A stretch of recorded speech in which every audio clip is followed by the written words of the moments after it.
are live. Shut that down. What is going on, everybody?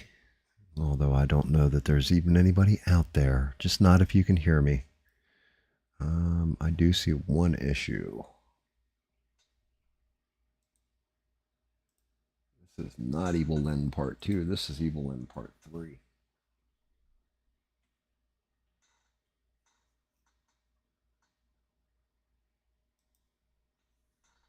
What's up, Stranded? How are you? What's going on? Anything good? Oh, having fun. Having fun. Tried to get my old printer working again. Started printing, got about halfway through, failed. Hit the like button and subscribe. Yes, please, and thank you. Appreciate the hell out of you for that one. Still alive. Yeah. Yeah, next week is going to be a pretty big one. You got a lot of the newer movies are dropping, stuff like that. It's actually started the summer blockbuster. And like you've got a He-Man coming out. You got a bunch of stuff. Kind of looking forward to it. Let me move her thighs out of the way. Looking forward to see what comes out.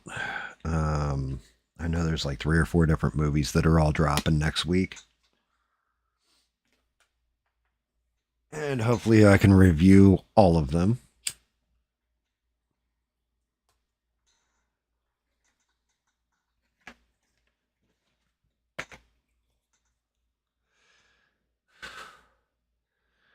Between 3D printing stuff and then going through models and editing them and changing them around, it's definitely been some headaches on the maker side of things. You're on OT again, 5 a.m. plus Friday. Woof. Yeah, stack that loot as high as you can, Stranded. But good on you. Good on you. I don't know how late I'll go either. Like I said, it's definitely been interesting. I've been working on doing a Killer Croc model, like printing it out. The only thing is I found there's errors in the model. They cut the thing into way more pieces than it needed to be, this kind of thing. So it's been a lot of working in Blender and remeshing and trying to clean it up. I was looking over my paint job from last time where I was base painting. I think I'm going to go back in and actually do the second layer of armor. I'm going to outline that as well. Some of the application's terrible. Some of it's nice, smooth, and clean. So, granted, it's only the base coat. Could kind of kick my own ass for doing the skin tones first, if I'm to be honest. I probably should have saved them till the end, but in certain parts on this piece, they were necessary. I did get one print. Oh, shit. Get that the hell away from that. It's not good. Knocked over my alcohol. My brush cleaning alcohol. Hey, you two, knock it off. Just heard my dog whimper because he got too close to the cat. He smacked the shit out of him. The silver... Dear Lord, if I could talk without coughing my lungs out. The silver is the base coat silver. So it's going to build up much, much better than that. If I look at it closely on my end of things, it looks like shit. But in the camera, it doesn't look terrible. But right now, if you're actually to look at it, it doesn't look good. It just needs, when I build up the layers, it'll look really, really good and polished, which is the angle for it. Like I said, though, I've been trying to print one a week. And actually, even with the printer failure and all that, I've gotten a little bit ahead.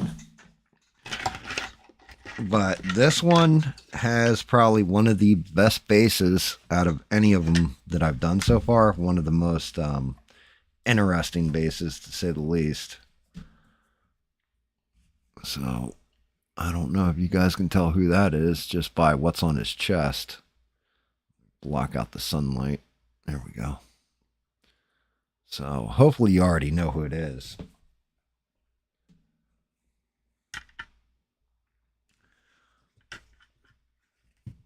And just by the way he looks, really enjoyed the stance on this one because it is an Alex Ross version of the character.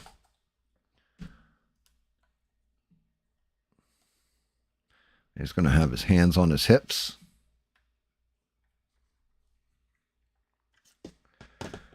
On both sides. And then, of course, his cape. Which I had to do a little patchwork on. But he has the cape off one arm. And, of course, we would be remiss without his head on there. Which has to get drilled in a little bit more. I got to sand that down, make it even so it goes in nice. But that's going to be a pretty damn good face to paint. Even though he's kind of creepy looking.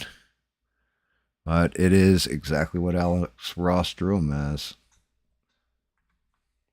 No, not Doctor Strange. No.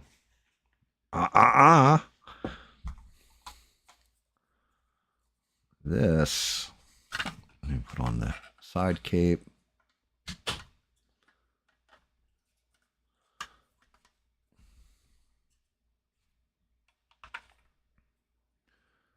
This, if we look here, here's the giveaway. See the lightning bolt on the chest?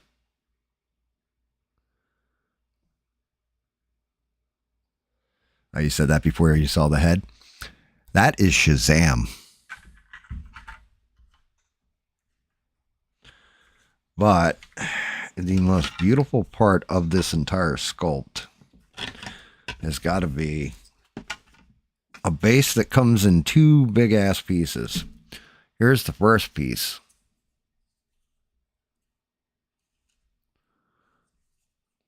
And the feet, as we can see, there's actual cloud work in the feet, smoke or what have you.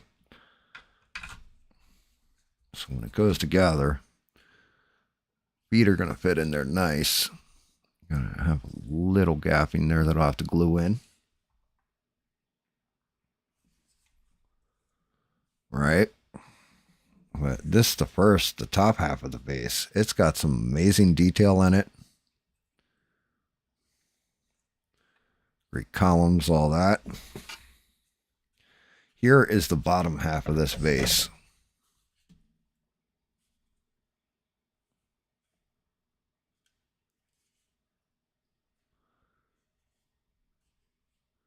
The base is huge.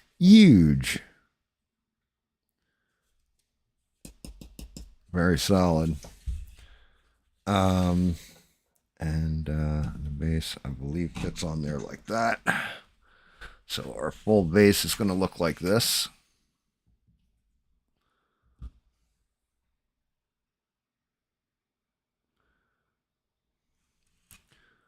Our base is going to be pretty fucking big. I actually build him on here. Build him up to his legs and adjust. I'll adjust the camera and get us that shot. You can see just how big that bitch is. So, yeah. Yeah, definitely old. Shout out to David.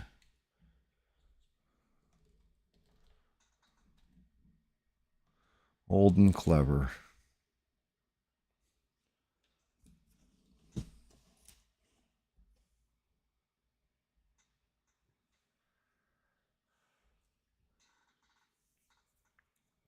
So yeah, that's going to be nice. It's going to be a nice one. It's a big one. Hold on, let me see if I can. Let's move that off so you just get normal ass lighting. Let's see if you can't see the light bulb. There you go. You should be able to see the lightning bolt.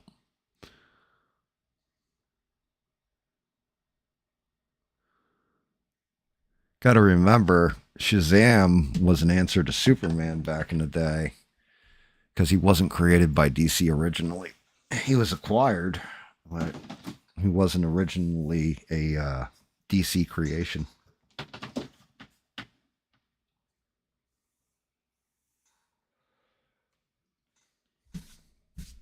Loads of old bollocks. Well, if you want old bollocks, Nicolas Cage as Spider-Man Noir. Holy shit. It was a fun show. Like Amazon, that's produced Rings of Power, which was total dog shit, produced this show, and it was actually very good. They did a great job with it. It was dark. The only thing I did not like about it, they did CG of Nicolas Cage young, and it's definitely noticeable. It's terrible.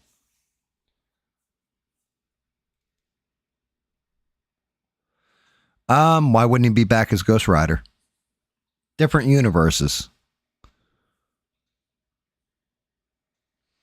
It's a totally different universe. Spider-Man Noir is a whole different universe. But yeah, it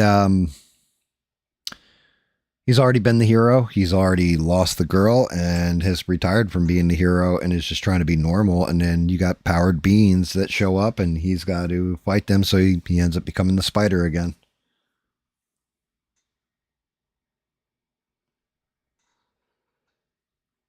No. Well, they're both Marvel properties, David. So Ghost Rider is Marvel Comics and Spider-Man, even the multiversal Spider-Man are Marvel properties. So it's not opposite.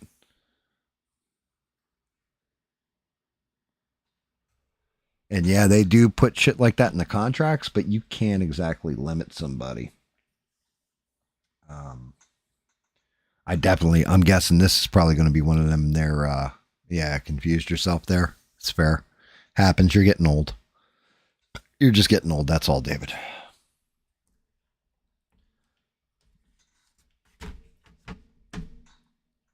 It's probably going to be one of them nights where I don't talk much and I'm just painting my ass off, more than likely.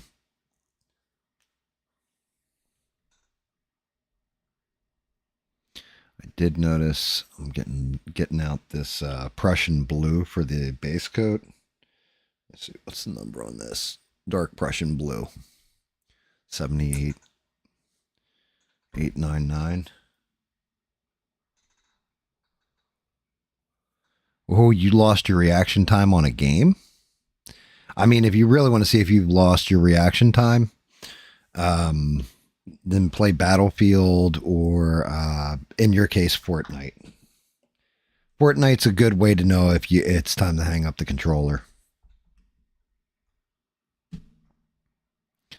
That's probably one of your best bets because you're playing with people that are so much younger than you in most cases that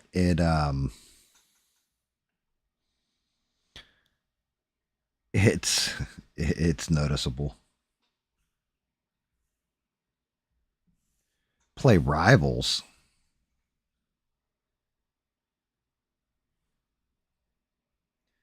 I'm not. I, I tried. I'm knocking out weekly challenges, and I'll go through the battle pass on Rivals, but I'm definitely not feeling this season so far.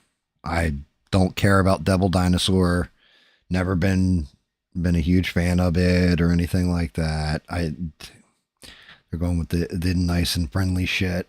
I'm sure they'll be doing the swimsuit edition soon as a battle pass or whatever, and really wasn't feeling that either. Maybe the second half of the season when they bring in Cyclops, I'll play the shit out of Rivals, but till then, I'm kind of like, eh. I'm lukewarm on this season of it.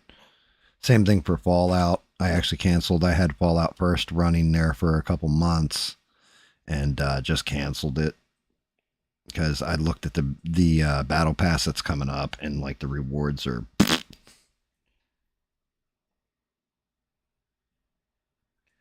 Yeah, Spider Noir If you like old school kind of like whodunit detective noir films, they did it just like that, you know.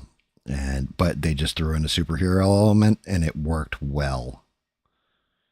And you get fun stuff like, you know, Cat Hardy instead of Felicia Hardy, who's the black cat.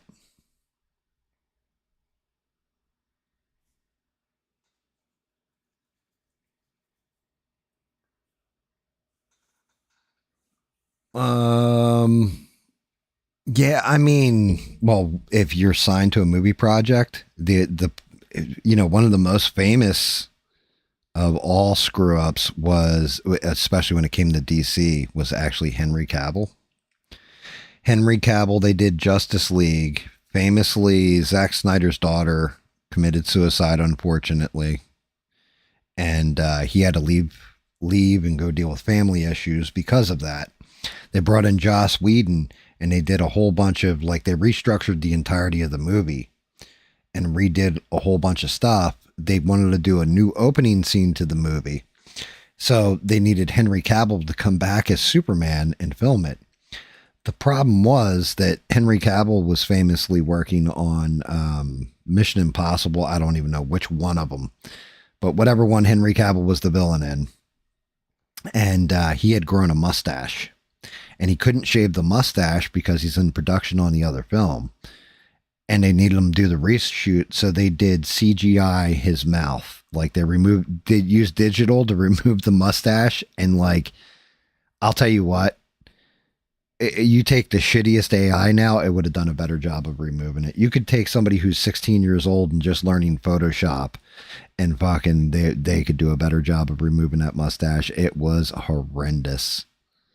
It just looked so fake, so phony. His lip didn't look right. Like he was all fucked up.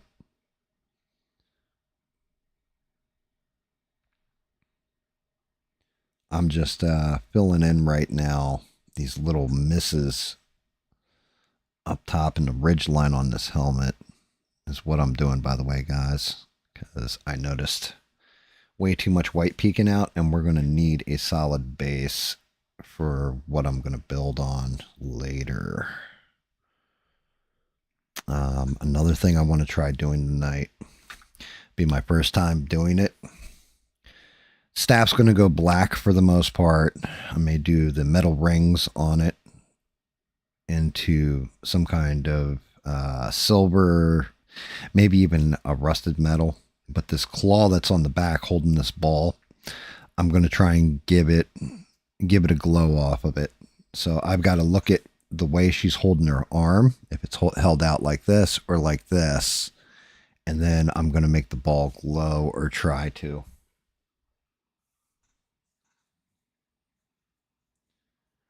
I could believe that. Also, the other thing with Nicolas Cage, right? When it comes to superhero movies, like he did the Ghost Rider and all that, he loves superhero movies.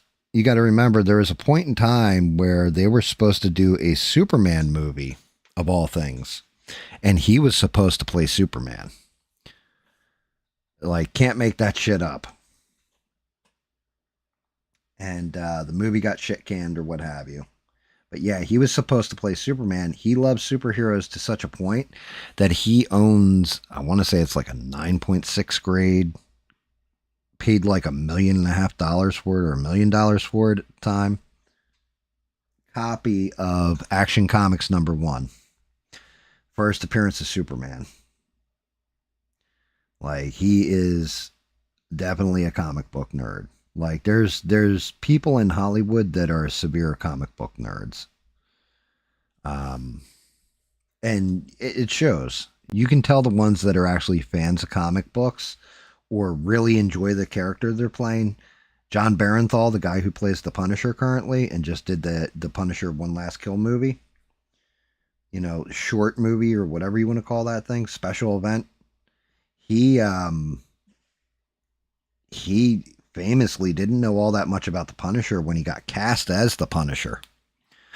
Went into a comic book in California. The guy's like, yo, man, here you go. Take this one. Check this one out. That one out. Gave him a whole bunch of stuff to read. And then he went to a comic book store in New York And the dude behind the counter in the New York store, he walked up with a stack of comics for Punisher. And he goes, yeah, I want these. And the kid looks at his stack, starts separating them into two different piles. He goes, you're taking this one, this one, this one, this one, don't worry about, this one's shit. And he's like, and he gave him the comic books he picked out. And he goes, yeah, you know, I'm John Barenthal. I'm going to be playing. He goes, yeah, I know who you are. Don't screw this up. And handed him the books that were the good books, the actual, like, and he's like, that's kind of the difference between East Coast and West Coast when it comes to comic book philosophy. And it's 1,000% spot on. It's one of those things where I watch guys that do comic book breakdowns, and I haven't watched them in a while, admittedly. I've been kind of staying away from them because they're reviewing a lot of the new books, and a lot of the new stuff just completely sucks, in my opinion. The reason why I used to have what's known as a pull list, which is these are the comics you're getting, and it would be a $400 a month pull list, went down to $200, went down to $100, went down to two books, went down to me not buying comic books. Because just the stories they were telling, the artwork, everything had gone to shit. Um, but I can always tell the ones that are, you got the ones that are nerds that know the statistics when they're reviewing the comic book, and then the ones that are actual, like, diehard, like, oh yeah, this stuff is hot trash and this stuff is amazing.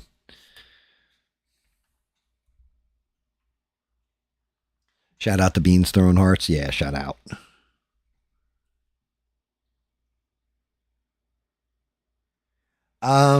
So they did that movie, the Flash movie with Ezra Miller called Flashpoint just recently, like not long ago, and it was a fucking piece of hot trash. They actually showed Nicolas Cage from the test footage from that Superman movie in that movie. Like they had him CGI'd in because he was like a multiversal Superman or whatever. They had him as Superman, like, and I don't think he would have made a good. I can't picture him as Superman, like pulling it off. You know, Brandon Routh, he is perfect for a Kingdom Come Superman, but not for the Superman that we got. That Superman Returns or whatever movie was. Well, the movie itself just kind of sucked, but I I liked him as Clark Kent. I didn't like him as Superman.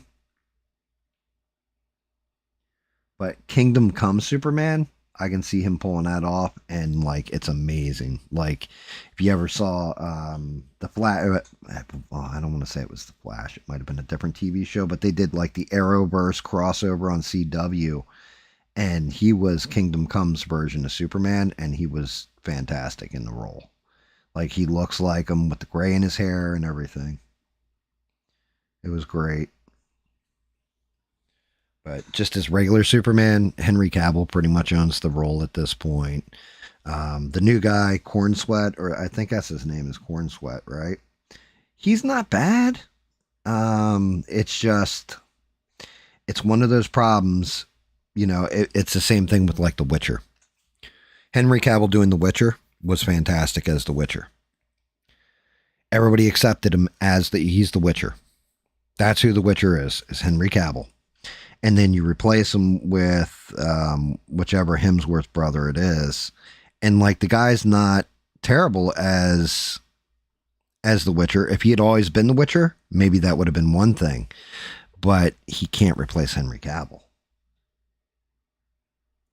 And it's kind of the same problem you run into with David Cornsweet as Superman, in my opinion, and Henry Cavill. Henry Cavill was, everybody already accepted him. Like that is our new Superman. And once you switch that up, you lose something. You lose a step there.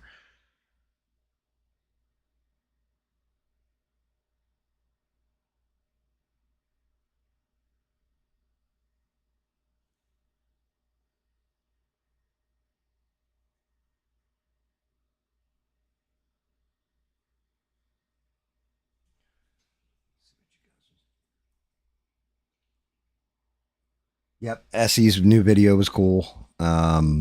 Eugene's last song was a little while ago. I think he said he's kind of out of music for the moment. Tell like of course support him, but I think he's in the middle of a move. So up until he moves, I don't know if he's going to be putting out music or not. He'd have to tell you that one.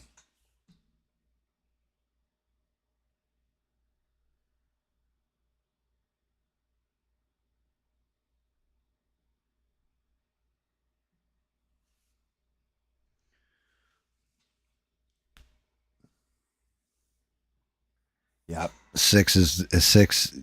Anytime he puts something up, I watch it. Six is a monster on those drums.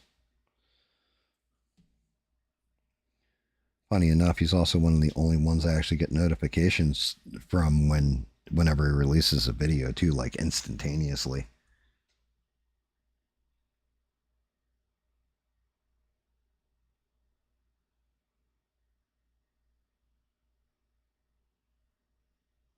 Which I don't quite understand because everybody else that you've listed there, anytime a video of theirs comes up, I get a notification like a week later, or I get on my own damn stream and people are like, "Oh yeah, did you see SE's new video?" No, I didn't see SE.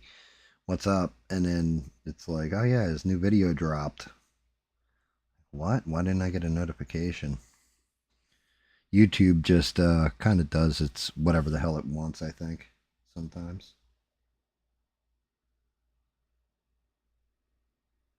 Which I've thought about moving the show to Rumble and just doing away with YouTube. Haven't yet, but I'm debating it.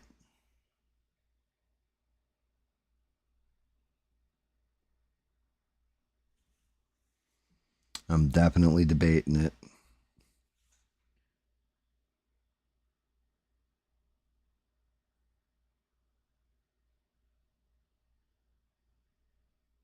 I mean, I'm wondering if I'm going to get in trouble because I'm going to be showing you guys some fucking memes in a little bit here. Some video memes that are on YouTube. And because they were created using AI, I don't know if YouTube's going to ping me for that and be like, oh, you're making AI content or something. So I'm going to try it. We'll see what happens. I'm just showing off the meme and commenting on it because they're fucking hysterical. I've seen 3 different memes and like 1 or 2 of them just had me in fucking tears.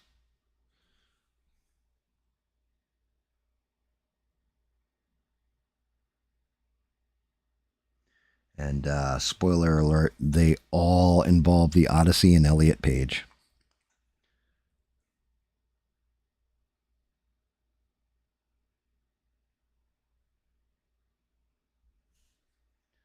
Because she is apparently she, it, or is basically going to be portraying Achilles. And it's one of those damn things. Fantastic actor, actress, whatever. But yeah, definitely terrible casting.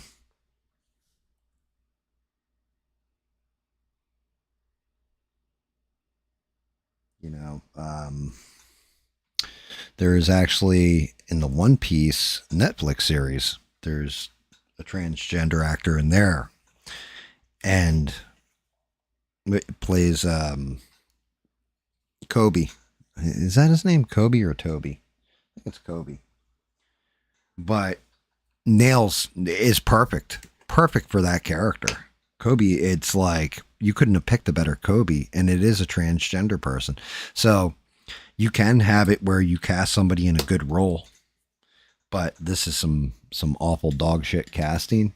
And then there's 2 other casting choices that, like, when I find the one video, you're gonna laugh because you'd be like, "Oh, that's a side by side comparison," and yeah, they're just terrible. Why not Kick? I've thought about doing Kick as well, David. Um, I don't completely understand how Kick works though. Like, I follow Kino Casino, shout out to them on Kick, and I don't know how the hell they work. because I can follow them, but then I guess subscriptions, you got to pay people to subscribe to them. And then there's like, you can gift subscriptions, all this kind of crap. But I don't know what the actual like payout thing is for it. It's definitely a gamer's haven from what I can tell. And then some IRL stuff. But it's looking like a Rumble type platform too, where you can just have free speech. That's just ad blocker and extra shit. What's ad blocker and extra shit? What's up, Francois? Good to see you, man.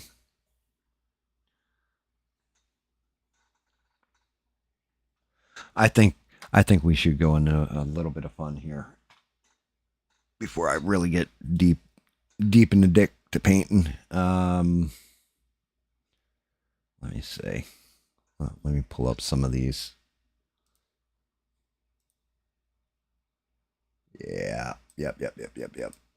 And shout out to the guys who made these. These things are fucking hysterical.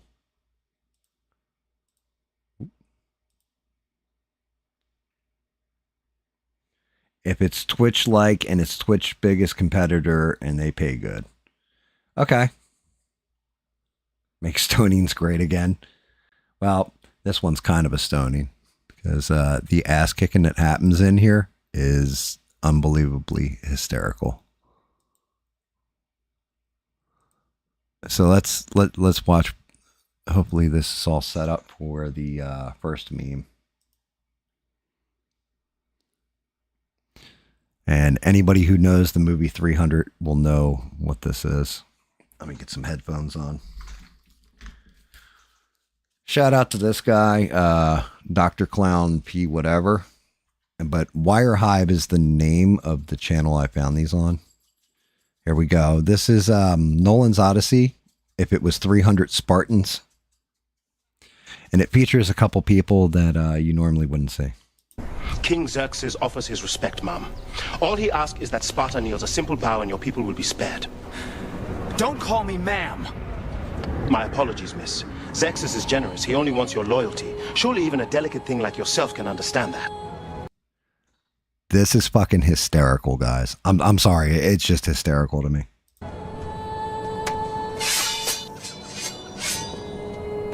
I said don't fucking misgender me! Ma'am, calm down. No need to get emotional.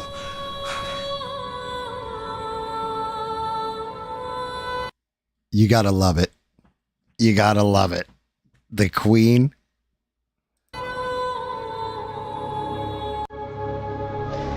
It is so!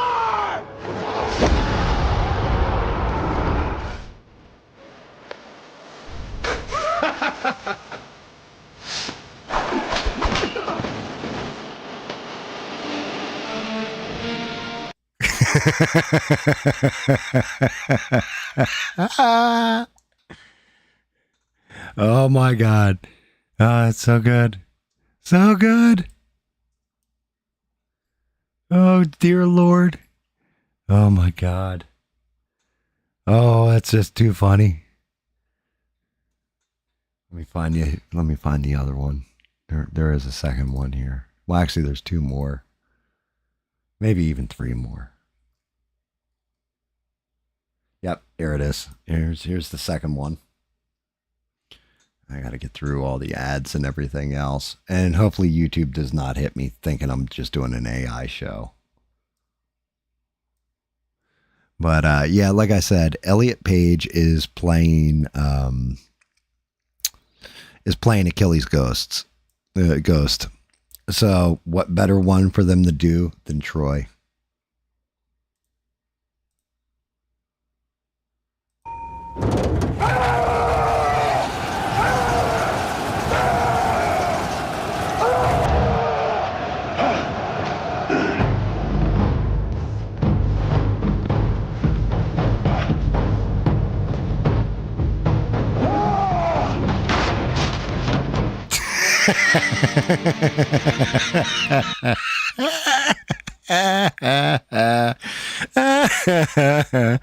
Oh shit. This is too good.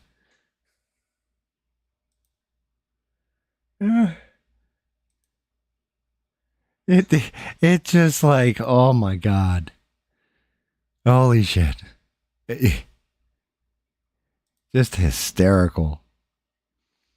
Let me see. Somebody else did a review on funniest memes too. Let me see. I'm trying to find it. Okay, here it is. Found it. Found it. This is the Odyssey cast then and now. So back in Troy, this was our Achilles. Here's our new Achilles.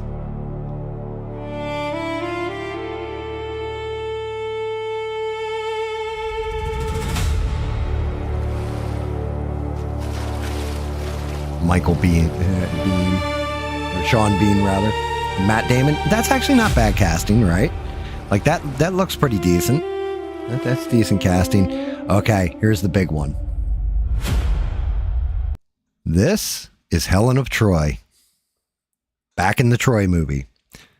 Let's look at Helen of Troy now.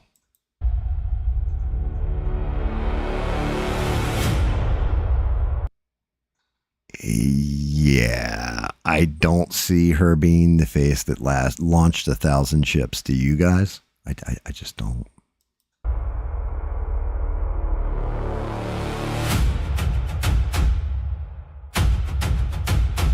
Hector. Yeah, no comparison. Eric Bana looks way more badass. Paris. Orlando Bloom. And yeah, I mean, granted, that's Bard, you know, technically Paris, but he looks stoned.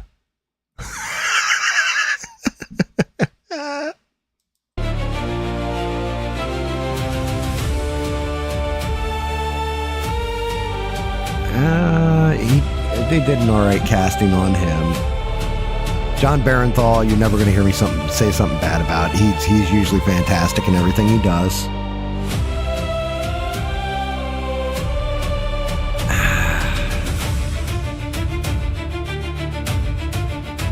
I don't know. Her as Calypso, it should be good casting. She's always good. Okay, this one's like, what the fuck?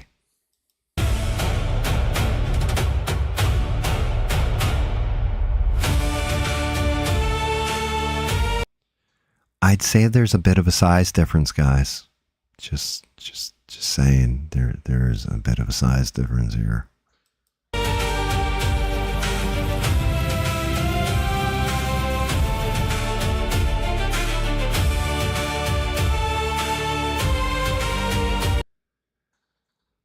Oh boy.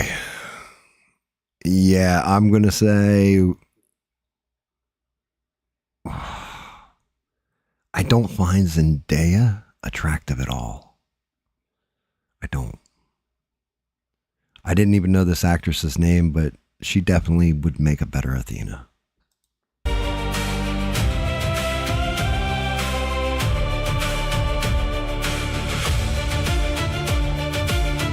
And then Agamemnon, Brian Cox is a fantastic actor. See, like I think this Agamemnon needs to be older.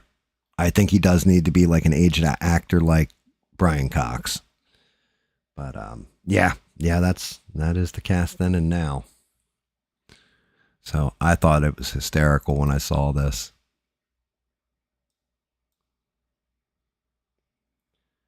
Yeah, so those are our daily dose of memes.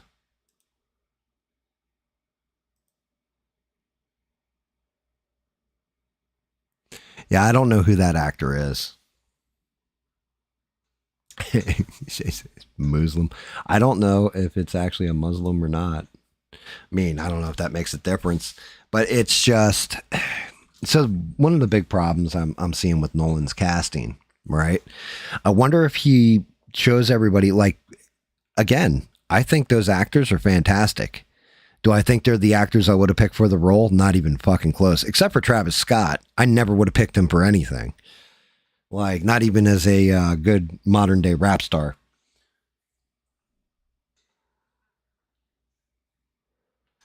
Yeah, there's just no way in hell. But the big problem I think that's going on with Nolan right now is they kind of painted his ass into a corner. I just noticed this too. I want to do this as well.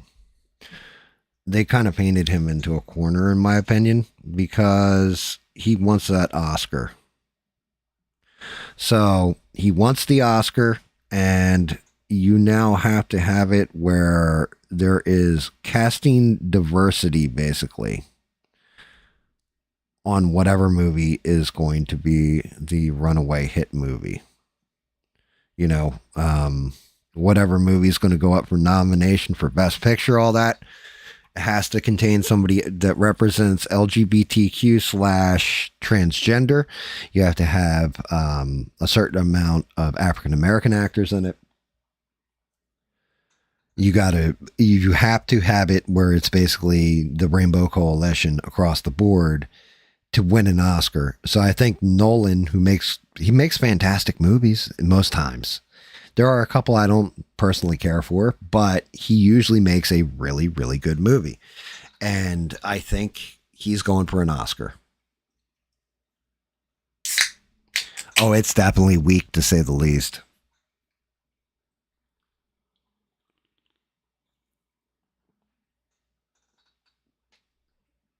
Yeah, I agree with that. Francois.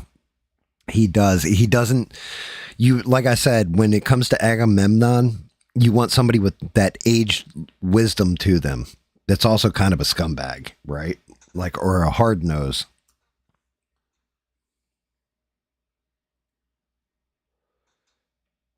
I don't think it's going to be a hit movie. I think it's going to flop. Right now, the hit movies that are going on, and it's one that I had to go back and rewatch because I watched a review. I wanted to see if my review about Obsession, I was like, yeah, it was decent, but you know, it's just basically be careful what you wish for or whatever.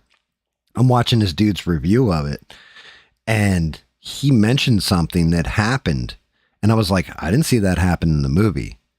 And I went back and watched it again, and there was, because a better version of the movie, we'll put it that way, had come out than the one I had seen.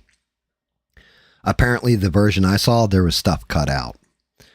And yeah, the movie was definitely a lot darker in certain parts than I gave it credit for, but it's definitely, it just beat, I think it was Obsession that just beat Grogu and Mandalorian. So they beat a Star Wars movie. And like, you have Iron Lung, you have Obsession, and now that Backrooms movie, which I don't even care about. I'm probably not going to watch it. But they're like doing well, very well. And apparently they're all funded by YouTubers.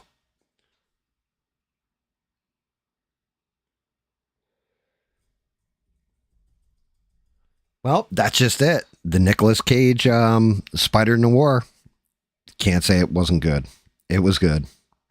They did a good job with it. So there are good things coming out. Like, it's just few and far between. And we've got movies coming up. You know, I didn't know how I felt about, like, well, actually, I'm afraid that I'm still right and Masters of the Universe is going to be shit. But there are people that are reviewing it that are saying, no, it's actually really good. And it's more like they embrace the goofiness of the old 80s cartoon and everything else. So if they stick with something like that, we might be in business, ladies and gentlemen. Like, if they can start landing just good entertainment back out in the theater, we've got Scary Movie coming out. That looks like a lot of fun. That looks like a return to form for that genre, where they're making fun of everybody equally and it's just over the top and goofy. I'm trying to remember. There's other shit coming up too. There's actually a bunch of movies coming up. So who knows? Maybe they can recover a little bit, or certain studios can. Like they'll start righting the ship because they're losing way too much money. And when you focus on any kind of ideology instead of entertainment, that's the big thing. Everybody we need to get away from the real world. That's the point to movies. It's supposed to take you out of the real world. It's not supposed to put the real world into the movie unless you're watching something that is supposed to be about the real world. But if it's supposed to be entertaining, it should just be whoever's best for the role and how does it look great and all that kind of stuff, you know? Godzilla -0, the only good coming out this year. Godzilla -1 was amazing. So if they can, Godzilla -1 is the first time I've watched a Godzilla movie and actually given a crap about what happens to the humans in it. They did a fantastic job with that, dealing with PTSD, dealing with, courage under fire. Like they did a fantastic job with Godzilla. So if -0 comes out and it's any good, yeah, that'll definitely be something. But every now and again, you still get movies that surprise you that are good. And like I said, I'm hoping He-Man, I hope it because I want to see a Thundercats movie. I want to see some of the old cartoons be made into movies. I really do. I want to see them do well. Like, I don't want Hollywood to fail. Because what's the fucking alternative? You know? So I do want to see movies succeed. I do want to see the companies succeed, but I want them to understand that the audience doesn't need to be insulted anymore.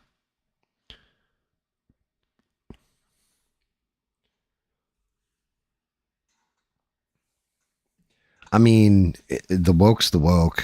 I don't if it's really woke, I don't even bother with it anymore. I'm not going to watch something that is dog shit just so I can bitch about how woke it is. You know what I mean? Like, to me, that's, yeah, why are you punishing yourself? I get it. There's guys out there like, and shout out to them because they're great at what they do. Like Nerdrotic, As from Heel vs. Babyface, Desperate, they watch all that woke crap, but it's like they watch it on purpose to enrage themselves. In a lot of cases, they already know it's going to be dog shit, and they know it's going to be woke as fuck, or just bad, and they still go and watch it anyway, so they can sit on the internet and complain about it.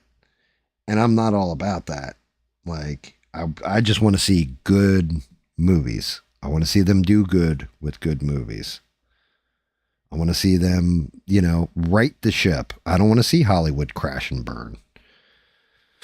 Like, I don't care what the actors say. Like, Supergirl could definitely be something, regardless of what Millie Alcock,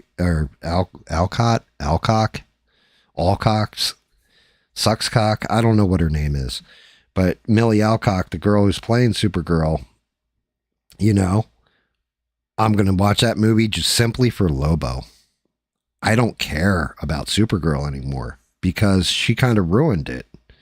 She got kind of snotty and has put stuff out. One of my favorites is I've seen news articles in the past where it'll be like, attention white men, this movie isn't from you. And then they'll put up another article and it'll say, white men aren't going to see this movie. We can't figure out why. And it's like, you already fucking told us it's not for us. Why the fuck am I going to waste my money to go see this in the theater or, invest time in even watching it if you've already flat out told me you hate me?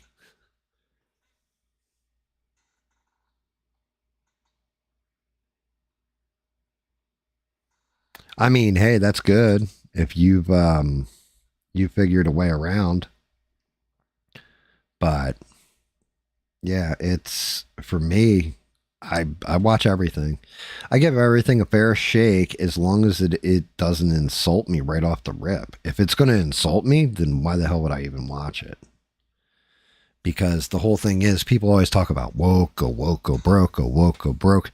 There's some woke shit that's actually, and it's few and far between, but there have been times where you get woke things that are actually pretty good because they focus on character, narrative, and story versus just, okay, here's our character with an identity, and that's pretty much it.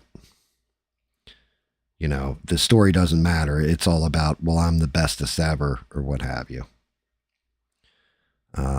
Right now, I'm watching, well, I watched Spider-Noir. That was actually really good. You could technically say it's woke because they're, you know, different ethnicities in it and they play important roles and stuff like that, but it wasn't. It was a 30s gangster kind of aspect to it, mixed in with a little bit of war and trauma. It was pretty good. I'm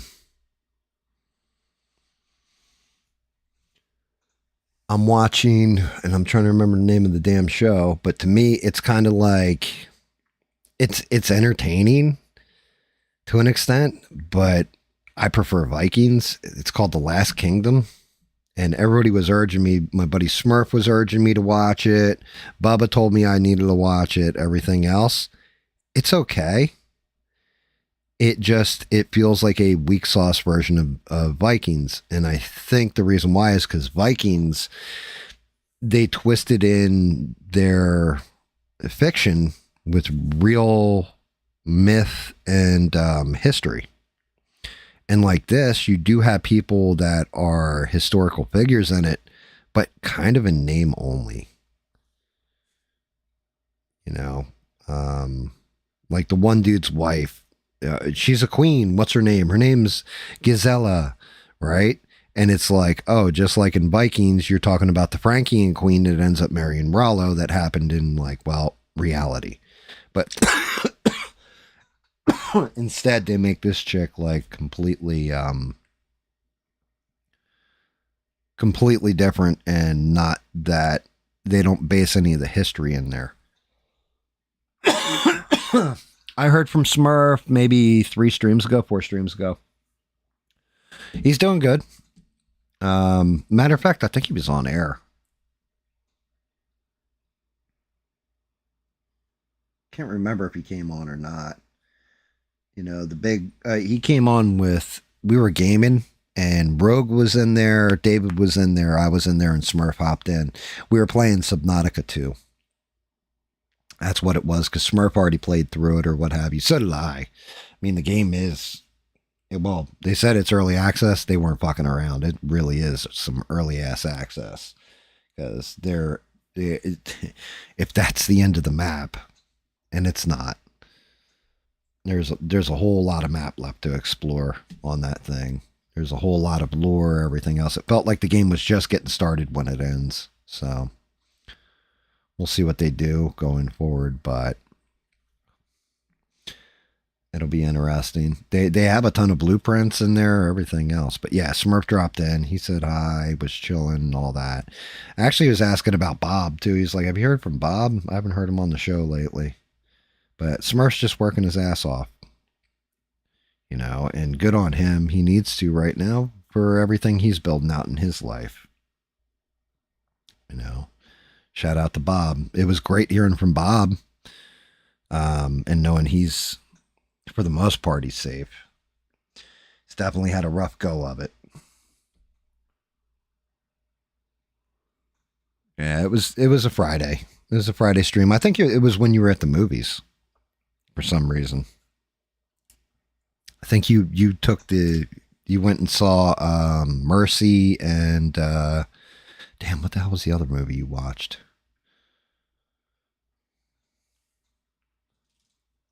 But yeah, it was a bit back then.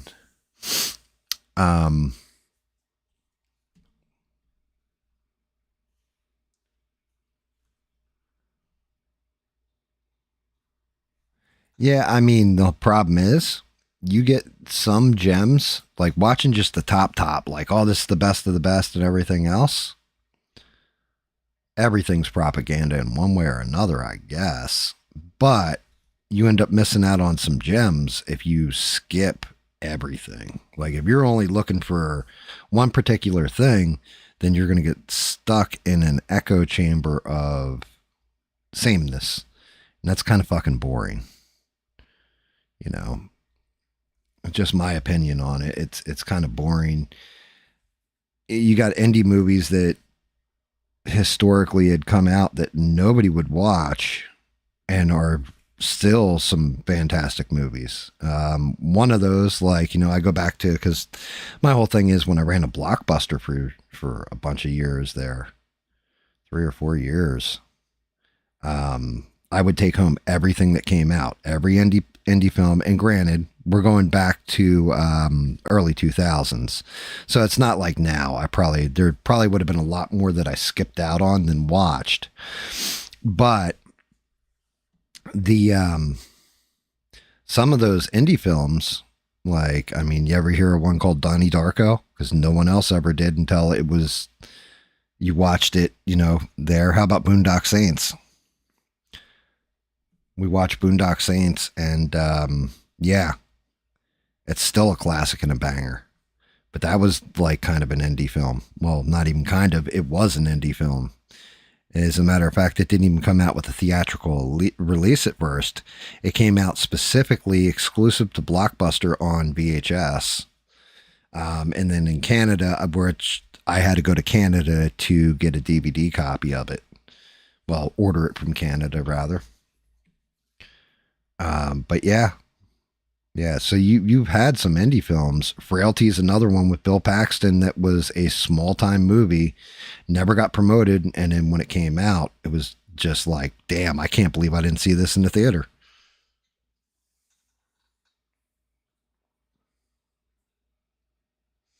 Yeah, exactly. Don't pay for it. This is the Sheep Detectives you saw. Yeah, Bob's doing better. Who knows? He might even be back tonight. You never know. You never know with Bob. He pops in and out at will, and he'll let me know. But I mean, he was back last Sunday and had a whole conversation. Told us where he's been, everything going on with him, the whole 9 yards. Yeah, and paying for it that's just it. I'm not suggesting that you don't, pay for things to watch them. I'm just saying there are other ways of watching things if you want to see them. if you're smart, clever, and careful.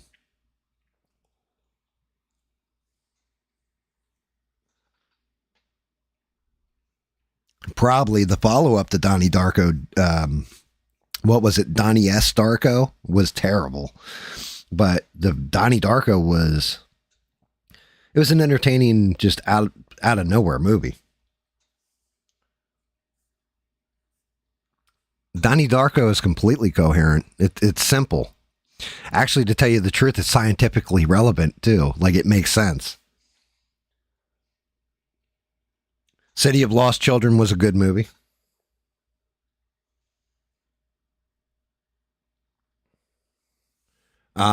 City of Lost Children, Children of Men with, God, what's his name? Clive Owen. That is probably one of the best sci-fis in a very long time too. Like, if you're going top sci-fis before a certain point, they did a fucking killer job with that.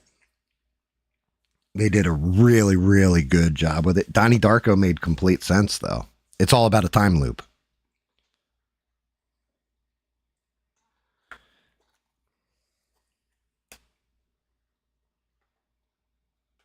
Wink low. Speaking of which, have you been watching Invincible?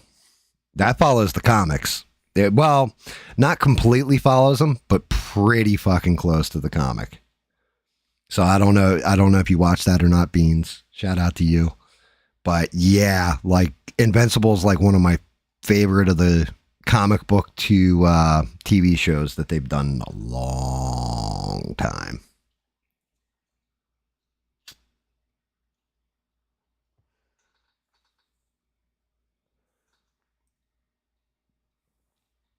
Yeah.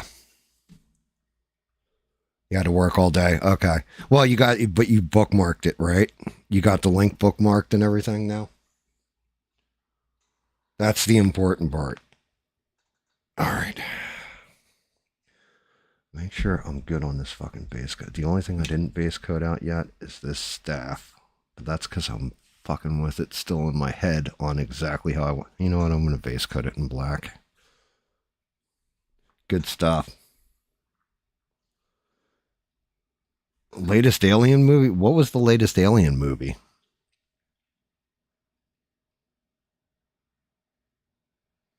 What was the Alien Romulus?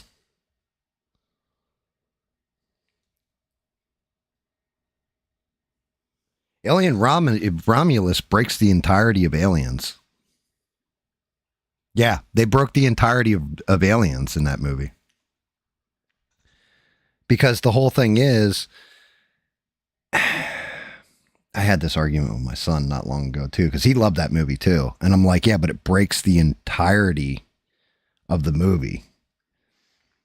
Because the whole thing is, if you're saying that they sent them out to LB-421 to go land and extract the egg and know they were going to get infected and all this other stuff, and it still took them how many years to find Ripley, but they were able to find the alien, but they knew Ripley was out. It just didn't make sense, because they never would have sent colonists to that planet after the fact, even knowing that the aliens, that's where the egg originated from.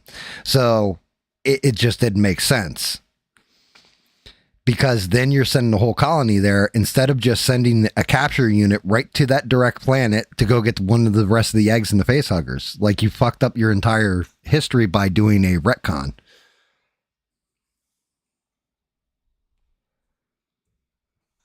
You got to, if you go back and you watch the first two, like the first two are the masterpieces, right? Alien and Aliens. Those are your two masterpieces. One is a suspense horror sci-fi. One is an action movie horror sci-fi, right? And that was the whole thing. They colonized the planet LV-421 specifically to, like, they were going to terraform it. If Weyland-Yutani knew that's where the alien eggs were, they wouldn't have sent the colonists there. They wouldn't have sent the Marines in there blind like that. They would have sent capture units and scientific units there along with Marines to capture everything, maintain it, and control it.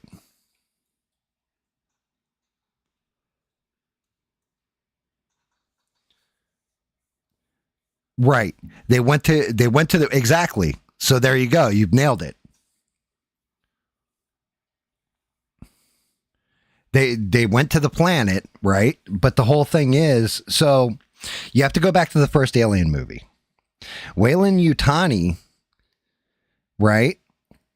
They picked up that crash beacon from basically the Forerunners. Well, no, they're not called Forerunners. What the fuck are they called? Engineers. I keep thinking Halo whenever I do that. And so they diverted it. They sent Ash there. And like, basically the crew was expendable, all except for Ash, the android, who would bring back your alien, right? Bring back one of the eggs, bring back the facehugger, whatever. Unfortunately, when they went and investigated the crash beacon, that's when, and I can't remember, it's not William Hurt. What the fuck's his name? Anyway, he gets hit with the facehugger. Facehugger gets in him, produces the alien and everything else. They fuck Ash up, because they realize he's actually working for the company and they're going to bring it back. Right? They didn't know what planet that shit was on, though, completely. They picked up the distress beacon and went to investigate. If they knew what happened then and they went and retrieved the Nostromo, they would have known exactly what planet, LB-421, to go land on, to go retrieve the aliens. They also would have had the data mine to know which aliens to bring back. I thought Alien vs. Predator, the first one in particular, was a cool concept that was executed poorly. But they were fun. It was a fun movie. The first one was a fun movie. The second one was like, what the fuck am I watching?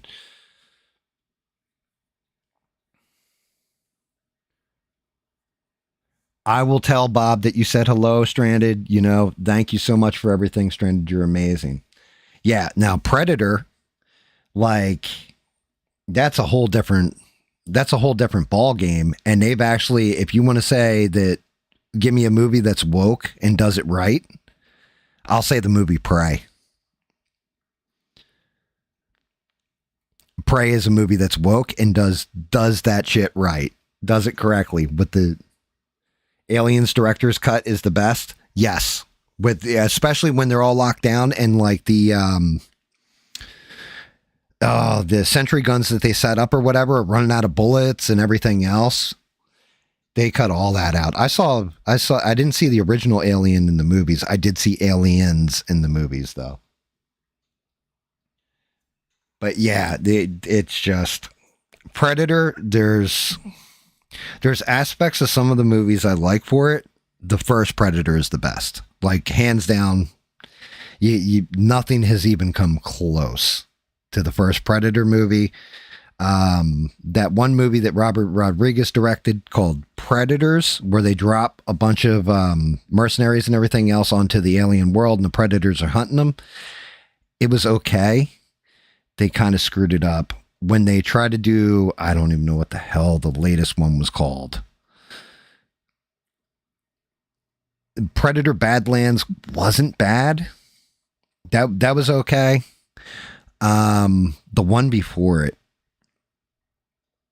and I'm trying to remember, it was directed by Shane Black, but it was, man, where the kid with autism was like the key to everything. That one was shit.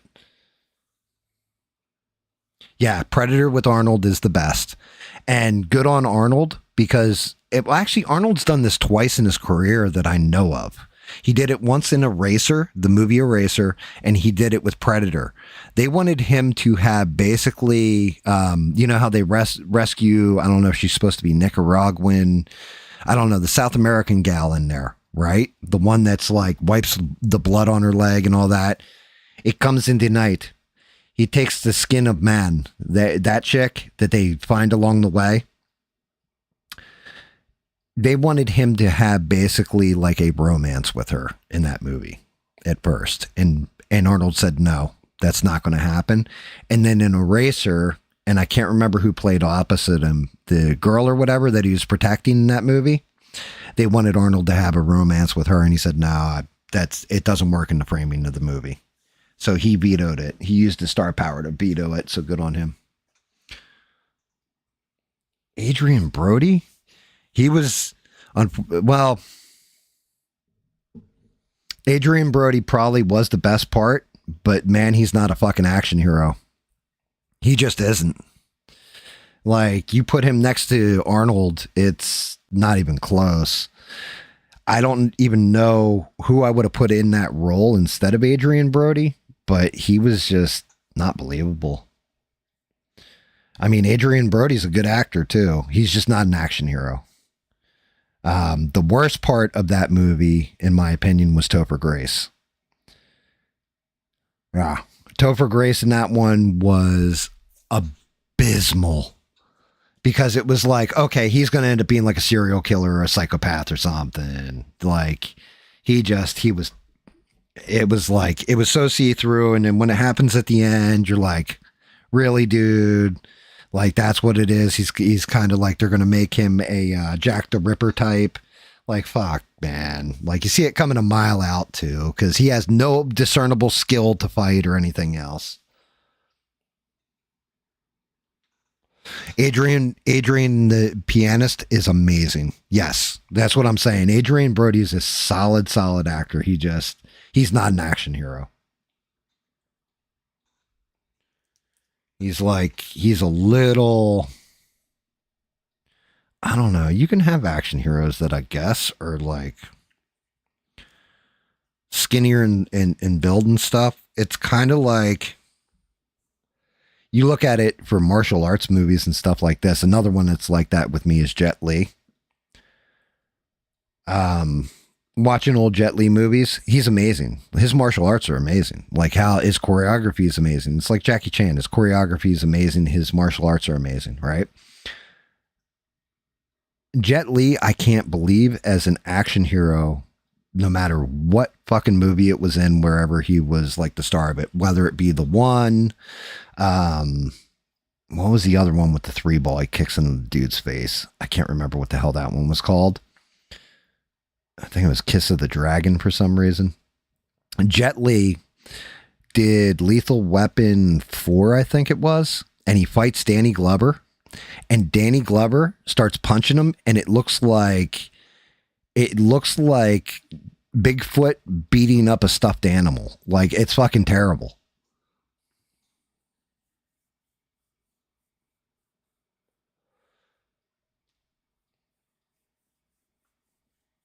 Yeah, well, I mean, that's cool. You're entitled to your opinion. I mean, I know a bunch of special forces guys too. I've got a bunch in the family, and they're not big, beefy Arnold Schwarzenegger in commando types. They're like 6'2", 6'1", 6'2", in solid shape. But Adrian Brody, he just no. Fist of Legend.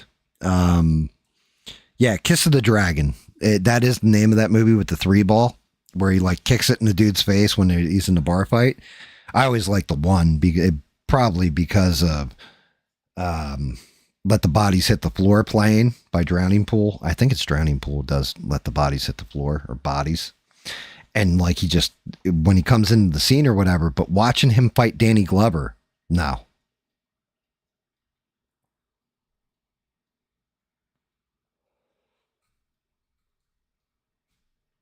Yeah, for sci-fi shit though, I usually don't watch it for the human aspect. I watch to see the humans get their asses kicked, if I'm to be real.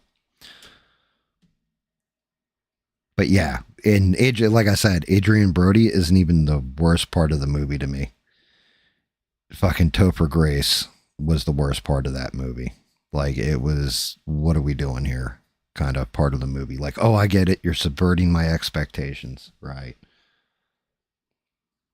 Yes, Evil Jet Li in The One. Yeah, but again, like I said, seeing him in that, he looks fantastic. But you see him fight Danny Glover. Go back and watch when they're fighting on the dock, and Jet Li's fighting Danny Glover, and Danny Glover just starts hooking off on him, and it does. It looks like Harambe fucking beating up a small child. It's fucking, oh my God, the beating. What a fucking beating.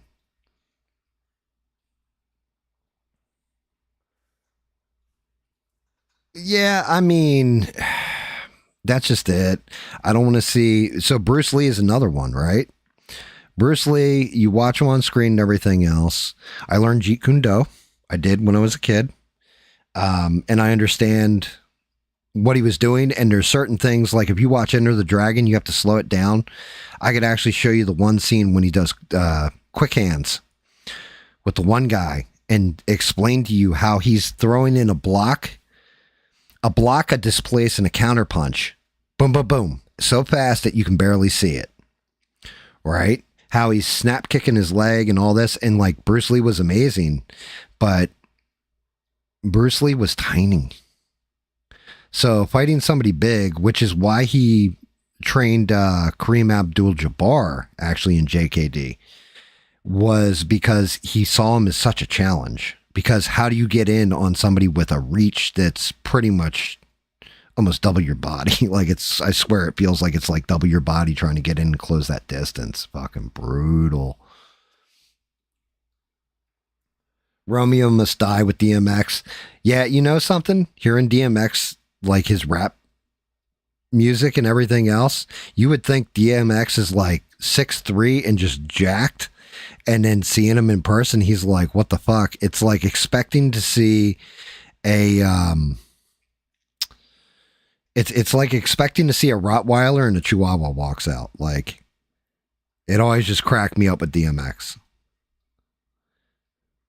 Because he went so hard in his music, and then like actually seeing the man himself and the stature on him, he was tiny.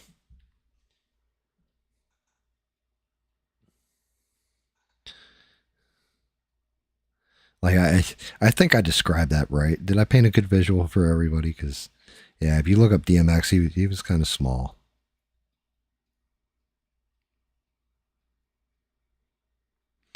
You know, maybe it's just the Americanness in me, but I always thought Chuck Norris was one of the baddest men on the planet. Yeah, DMX is basically like Kevin Hart. Yeah, that's an excellent call right there, Francois. Yes, he was like Kevin Hart.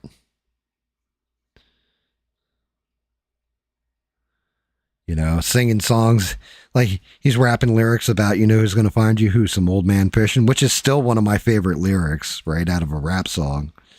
You know, who's going to find you, who, some old man fishing. Always just cracked me up. But he, like, in reality, he was like a shorter dude. Like, he was a small dude.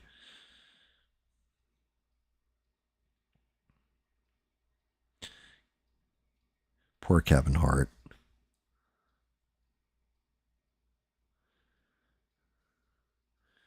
I mean, Kevin Hart seems like a pretty good person. I don't know. I don't know.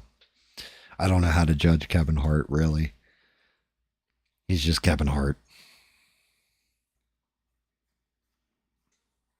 He was 5'10". I mean, I don't know. He looked like a midget to me compared to like 50 Cent or Method and Redman. I've met. Which one did I meet? I met Redman. He came walking through Freehold Raceway Mall one time. He was actually pretty cool. He was actually nice, like polite and everything. I was like, yo, man, what up? Kind of deal. That's, you know, he didn't stop in and hang out. It was just one of those things like, oh shit, I know you.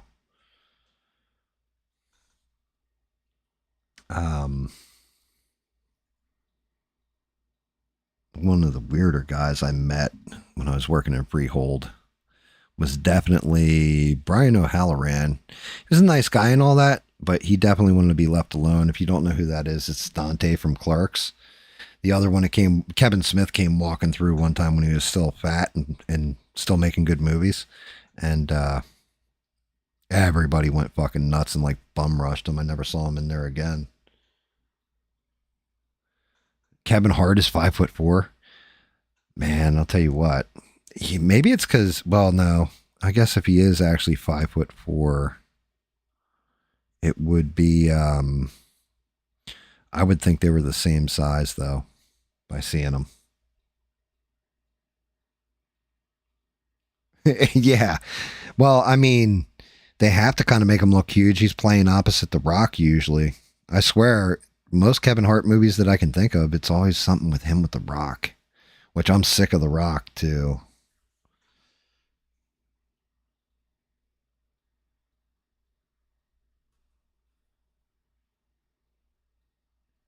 Rock totally.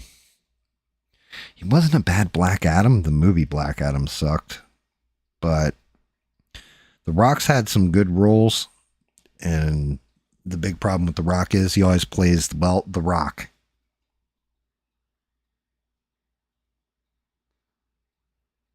Yeah, Ice Cube would be an interesting person to meet.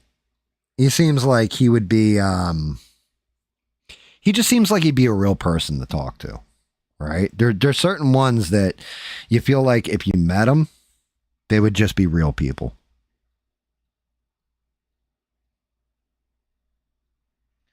Like there's ones that you know you would meet and just be like, oh, this guy's kind of a douche. Like Johnny Depp always appeared that way to me. Like if I ever met Johnny Depp, I figured I would just assume he would be a douchebag. You know, stuff like this. Like there's certain ones that you look at them and you're just like, yeah, I can tell you're an asshole. Keanu Reeves, I would love to meet Keanu Reeves. He seems like an actual, real, just good person. But it's the same thing, like wrestling's kind of like that too. Like WWE wrestlers and stuff. There's certain ones that apparently when you meet them, they're really, really nice people, even though they're super famous. And then there's other ones that are complete jerks.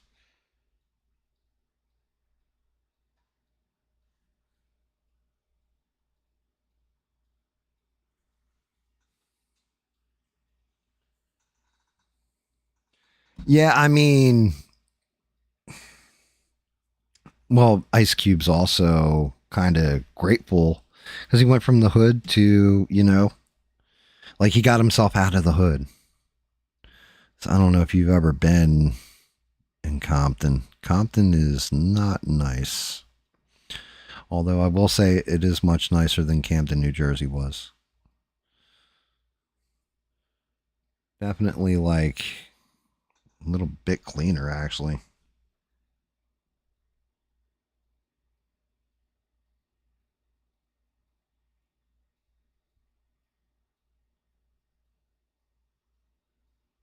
Trying not to blow out that damn black.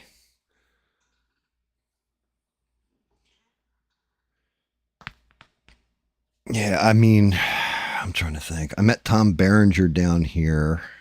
Tom Berenger was actually really very, very nonchalant. Just like normal dude, actually. Like, you would think you see him in the movies and everything else, and some of the characters he's played in the movies, and he kind of has that hard edge assholeness to him. In real life, he was actually just kind of like, hey, man, how are you? Yeah, I'm going about my day. I'm here to get, this medication or whatever. He was actually a nice guy. Richard Dreyfuss didn't want fucking shit to do with you when I met him, unless you were a pretty girl. Flat out. He was kind of a douche.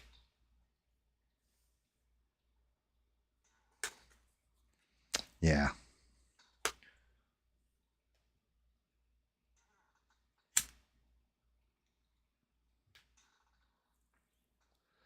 Yeah, just fucking Richard Dreyfuss was definitely like he just ignored everybody like he was better than them unless you were a pretty girl. And then he would stop and have a whole conversation with you and pay attention to you. Because he was in town when they were doing, and I can't remember what movie it was. It shit. He played somebody's dad that was like dying or whatever. And it was I want to say it was called, I don't think it was Antitrust. I can't remember what the fuck it was called. But like the kid, I think it was Helmsworth brother in it too for some reason. Donnie Wahlberg seems like he would be a decent person.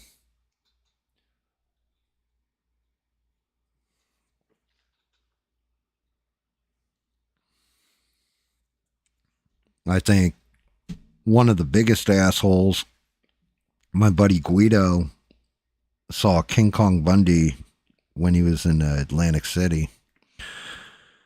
And, or no, it was Wildwood. He was on the boards in Wildwood. He said, oh shit, it's King Kong Bundy. And Guido was. He was 6'4", big Scottish dude. And he goes walking up to King Kong Bundy like, hey, like, didn't want to bring any attention or anything. Hey, man, are you King Kong Bundy? Holy shit, man, that's amazing. Blah, blah, blah, blah, blah. And King Kong Bundy was like, go fuck yourself and all kinds of shit. Like, cut a whole promo on him, was just nasty to him. He was like, yo, fuck you, dude. And then one of the nicest that Guido had ever met, he said was super, super cool, was Michael it's not Michael. Is it Michael Jai White? What the fuck's his name? Dude who plays Black Dynamite. He went walking up on him. He saw him with a posse, and he walked up to him, and he was just like, yo, man, I don't want anybody to, really notice you because you're kind of here having fun, but I loved you in Black Dynamite. And he's like, oh, shit. He's like, yo, is there ever going to be a fucking sequel? He's like, man, we did the cartoon. He's like, that's about as far as that shit's going to go. Brett Michael, really? Brett Michael seems like he'd be a douche. Like, usually lead singers are kind of douchey. So that one's actually kind of a surprise. Is that a leather wrap?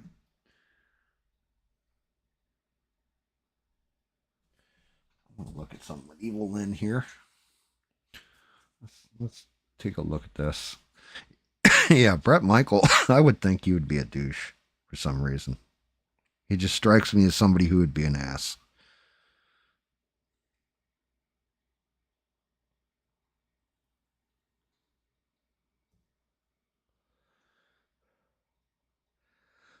one of the coolest people I met was Vinnie Paul, drummer from Pantera, and he was fucking short as hell. Like, I didn't even, he came up to like my chin, so I don't even know how tall he was. But that's the drummer from Pantera. Took a picture with me and everything else. He liked my t-shirt though. My t-shirt said, "Your girlfriend blew me for $1," and then small print it said I didn't even make her pay it. And he loved my t-shirt. He was a nice guy. He was an interesting guy. Let me see. Evil-Lyn. I want to see what her staff looks like. Yeah, they went with the standard action figure. Was just all blue. So it looks like I got a little freedom to fuck with it. Let's see what it looked like in a movie. It was blue and silver with the glowing purple ball.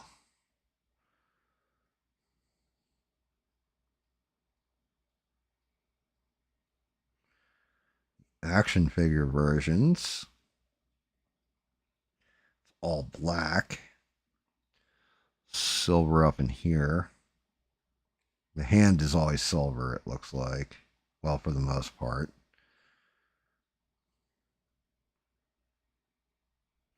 This one's got it where it was full purple.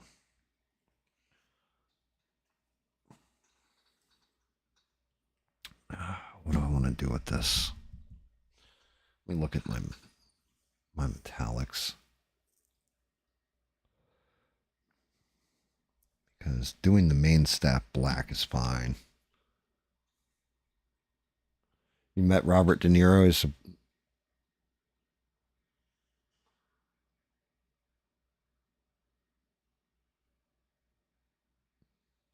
I could believe that. I could honestly believe that. Because, okay, so just because De Niro is Trump deranged, right? Because he is. Doesn't mean that he wasn't a fucking excellent actor, and he doesn't have an appreciation for his fans. Just because he hates somebody politically doesn't mean that he hates the people that watch him, you know? And Harrison Ford does carry himself with that kind of... He feels like he'd be an asshole. Mark Hamill's another one. When Arkham Asylum came out, I was at a manager's conference, and because he did voice the Joker in it, and Mark Hamill was surprisingly very nice to everybody. Like, he was kind of humble and everything with his fans, but he's another one that's like Trump fucking deranged. Harrison Ford, I listen, Raiders of the Lost Ark, in my opinion, is still the greatest movie of all time. It's my favorite movie of all time ever since I was a kid. It's always been Raiders of the Lost Ark. Han Solo was always my favorite in Star Wars. So I got a lot of love for Harrison Ford. I lost a lot of respect for Harrison Ford when he ditched his wife to get together with Callista Flockhart. He had all those kids with his wife who stuck with him before he was big time. Once he became big time, he ditched her. Kind of shows you the honor of a man, in my opinion. But yeah, Harrison Ford does strike me as one of those people that would kind of be asshole-ish if you met him in person.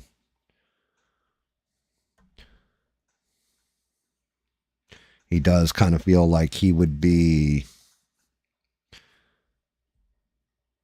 And I mean, it kind of comes through in his characters he plays too, if we're to be honest. Right, exactly. Who you are on the big screen isn't always who you are outside the big screen. Like Keanu Reeves, I always thought he was just a whoa, airhead, kind of nerdy dude, whatever, bro. But off screen, he is an amazing human being. He's a pure human being. Like, he does all kinds of shit for charity. He does like really good things with his celebrity. So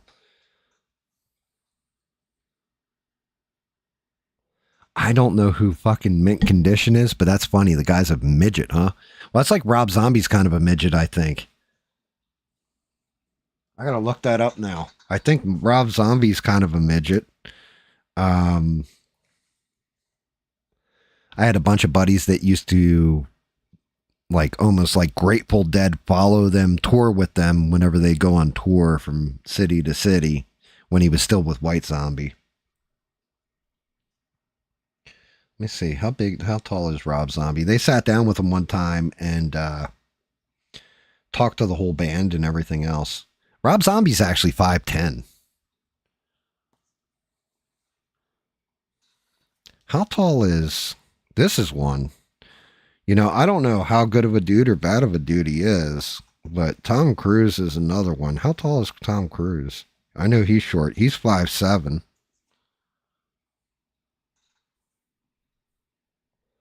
It's an R&B group from the 80s, 90s. It's actually one I've not heard of,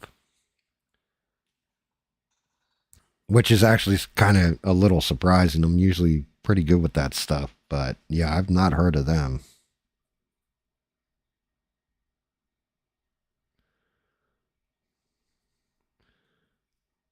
Just odd to me.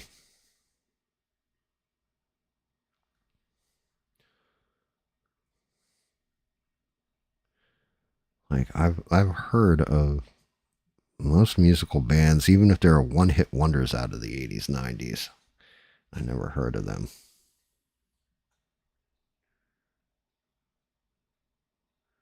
Well, let me rephrase that. I've heard of most American bands and a lot of the European ones too from the 80s, 90s. You take some of the others off the table immediately that I've not heard shit of. But yeah, that's one I definitely didn't hear about. Michael J. Fox. I don't know how tall he is. Every time they try to measure him, he just shakes, so you can't really tell. He might be 5'6", he might be 5'4", we can't tell.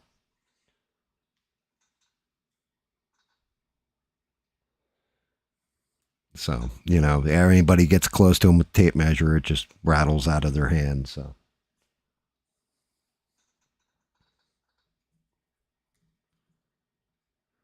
I mean, I don't know that song. I honestly don't. I I'm honest when I don't know something. I don't know. I fucking never heard of them.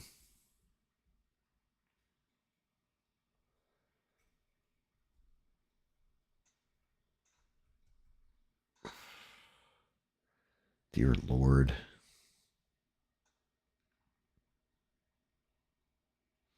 And just because I haven't heard of them doesn't make them famous or like important or something. There's plenty of shit I haven't heard of that's probably pretty prevalent. Like, you know, put a gun to my head and said name 3 to 4 Taylor Swift songs, I'd just be like shot on the spot. I'd be like, well, I'm dead. And I'm going to say she's pretty important. Let me look. I need to see where this arm's coming up at. What's my angle on my arm here?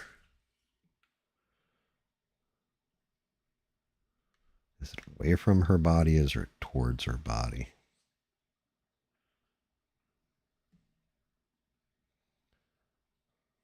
Okay, it's away.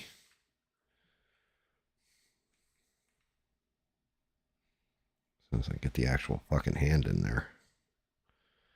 Come on, find the keyhole. There it is. Okay, so we're going to do light this way from it. Right in there is going to be the glow.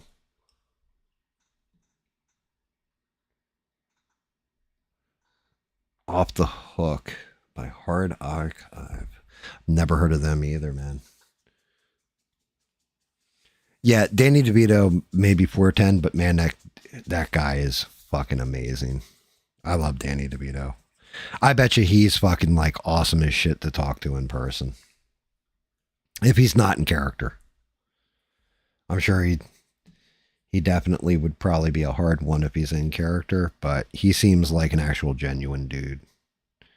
Yeah, Hard Archive. The last banger I heard was actually Anthrax just put out a new song. That was pretty good. As far as like newer bands and stuff, well, you know, old bands coming back or whatever, they put one out and it definitely felt like Anthrax. It was called For the Kids, I want to say.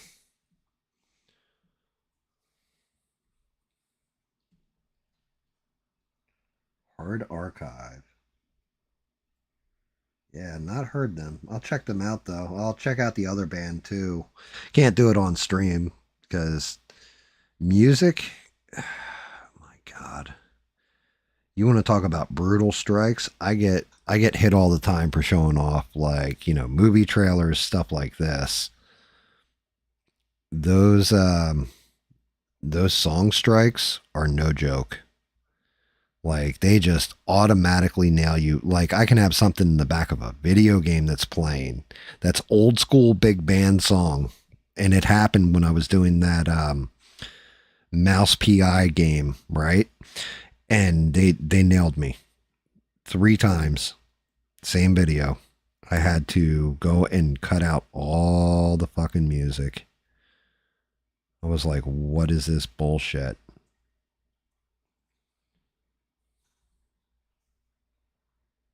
The band is Off the Hook.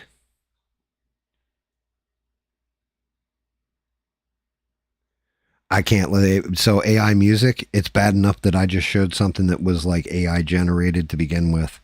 YouTube has updated its rules of engagement when it comes to anything AI. Where if you're doing AI generated stuff, like there's one show that I've watched, well, not show, but one dude I watch, it's called Infographics. And the guy has been doing animation and he's got like millions of subscribers. I never knew what he looked like up until a little while ago. He started showing his face and then showing him in the voice booth doing the voiceover and all that stuff. Because anything AI now that YouTube picks up as AI, they'll either strike your channel. You have to list that it's AI in the upper corner. What have you. I just did a disclaimer before I showed off that Elliot Page shit. And I'm hoping, I guarantee you I'm going to get to the end of the stream tonight. It's going to shut down, it's going to process, and it's going to come back and tell me I either have a copyright strike or an AI strike for that. And I'm going to have to remove those scenes. So anybody who didn't see the memes, like they're going to be lost because of that. They're YouTube, too many people took it and we're monetizing the shit out of AI right off the rip.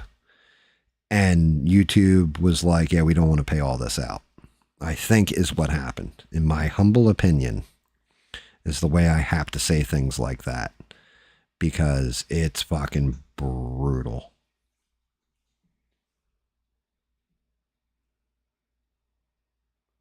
Yeah, so the band is hard. Okay, so the band is Hard Archive. The song is Off the Hook. Got it. You play it on stream every day. Hey, I mean, good on you. Like my theme song was written, produced, and everything else by my best friend. I own the rights to it. And, it's one of those things. I've got sign off from the band and everything else. And YouTube tried to nail me with that the first time I played it. And I was like, oh no, dude. No. Nope, I own it. Here's all my shit for it. Like even my fucking name, my logo, all that shit is all copyrighted now. Just because YouTube is just, man, it's fucking brutal. That's why I keep looking at stuff like, David was suggesting earlier that I go to Kick. Rumble's definitely been looking like it's on the table because eventually I'm going to say something. I'm going to upset somebody and I'm going to get in trouble. I'm going to get in trouble for something that comes out of my mouth. It's bad enough they've throttled videos that anything, or, streams, videos, whatever, when you talk about Jeffrey Epstein, the Epstein files, that kind of thing. They've kind of been on, I don't want to say a warpath, but a semi-war path. That kind of shit.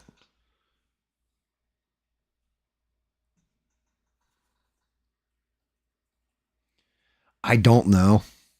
Oh, Rumble. Yep. Sleep Token's actually been a pretty good band.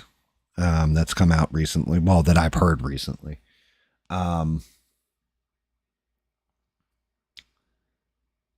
Yeah, I don't know if it has to do with percentage of AI. I don't know. I don't know the logistics behind it, if I'm to be honest. But I try to stay out of those gray zones where I'm going to get my ass taken down. Because I'll tell you what, not for the commentary and shit that comes out of my mouth, because my opinion's always evolving if I'm doing political takes, stuff like this. But when it comes to my paint jobs and stuff, there's a progression that goes through all my videos where, and I'm still not very good, I'm working on it, but you start off and you can see where I progressed when I switched up my paints, like all kinds of different things like this. And I don't want that all going bye-bye. You know, if I download my entire archive, which I'm not going to do because of the amount of external hard drive space it would take, that might be a different story. Or I get them uploaded to a different platform, then I can start taking a little bit more risks, but I got to be careful.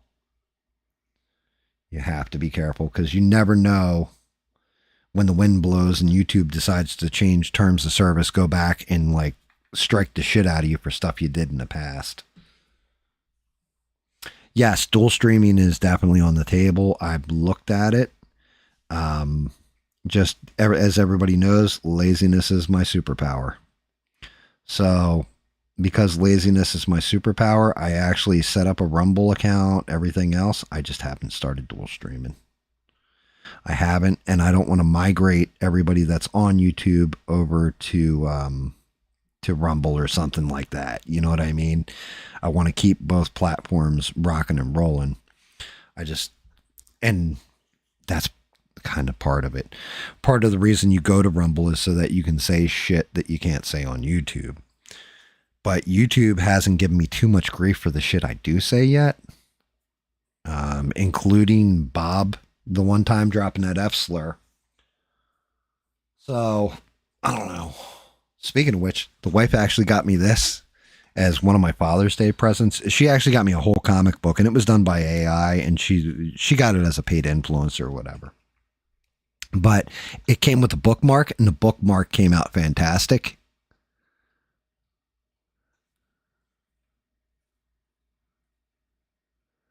But the wife got it, like me holding the Joker and my Xbox controller and my puppy with me. And laziness, my superpower at all. And then on the back, it's got my stats. My reflexes, 99. My laziness is at 88%. My lore is at 95%. My art skills are only at 82. Skills, quick reflex, resin burst, and sarcastic wit.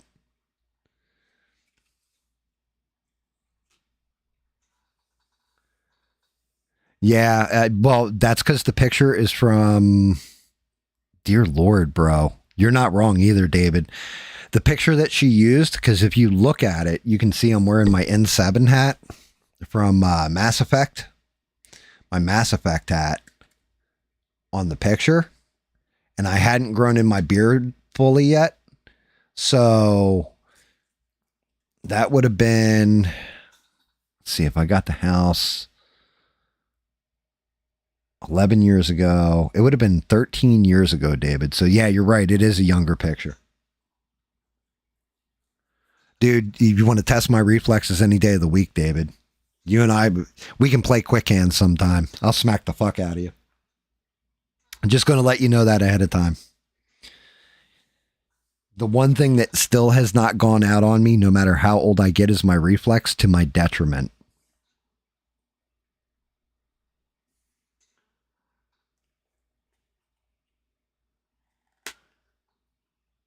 But yeah.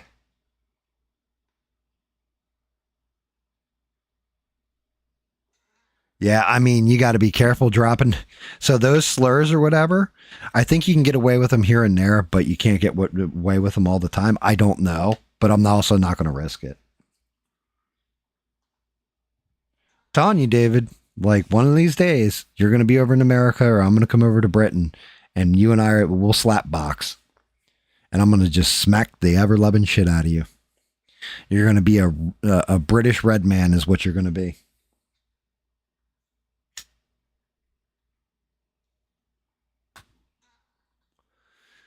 Even better is I'm waiting for the time you come to America, David, and maybe I'll come up there and we should all meet at Twisted's, and you can meet Twisted and Johnny. And it's going to be funny because I think David's like 6'3" in real life. So Johnny, I think he's like 5'11". So you're going to be towering over Johnny, and Johnny's going to be 4 times as wide as you.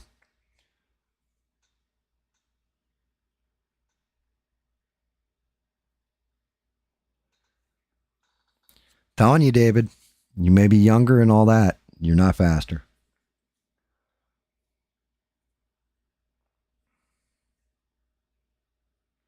Yeah, I mean, okay, so there's that, but they're also, you're right, Francois. So that's part of it. I'm not real worried about the advertisers, all that kind of stuff, right, either, because I'm not monetized. But where you got to worry is administrations change hands.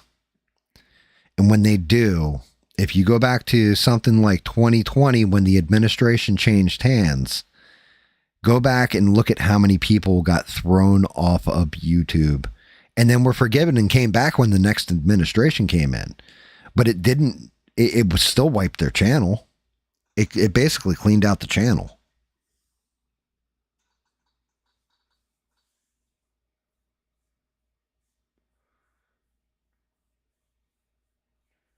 You know? Like, that's just it. It's somewhere in their terms of service. You have to be careful with that word, like getting away with it. It's like dropping a hard N word or whatever. I don't use the word, so I don't really even worry about it. But there are definitely people that drop that word like it's just natural. We got this one buddy named Monkey. And Monkey says that word, I'm going to say every 5th word out of his mouth. And we don't, nobody cares. Nobody cares that he says it or whatever. But he wanted to go on live stream with my buddy Twisted. And first thing I said to David, I was like, yo, has he cleaned up his language? If Twisted's going to have him on stream with him. And David's like, bro, he dropped that word like 5 seconds into the conversation. I was like, oh, I hope Twisted doesn't bring him on. Yes. Matter of fact, Francois, flat out, I wish you had told me you stream, that you have a YouTube channel and everything else. When Stranded was in here, she keeps links to everybody who has their own channel, and she will hyperlink to you and tell people to go check out your content. She doesn't have, like, flat out, we promote everybody here. That shit does not bother me. I want to see you guys grow as a community. I want to see you guys, maybe your content is good. Maybe it's bad. Maybe it is for people in here. Maybe it's not for people in here. Whatever. Promote yourself, brother. Absolutely. If you want to put in the name of the channel or whatever, I can search it up real quick and drop a hyperlink to it. So yeah, by all means, I tell everybody, promote yourself when you're in here. That shit does not bother me. What are you going to, I know people get in their feelings about that kind of thing, but I don't. I believe everybody should be able to build whatever community, freedom of speech, whole 9 yards. I'm all about it. It doesn't, it should be a bunch of people that are pulling for each other, not a bunch of people that are working against each other. People can disagree on all kinds of fundamentals, on their religion, on their politics, on, whatever. You have the freedom to say it. You have the freedom to do it, and you should have the freedom to promote it too. I don't know where the gatekeeping is, but a lot of YouTubers get upset, like, oh, ban that guy because he mentioned his stream or what. Fuck that, dude. Promote the shit out of yourself.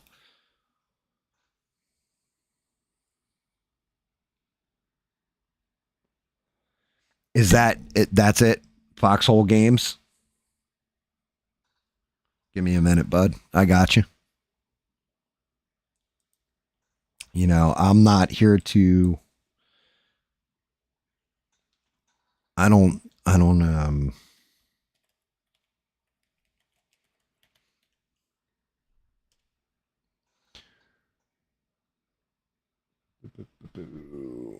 of a bitch.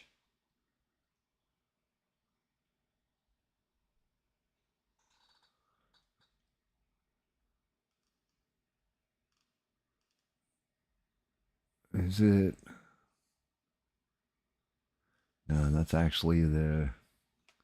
I gotta look. See if I can find it.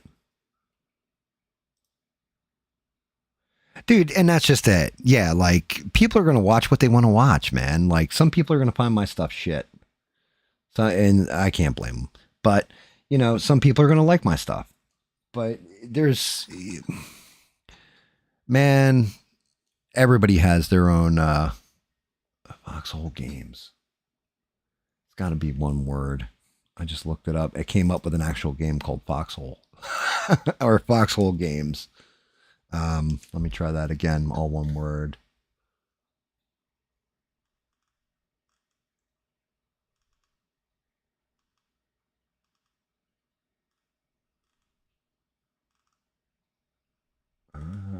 I think I got it. You got 125 subs?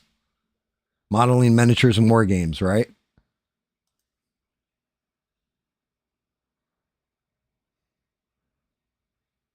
Is it? I think it's this one.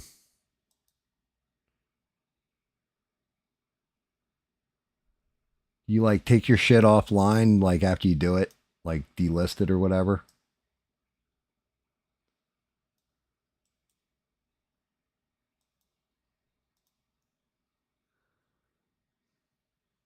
Let me look.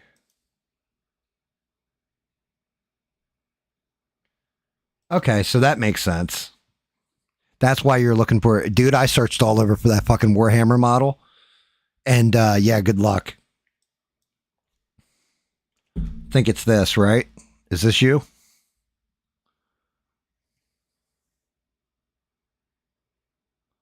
Oh, okay. I got you. That sucks to an extent. Cool.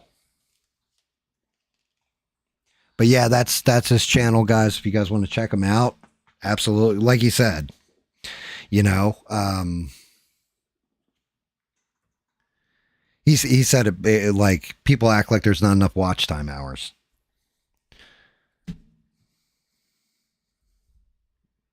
You know, with me, it's a kind of a potpourri in here where we'll talk about damn near everything.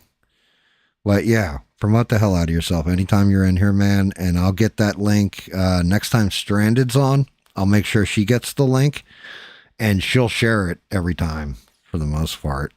Be like, check them out, blah, blah, blah. Absolutely. I don't like that shit personally, where people want to gatekeep. Like, what are we doing here, bud?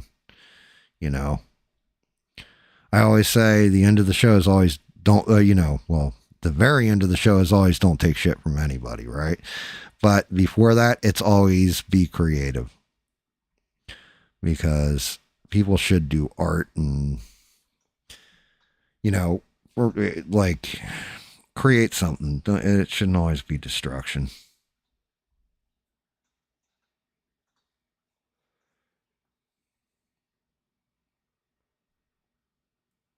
Yeah, dude, free speech is king. And, the thing is, the real kicker is, you can tell who's actual free speech and who's not. Say something they don't like.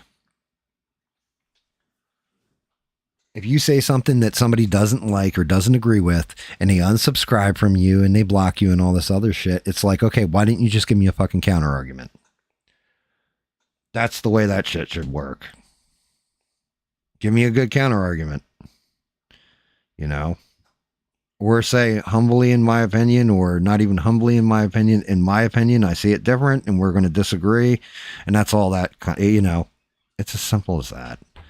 People get all hung up with, oh, well, I've had people that like, oh, you don't understand. Trump is the second coming of Jesus Christ. And I've had other people that are like, Trump's a complete scumbag. Doesn't matter. You're allowed to your opinion. That's called America. That's Constitution.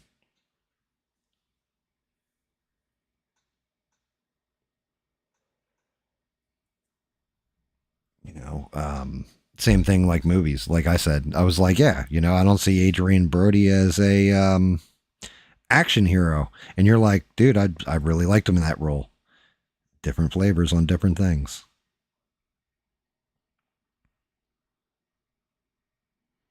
Everybody's allowed to have different flavors on different things.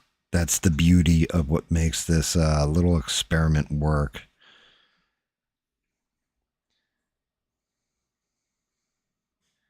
And it's one of the things that actually has always made my channel work is the fact we don't all have same think.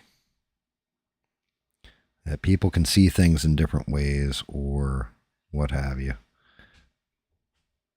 And there are times where I wish I didn't beat the shit out of myself as bad as I did when I was younger, because maybe my hands would be steadier. I've got blowouts, all kinds of shit.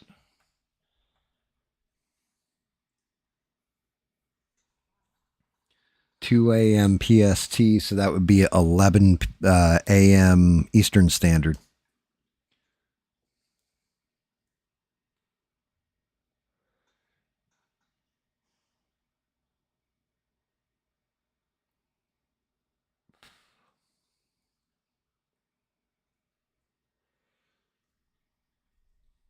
And being pro-socialism, socialism, and communism work, but only if there's like maybe 10 to 12 people involved in it. It doesn't work on a grand scale. It just doesn't. It's a bullshit. It's a bullshit thing when you get above a very tiny community of people. Like you can do a small community, and as long as everybody's on the same page and working towards the same goals, it works. But the more you add to a society, different personalities, different aims, different ambitions, everything else, socialism or communism collapses in on itself. So yeah, I'm 1,000% with you there. Biblical abominations, I don't know. I used to say I was agnostic, and somebody corrected on me. I'm just atheist. Atheist. Yeah. Yeah. You know, like I'm 100% freedom. You worship whoever the fuck you want. Everybody's got their private relationship with whatever God and all that. Even if you're Christian, it's like, I always looked at it as you know, which Christianity's right, which one's correct. Mormonism, Protestant, Catholic, Baptist, like which version's the right version? You know, it's always selective and up to the individual. So that I don't understand. Simply, I don't have religion like that. But I also don't shit on anybody's faith, or I try not to. Try not to shit on them. Just because I don't believe doesn't mean other people don't staunchly believe. And in certain cases, they should. All right. I am going to add a little water to this palette, dilute the shit out of this black, and see if I can't get a nice little black glaze for this under, like right in here.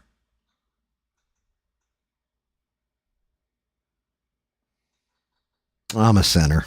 I've always been a sinner, though. You know, I'm just a dude who tries to do the best I can. And I'm always going to come up short most times. Just nature of the beast, unfortunately, because I'm human, which means the human condition is you're flawed to an extent. You're always going to be flawed.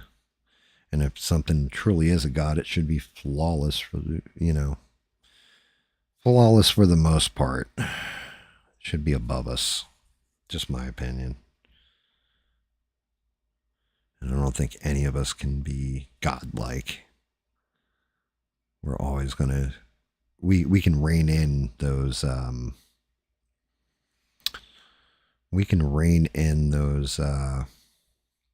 animal instincts. but they're always there. I don't think God has them.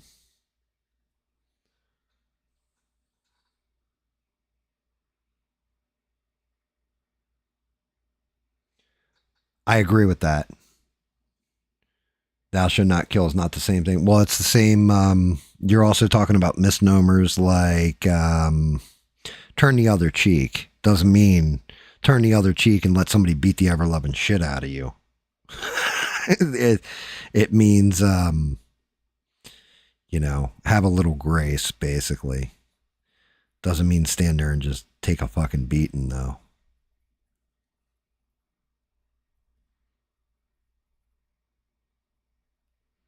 What I did was I just took ordinary black and I'm diluting it with water and going over, because I have to go over this in silver again.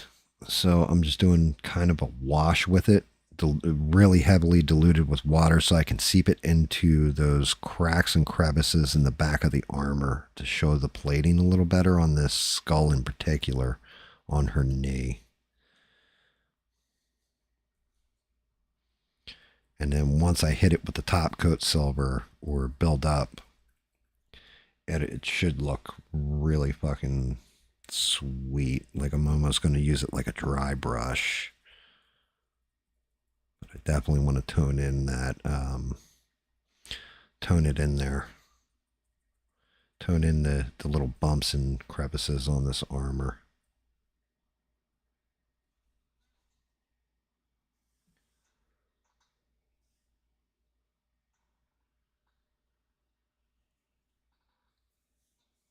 I mean, I'm not giving my weed to get them stoned, so if I had any weed to give, that is. But I know what you mean.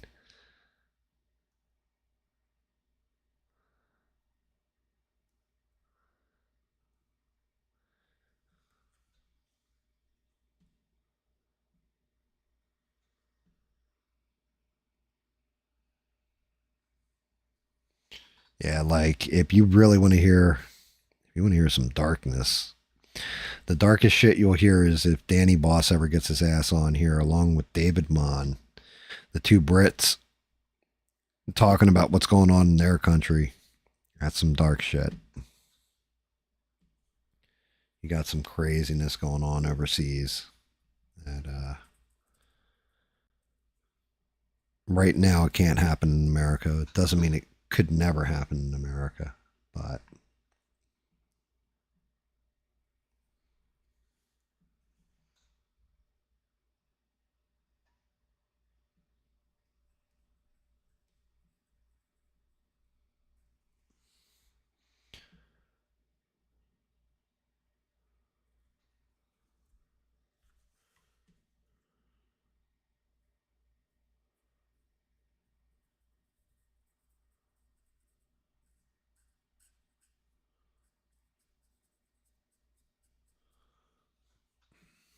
yeah, that wash is actually getting into that crack. I mean, I've actually got professional washes, but for some reason I still tend to do it this way.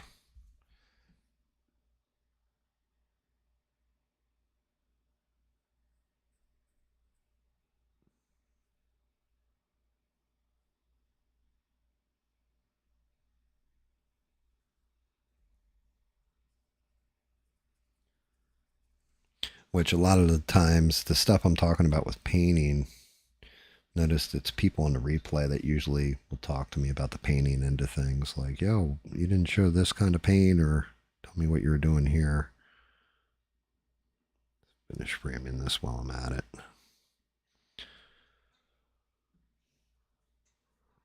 Yeah, the Warhammer though, you killed me with that one, because I did, after I got off stream or whatever, the next morning I woke up, I'm like, there's got to be a site. There's got to be a guy out there with this STL, and man, I searched everywhere high and low for it. I messaged a couple people. Everybody was like, yeah, good luck finding it.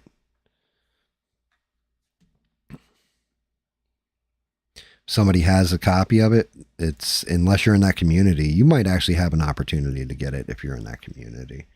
Just reach out to some guys on Reddit posts and what have you. You might get somebody who's going to come back and give you the armor cast Titan that you're looking for. I couldn't find it.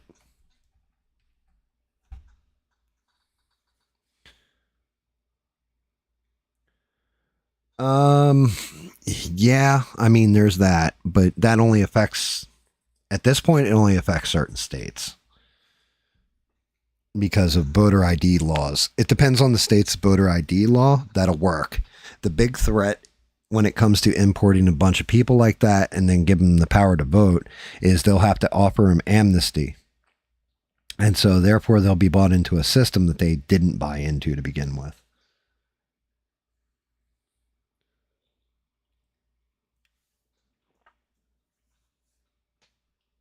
But the will of the American people, at this point, part of the problem is we don't have the stomach as a full group of American people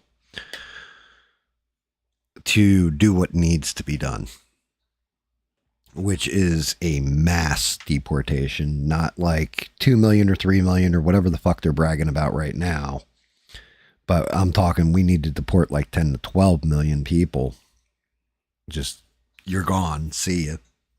Cut down on our H-1B visas and kind of reform everything. Part of there's so many problems with it because part of it is reform. And as long as they don't, they'll never fix it. And if I'm to be honest, and the reason I say they'll never fix it is because that's what they run on during the campaign. We don't wipe money out of politics. Like, that's kind of the inherent, that's the actual issue. If you got all the money out of politics, you would get rid of a lot of the pieces of shit that are in politics that are just doing it for the money. They don't care about the will of the American people anymore. They just care about that paycheck they get. They care about those side deals they make and the lobbyists that give them that money. Well, yeah, they gave me $20 million to get fucking elected to Congress, for example. And so, yeah, what do you guys need from me?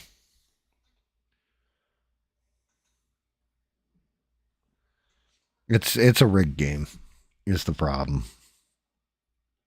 And you would have to implement rules and everything else. And anytime somebody looks like they're going to, they do the exact fucking opposite. All of a sudden, the donor class comes in. The people with the money come in. And it doesn't matter, Democrat, Republican, they all do the same fucking thing.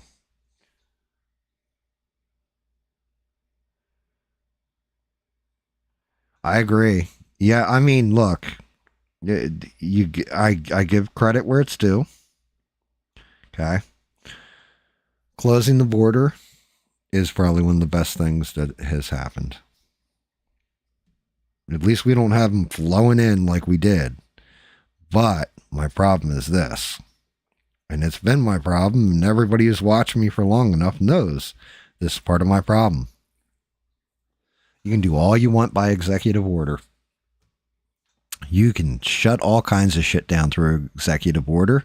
If you do not codify the law, then the next guy who comes along just says, nope, I'm writing an executive order to override every one of that person's executive orders, and everything flips again. We watched it happen in 2020.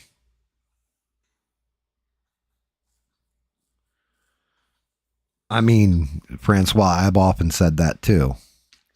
If somebody comes here, if somebody went to China, and let's say it was a mass murderer that was in the U.S., they escape the U.S. and they fly to China. China gets wind of it, and it's something that violates their law like that, and they kill somebody over in China, they're going to execute them publicly. They'll do it right in the public square. They don't give a fuck. And that's the kind of shit we need to have happen here is you need to make examples of actual criminals. They have to be beyond a shadow of a doubt. You can't just accuse somebody of something. But if it's something super egregious, it needs to be in public.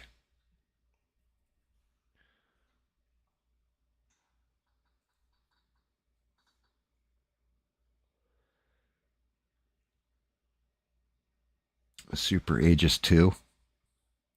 Is that like, bro, I had this one take one time and people were like, I don't know about that one, Gam. But I said, you know, you build the wall, but then you put auto turrets up there that are motion sensitive. And then anybody who gets close to the wall, like you set it up where it's like, if you cross this line, you are going to be in danger. And then the next sign, maybe, 20 feet up, says, if you go past this line, it's basically risk of death. Turn back now, last chance. And then you get past that sign, and that's where the motion sensor reaches out to, and the auto turret turns on. You're probably going to deter people from trying to sneak in. That kind of thing. But you got to have the stomach for it, too. Please report to a port of entry.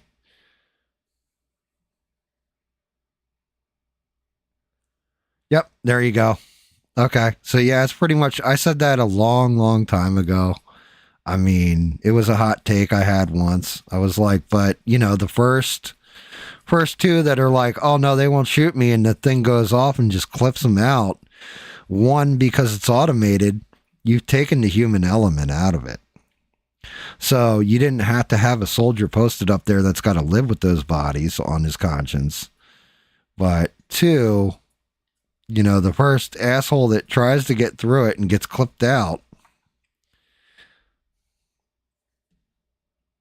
like, and everybody sees it, they're like, yeah, don't go to the fucking border anymore because I don't want to get smoked. Let's go to the ports of entry and claim asylum. Okay, that's fair.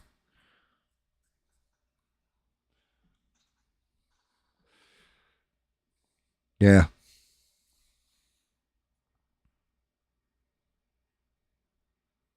Yeah, I didn't know that's what they were called, but yeah, I said the same thing a while ago.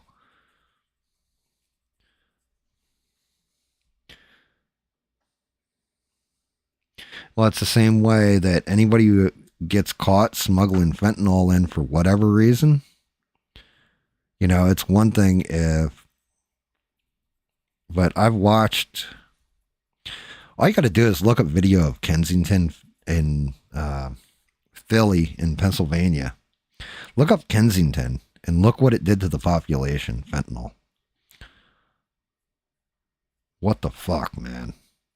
Like, you're telling me that this shit's coming into our country and it's killing Americans the way it is, and that's acceptable to you?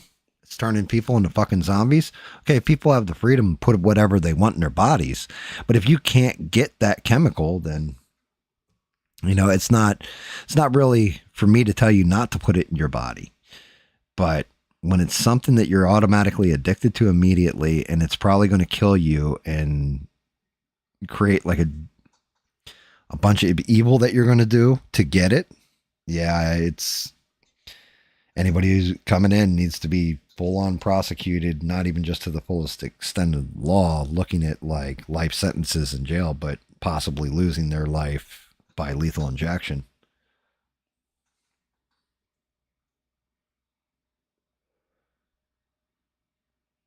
Yeah. And I mean, legal immigration, I'm fine with that. There's people that come in here that are legal immigrants that are fantastic people and the kind of people that you want in your country to build it up and make it better. That's fine. It's the ones that, hell, even some of the illegal people that have come in, some of them are good people, but they just need to go back and do it the right fucking way. Just do it by the law. Is it expensive? Yes. Does it take time? Yes. But anything that's worth it is usually those two things anyway. So is it going to be hard work? Yeah.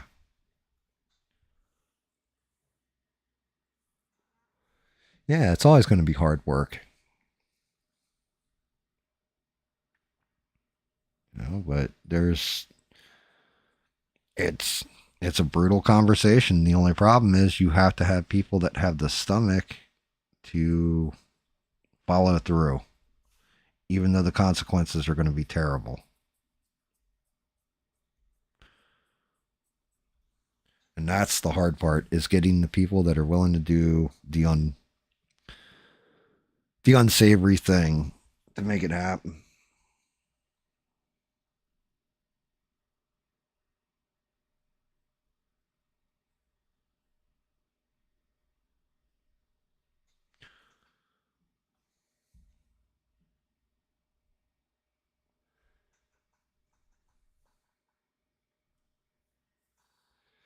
Yeah, I mean, that's true.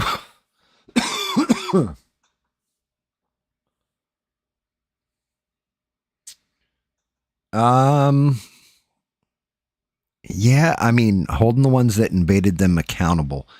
So the problem is, let's say it's a bunch of Venezuelans fleeing because America went and invaded them, for example. That's kind of on us, right? But at the same point in time, then you're playing world police. If you're just holding, you can hold yourself accountable, but holding everybody accountable, that's going to get pricey, costly, and then you're sacrificing yourself to show that you have the moral high ground, right? It's really about the people holding those people accountable. I don't know. That's a rough one. Gaming that out, you're looking at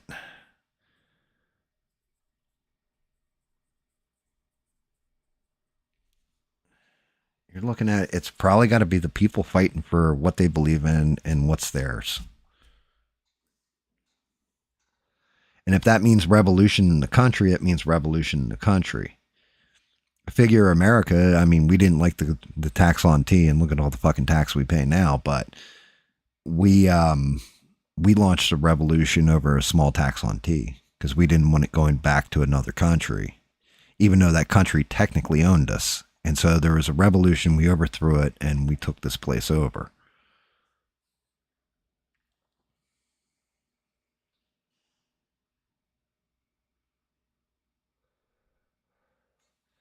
Well, that's one of those keys, right? Over the southern and northern border.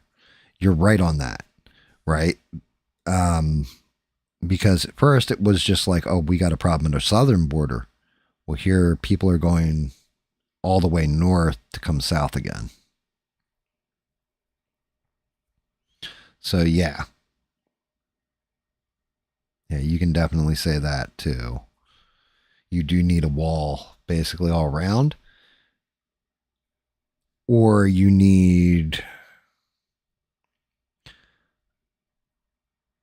patrols of people just maintaining that border, however much apart. Reality is we live in an age with a lot of technology and a lot of billionaires that like to build things. So why not just build automated systems that keep people from going in?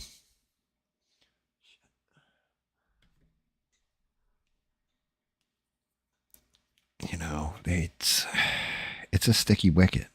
Like I said, even some of the illegal people that are here, some of the people that are here are illegal, are good people. They just need to rectify that somehow. I don't know how. They don't pay me the big bucks like that to know how. But they do need to rectify it. Piranhas in the Rio Grande. I mean,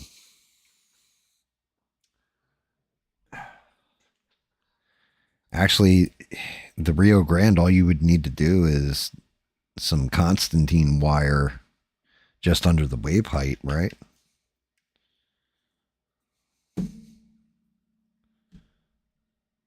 Would that work? I gotta mix this shit just right to try and get her skin patched here. I don't know if I'm gonna be able to get the color right. I did this with an airbrush.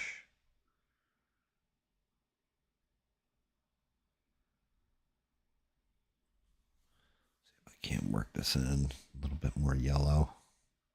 She's using a basic flesh tone in yellow right now, trying to patch where I blew out. I think that should fix it though. Just got to work that out a little bit. Ooh, pain in the ass. Looks like a good patch. Good people don't break laws. Sometimes they do, though.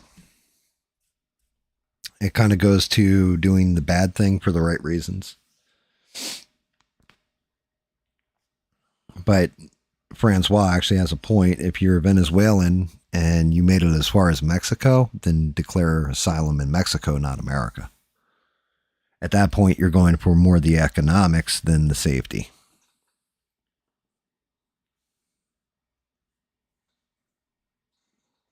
Yeah, well, that's the other part that kills me is you get shit like, hey, we're going to issue CDLs to people that are here illegally. And then they kill people in a truck. You know, you're technically by the book. In California, it's fine, you know, that's the law of the land. But a CDL lets you drive in other states, and that's not the law in the land. How does that work? At that point in time, that's where the federal government's supposed to intercede. You know, the whole point to our fucking federal government is for nothing more than national defense and resolving issues between states. Carrying a law that goes between the states. So, if federal law overrides local state government, they should have been able to resolve something like that in a matter of seconds, and yet they haven't. And we see the result. Family of 5 killed by some asshole who jackknifes his truck across the road or what have you, because in his country, it's fine, but over here, doesn't work.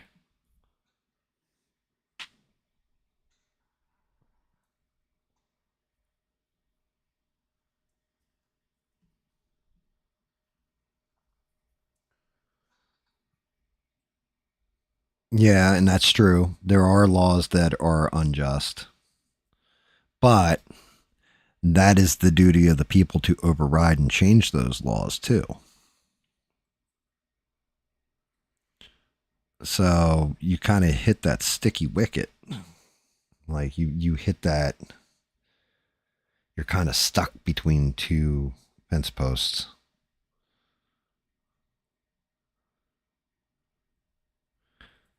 Because I mean, what works, say, in like New Jersey is not going to work in South Carolina. What's going to work out in California is not going to work in Texas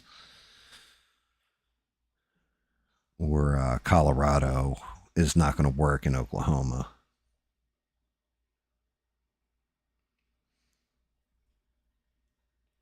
And yeah, that's just it. You got to de-incentivize them, you know.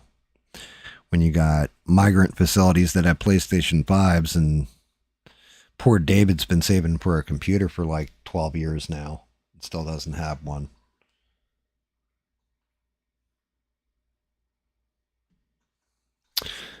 I mean, there is no justification for illegal aliens, but there is a justification for asylum seekers, things like this.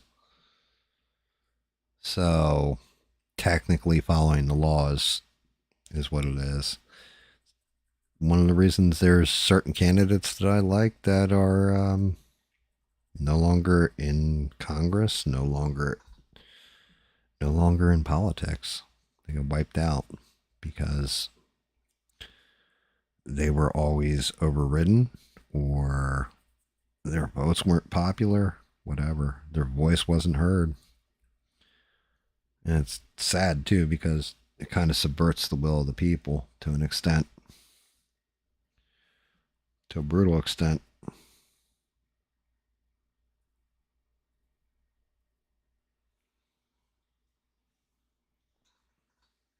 All right. That little wash I did on these definitely helped bring out some of these details. That's a little too heavy on that wash. Spread that out fast. Where it dries in there.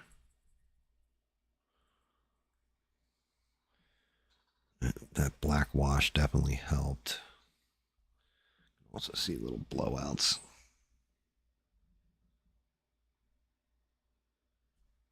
I mean, I don't.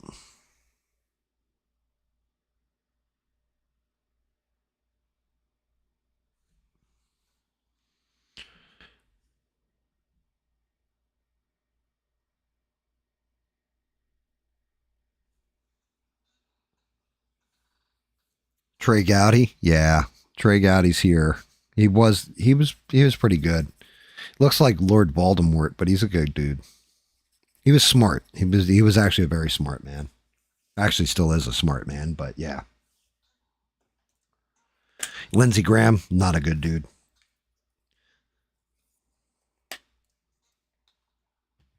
What's his name? Who else is in my state? Tim Scott, good man. Actually, too good of a man in certain cases, but he's also like he's quiet dude for the most part. Like that's why he didn't do well in like the presidential like debates and all that stuff. He's too. I don't want to say he's soft spoken. He's just too reserved. Where you need a personality if you're going to go for the big job.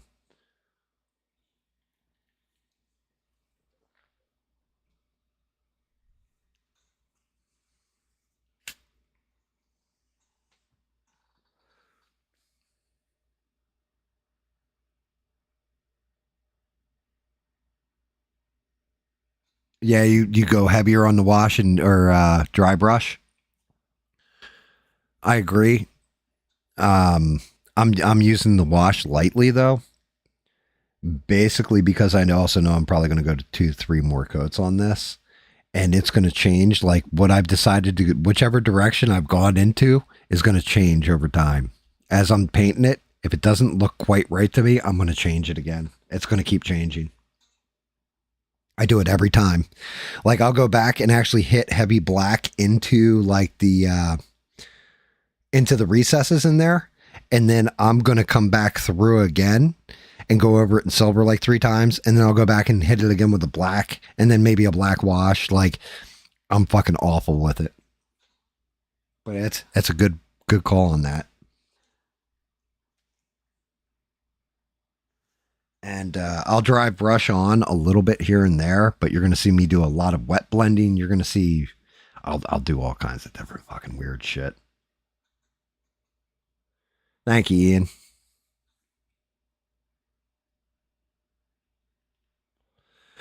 I mean, look, there's shit Trump does I like, shit Trump does I don't like.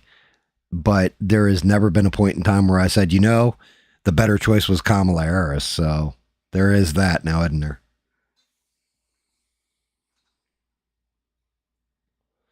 Yeah, I mean, and that's Francois. That is the way you kind of want to do this.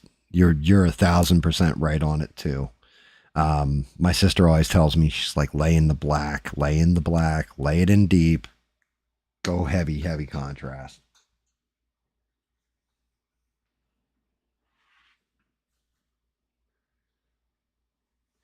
The one style I've been watching a lot of, and I'm just like, nope, I still don't understand it completely, is non-metallic metallics.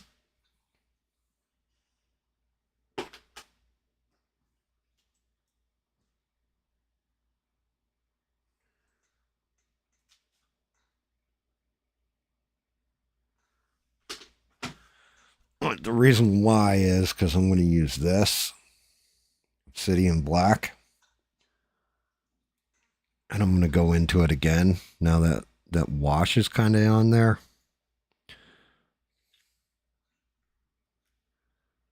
I don't know why I don't use my pro washes. I've had them forever. I just want to see what I pick up when I go in like this.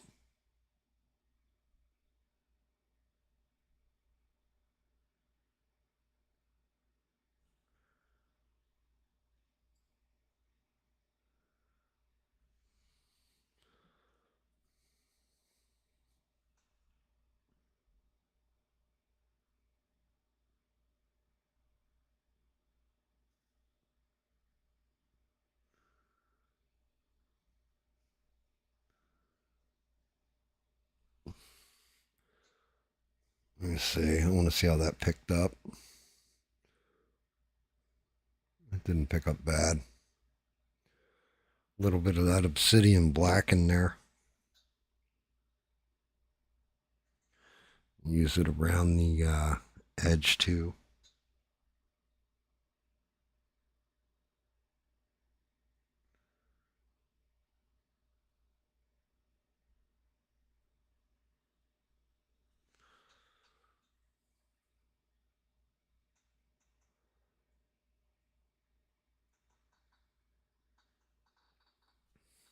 Democrat corruption and incompetence is all for show to create an underdog candidate that you'll cheer for and make excuses for when he undermines the Constitution. In my opinion, Trump is still a Democrat, and it's all by design of QAnon, AI quantum computer under Berkeley, California.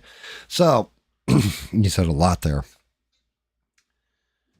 I think he is technically, by standards, if we go back to like the 90s, he is a Democrat. However, I think what you're really looking at is the Democrat Party, the progressives got enough of a foothold in it to drive the ideology further and further to the left towards socialism, communism. And because of that, people that we would have said back when I was, like a teenager or a kid, hey, that's a Democrat, are now Republicans, and like the hard, staunch Republicans too. That's the craziest fucking part of it. QAnon, that was mainly a hoax. That's actually been proven out simply because Q, even though not identified, kind of admitted he was just talking shit.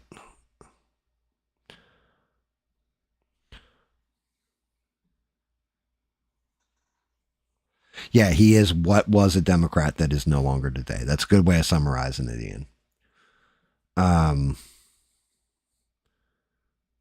Trump violating the Constitution only when it comes to our closest ally. I think that's when he violates the Constitution, but it all comes down to donor class.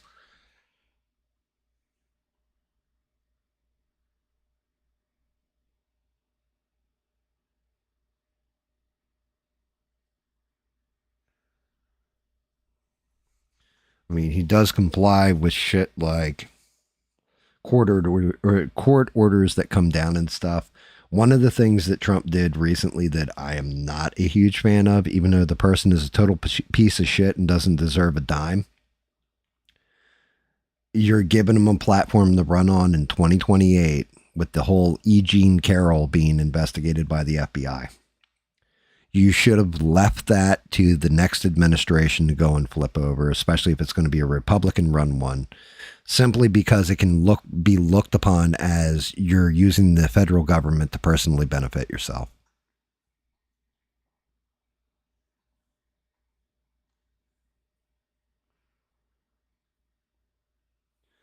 I mean, Fourth Reich, if you want to say that's what we would call a deep state, that involves the three-letter agencies along with all the staffers that actually are not publicly elected, but just, that's what the politicians pick up as they go into office. Technically, you'd be correct. I mean, it could be fixed.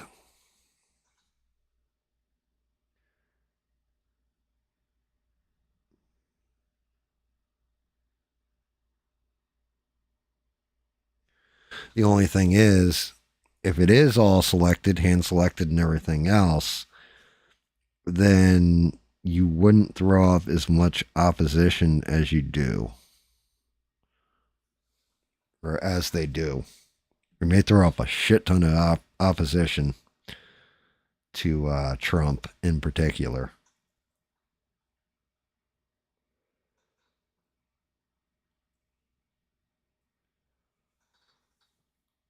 Yeah, see, that's one of those. Again, good Trump, bad Trump, right? The red flag laws are kind of terrifying to me. I can see the good intention in it. I can also see the negative connotation in it.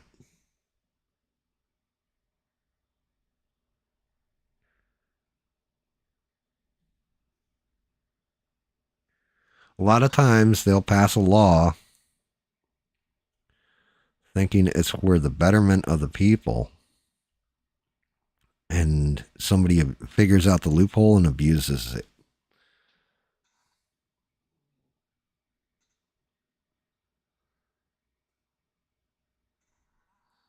I think it's all an act that has zero actual repercussions for Trump. Well,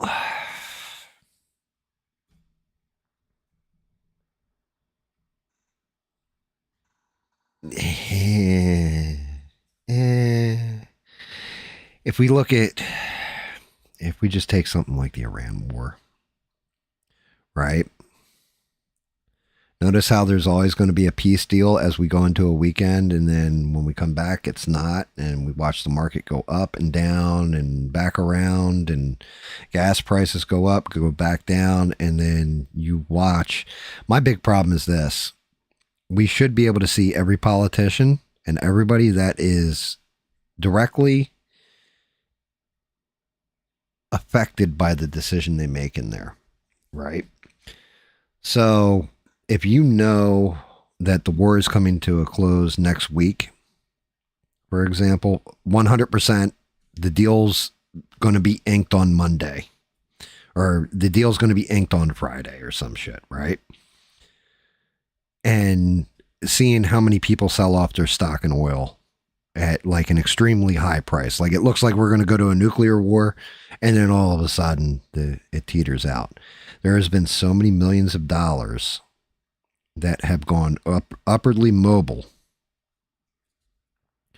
since this shit started. It's been like, it's almost like COVID all over again. COVID was one of those cash grabs, except for it went to pharmaceutical companies. This time it's going to investors in oil futures.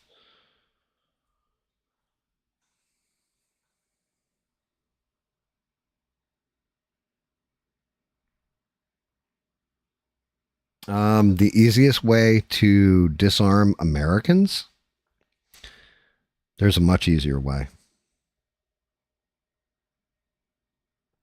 Much, much easier way.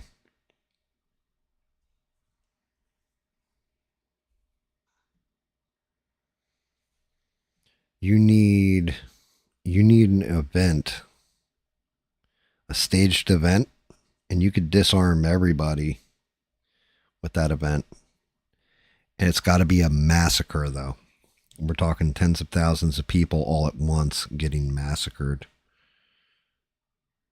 by Joe Schmuckatelli and everything else, who have just like a random militia that forms magically out of nowhere and goes and just, I don't know, takes down everybody in one certain area where everybody has guns. It can't be a place where nobody has guns. So it wouldn't work in like California. It wouldn't work in New Jersey. It has to be somewhere in a southern state, but it would have to be and you'd have to make it a right-wing group too. You would need some kind of tragic event like that to make that kind of thing happen, the same way that you implemented TSA after 9/11. Which, something that's been disturbing me and I've actually been seeing, and I don't know if it's just because I watched that bus crash that happened in Virginia, like the shit on that, and it started populating it in my algorithm. But there's been a lot of shit that's been blowing up lately. Like, I don't know if they're going to try and pass it off as acts of terrorism or what. But like you had the California thing where the chemical plant almost went, and they're afraid it was going to contaminate everything in Orange County. Like this kind of thing. There's been a lot of that going on lately. I don't know what the deal is. But I've definitely been seeing a lot of like, this place had an explosion. There was like an apartment complex that blew up. Then there was, it's been weird.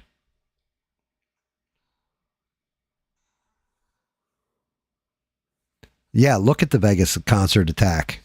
Explain everything behind it too. The motivation of the shooter, what happened, how did he get all the guns in it? It's magical. The federal government dropped the entirety of sharing that with the public, what actually happened behind that attack. And that's what I'm saying is you get stuff like that that's happening. You know what foils, I swear a lot of the times, I think they want to use it as a narrative to take away our guns and everything else, which I'm not a big gun guy. Just going to tell you that out front. However, I'm all about everybody should be able to own a gun if you want to, right? Like if you're an upstanding American citizen and everything else, you should have a right to own that gun. Because it is, you live in an era now where you can kind of balance the power using that gun.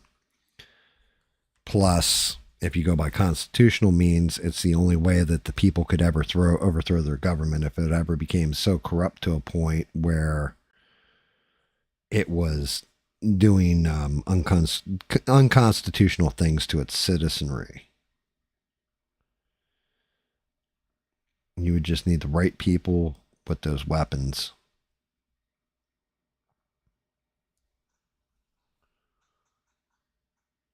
But yeah, the concert thing's an interesting one. We look at the assassination attempts. How come neither of them were like, look at Thomas Crooks. Why wasn't that thoroughly investigated? Who was actually behind that? Why was all the silverware in his house missing?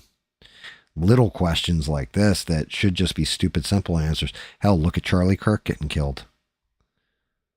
You know, I'm going to go with it was Tyler Robinson because of his trans boyfriend, girlfriend, whatever the fuck that thing is, set him off and put him down a path. And he, you know, did it for this reason, that reason, or the other reason. But why did they pave it over so fast? Why wasn't that really thoroughly dug into and investigated? Why did that happen so quickly?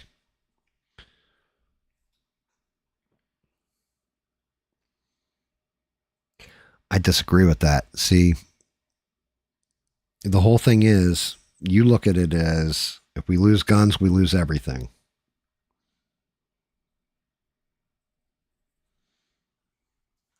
I don't look at it as if we lose our guns, we lose everything.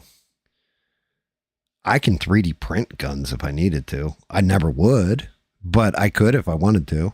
It's not hard. It's not real fucking difficult to make a weapon. You know, okay, so we go to England, they banned all guns. What happened? Stabbings went through the fucking roof. People will figure out a weapon. You can wire up a car and blow it up if you wanted to do, you know, like massive damage and shit like this. I mean, I've got, well, I'm not going to say too much here, but I definitely know people that could just make C4 with shit you find in your kitchen. You know, stuff like this. Common household electronics as detonators. If people really want to inflict harm or defend themselves, there's easy ways of defending yourself that are much, much more lethal, less wieldy than a gun. You just got to be clever.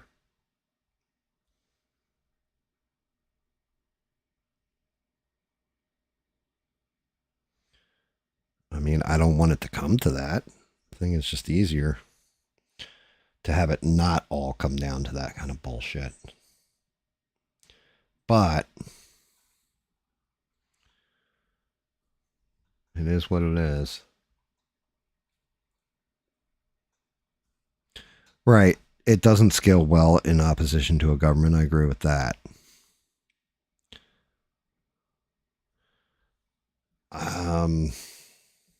You know, it does scale well in opposition to a government. Simply being able to take out their electronics. Being able to shut down the system. I mean, you could drop our government pretty fucking quick. believe it or not, if you did it right and you were on American soil. It'd be harder, much harder to do overseas and all that kind of stuff. Just the infrastructure. You could collapse infrastructure. The thing is, it's just like I said about, and I don't think you're around for this one, when I was talking about the Strait of Hormuz, right? You could free that Strait of Hormuz instantly. You could do all kinds of stuff. The problem is you have to be willing to pay the human toll for it, meaning that you would have to kill 60 million Iranians, more than likely the innocent ones too, not even the IRGC, in implementing, like blowing up a desalination plant, cutting off their power, sending them actually to a third world. You would have to be all right with that. You'd have to have a stomach for legit mass murder, basically, which I wouldn't have the stomach for. I couldn't live with myself for doing that shit.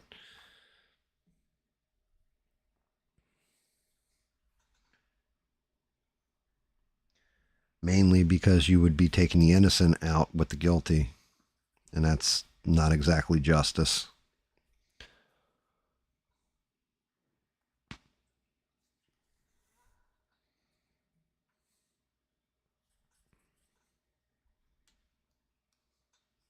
All right, let me see. So I laid in that black on this. It's not terrible. Yeah, definitely black that out a bit. Let's see what this looks like on the staffing. I think I'm going to age metal this. I just wanted to see kind of sheen to it, but that's not what I want for the handle.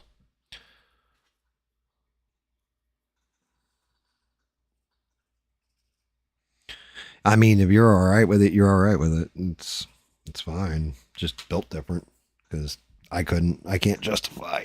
I can't. I try to do the least amount of harm as possible. I mean, technically, if you let machines run everything, well, first thing it would do is probably wipe out humanity because then there would be no issues at all from machine logic. But from human logic, it's sticky wicket.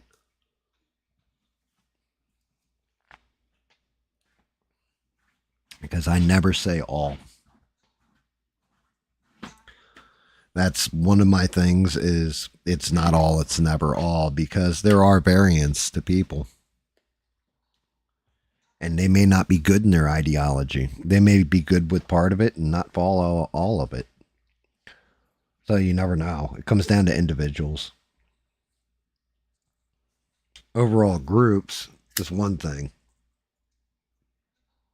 But individuals can be nuanced, different, and all that, which is the problem.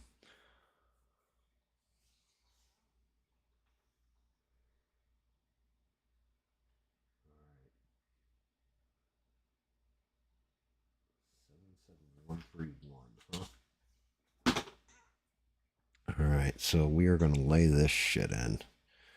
Start laying into this blue a little bit. I just want to see how this tones out. Now we've got kind of a solid base on there. A good outline for the actual construction. And I'll tell you what, it is a beautiful looking color on the palette. I just don't know how it's going to play over top of this.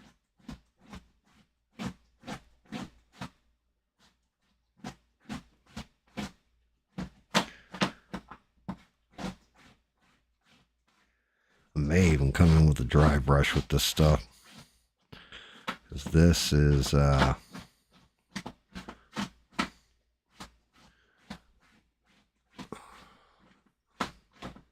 a nasty color blue.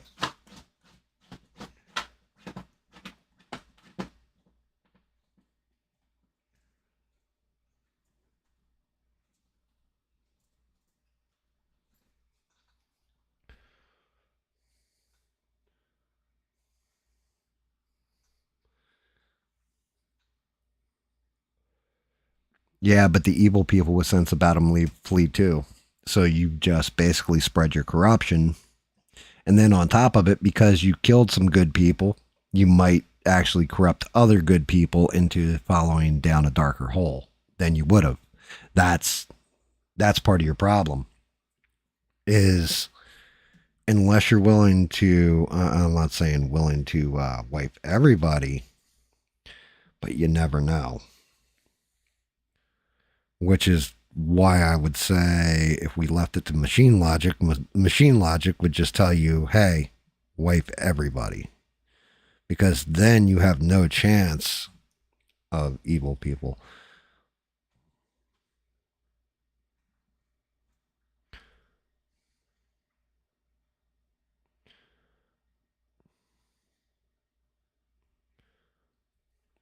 Like I said, it's a dangerous game because you have to consider the the oopsie of it, basically. How does that look? Let me see. I really want to scrutinize that blue and see if it looks good on there. It does.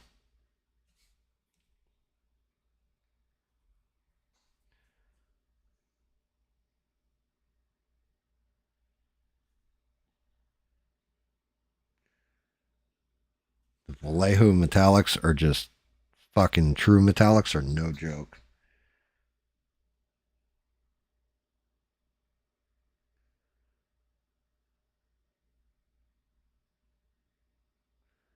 They coat very even. They definitely they definitely look beautiful when they're done on there. Like I said, in a way, I kind of wish Danny Boss was in here and bullshitting with us. Because you definitely, like, I would put him on the microphone or whatever and let him just go off about what's going on over in England. You definitely get some interesting takes from him. Because he's just recently become Christian, for like a year or two now. And he's on a journey. But it's mainly because his country has fallen so down that it's not good. Like he's losing his national identity. So he's got some really fucking interesting takes with it. And the whole thing is, I always say this: your average American, the Muslims we know and deal with are Americanized. They're not overseas Muslims. So you don't see the same kind of, I don't even want to call it extremism, but you don't see the same kind of dedication to a religion as you would overseas. Now, the ones that we've kind of imported, like ones in Minnesota, you can see it there. But yeah, it's rough because I know some Muslim people that are some of the nicest people I've ever met, but they're American Muslims. They're not overseas Muslims. And then having family in the military told me some stories about over there that I'm like, whoo. Definitely don't want that in your fucking country.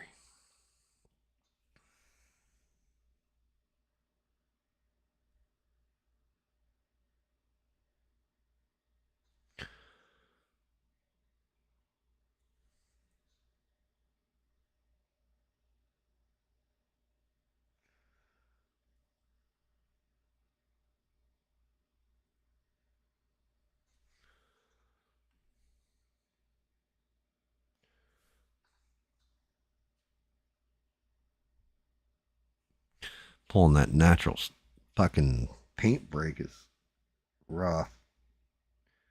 I feel like diluting the paint, so trying to go in heavy but light at the same time, and it's rough.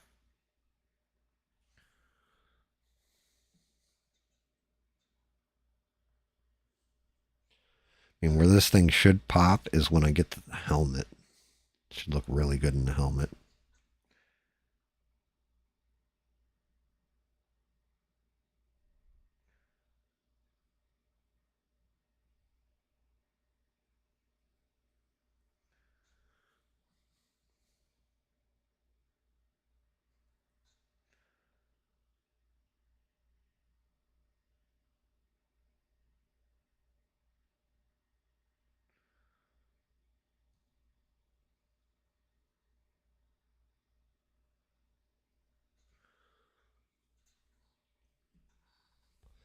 Yeah, that little break in there. I don't even know if you guys can see it. Let's see if I can't get the camera to pick it up. But the little breaks being left in the... Shit, it isn't. Let's do this. It'll pick it up. Maybe it'll pick it up. Come on. Right there. I want the camera right there, damn it. Zoom in. The little breaks make it pop.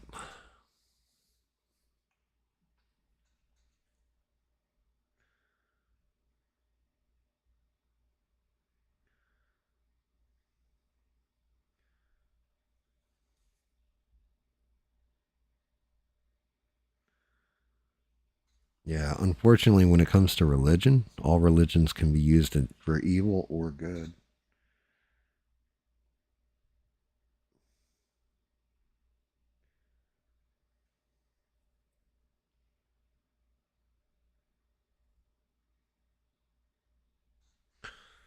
Oh,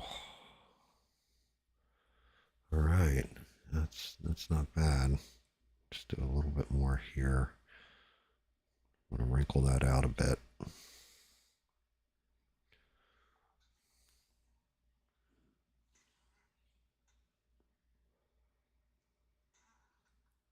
I mean, if you believe in the Lord, so I've told this story on here. It's part of the reason I'm like atheistic. Back in the day, and you can look it up. I won't play it on here because last time I did, and every time I play something from WB, I get a strike. But there was a hitman for the Gambino mob back in the day in Jersey. His name was Richard Kuklinski. He was known as the Iceman. He did a bunch of confessions. And in one of the confessions he did, they asked him about if there were any of the hits that he regretted. He said there was one. And in that one hit, he went in to go execute someone. He had him down on his knees. He said the guy was begging, praying to God to save him, everything else, and praying for Jesus and all that. And he kept the gun to his head. He said, okay, you have 1 hour. Pray your heart out. Pray as hard as you want, everything else.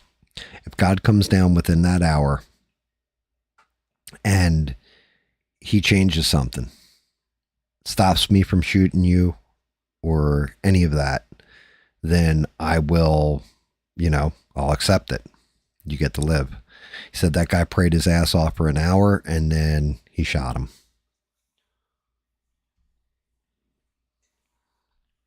What's up, Eugene? My point of view, though, Francois, on God is God gives you the tools to, if you want to go with the Christian valued system of it, he gave you free will to make the choices and everything else. He gave you the ability to save yourself from harm when it comes to things like that. And it's up to you to use those tools.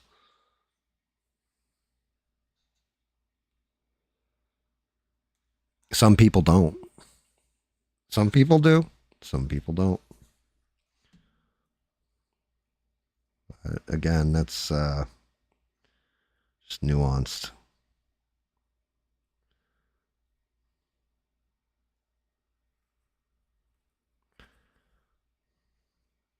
It's just the nuances.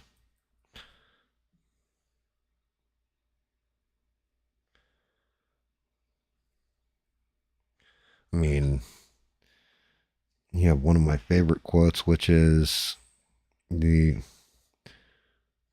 only thing to let evil men, win is basically for good men to do nothing. And that's not the actual quote, but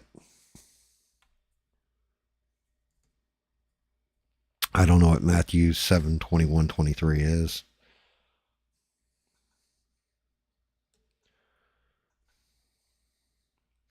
Like I read I read a bit of the Bible recently. Well, was reading like a chapter here and there. Ethiopian Bible, which has all the non-canonical books in it too, like the Book of Jubilees, Book of Enoch, all that kind of stuff. Some interesting shit in there.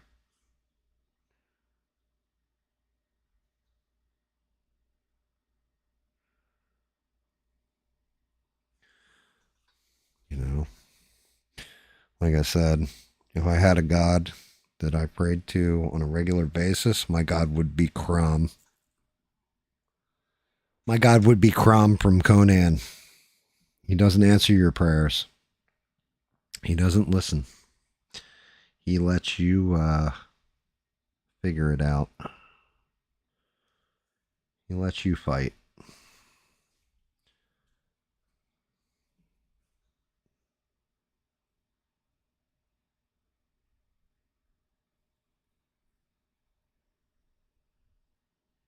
But I do believe there is a God, so there is that at least.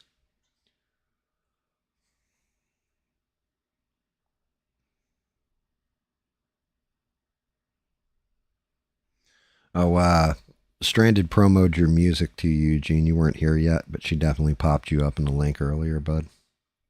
And Francois here, he's got a channel as well. He streams and paints and everything. Sounds like he does the same kind of thing I do, where he, paints, talks shit, and gives opinions on stuff, everything else. So if you want that, matter of fact, hold on, I'll post that link again. So this way you guys can check him out whenever he does. Should just be able to paste it. I should have it still saved. I do. That's that right there is Francois.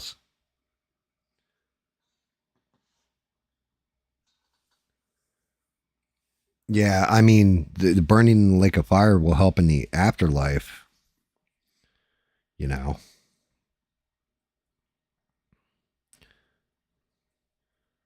But I've seen people that were seriously pious and actual good people, innocent people that have died tragically and young too. And I've seen evil people that seem to live forever. So you could technically say Earth is kind of our hell or a purgatory or something. I don't know. I don't know how it all works. I just know I try to do no evil. That's the easiest way I can put it. Or the least amount of evil as I can. But I'm kind of just balanced.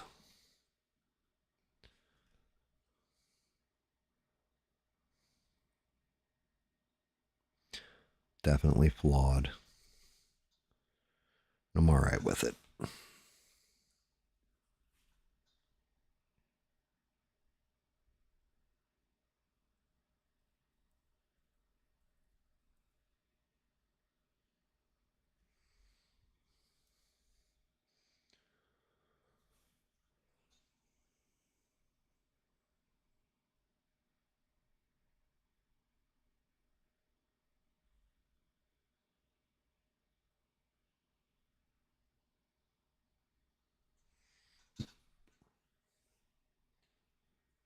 There you go, Francois. There's another one for you.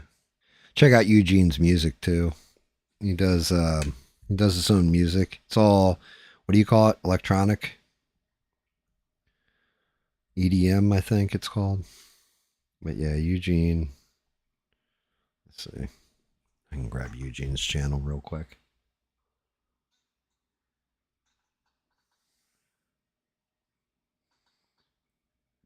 Domed Earth. What the fuck is Domed Earth?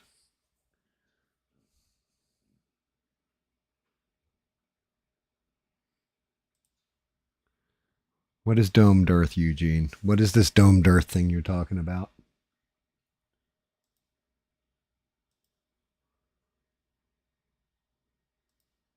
Oh, damn. I think lung cancer is going to take me out eventually. Not good.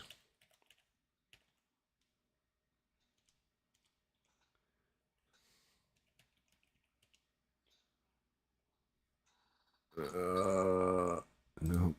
I've missed an A. There it is.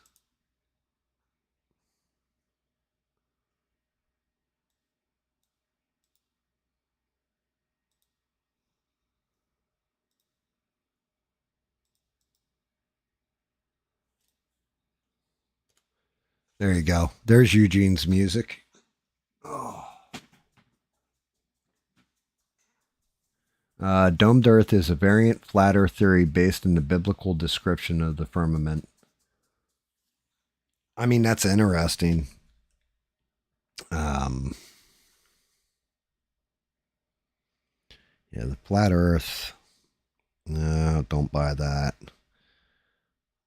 I don't know if I buy Domed Earth either. Whole thing is, when we're looking back, if it's something that's, you know, back from biblical and all this kind of stuff, also realize most science stuff that you would think is magic, let's say just wirelessly charging your phone, right? That would be considered magic back then. Hell, even just a lighter would be magic, but it became science. So some of the stuff from back then, a good chunk of me says it's just science we don't understand yet. That there is a science to it, but either it's not in the physics that we understand, or we haven't discovered it yet, or it could even be something that we had discovered and lost over the years.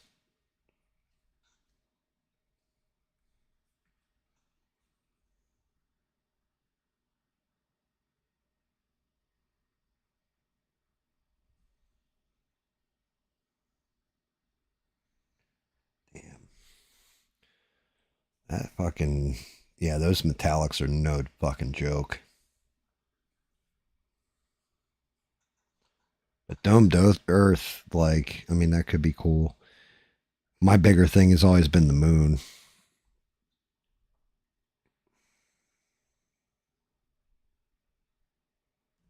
Simply because all the other moons we observe, our moon does not behave like them.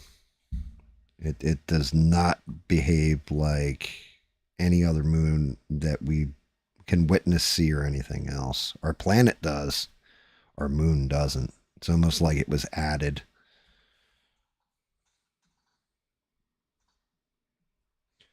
Earth, the hollow Earth theory is a possibility. That is a possibility. I mean, technically, if you've got molten metal that's being compressed by a gravitational rotation, that metal is constantly in motion,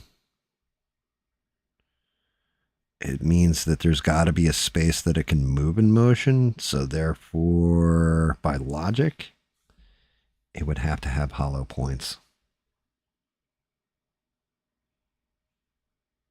Yeah, that's just it. We know more about space than we do about our own fucking ocean, which is always odd to me. And the deeper we go, the bigger shit gets.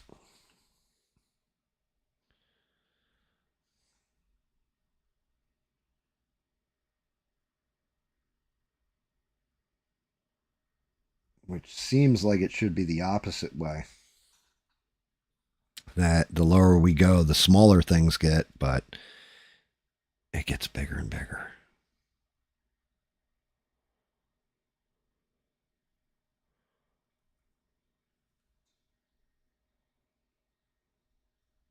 Get a good coating on there. Trying not to blow out the eyes too much.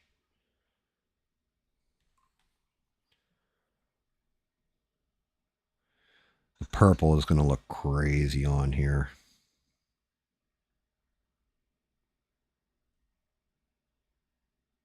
Like the metallic sheen off the purple is going to look nuts because the blue is already popping the purple.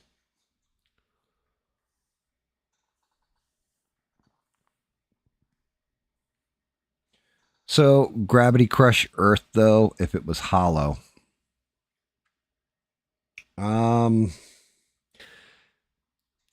not necessarily. Not necessarily. If you have liquid metal moving around in there and that metal is heavier than whatever surrounds it, it wouldn't allow it to crush. I wouldn't think it would allow it to crush. Kind of like if it was full of nothing but air pockets, okay, I could see it crushing it. But if it's some kind of heavier gas or just the fluctuation of the metal and it's moving around, constantly moving, and then it wouldn't. It would kind of be like fish at the bottom of the Mediterranean Trench, or Mediterraneous, whatever the fuck that trench is called. You still have life down there, but it doesn't breathe air, right? It's liquid. The liquid, because of that, it can survive the depths, and it's built in that crush pressure. It would be the same kind of thing.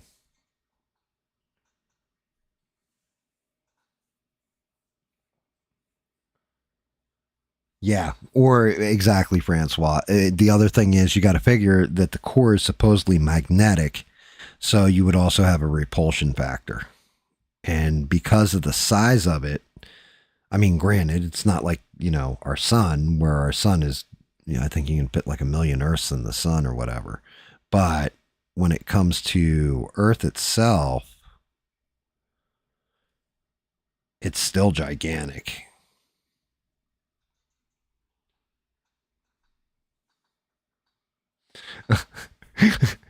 Beans, go ahead. You can lay into flat Earth. YouTube blocked your donut. Earth theory and the moon is the hole. Yeah, no.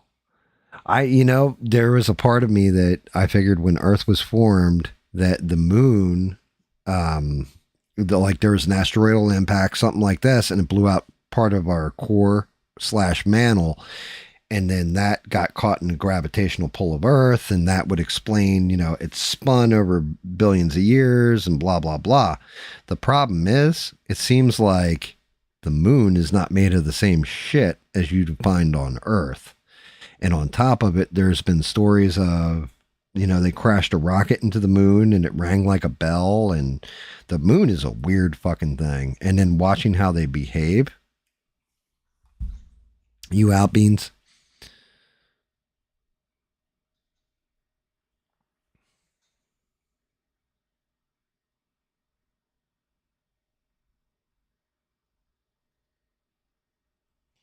I mean, if you want to throw in hypotheses, you may, or, guesses, you're more than welcome to. None of us actually know how any of this shit really works because we don't have enough evidence. We've only gone down so far into our Earth's crust, so we can't really tell. Tighten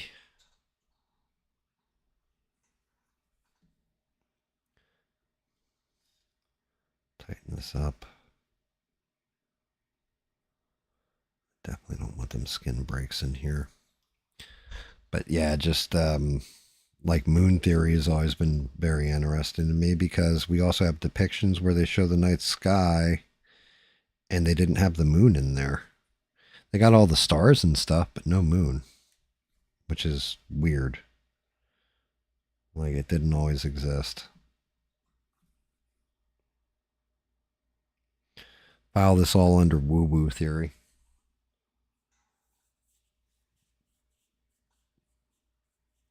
Yes, exactly.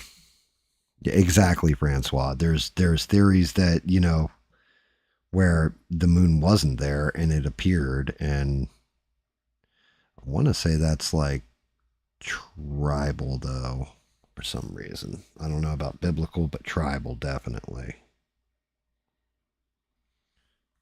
Like different tribes talk about the moon appearing.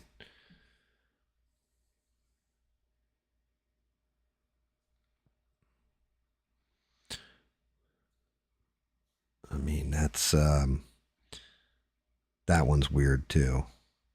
That it all just rained down. That's where Earth came from. I mean, like, it lends something to creation theory, stuff like this. But also lends itself to something engineered us or engineered the planet to an extent to be able to habitate us. When you think about the factors of stuff like just the tides alone by themselves, the tides with the moon is weird. It's always a perfect distance for a fucking eclipse. Like, definitely weird. I just fucking blew out too on that arm. Damn it. That is going to be a pain in the ass to clean off. I may be able to get it if I hit it quick.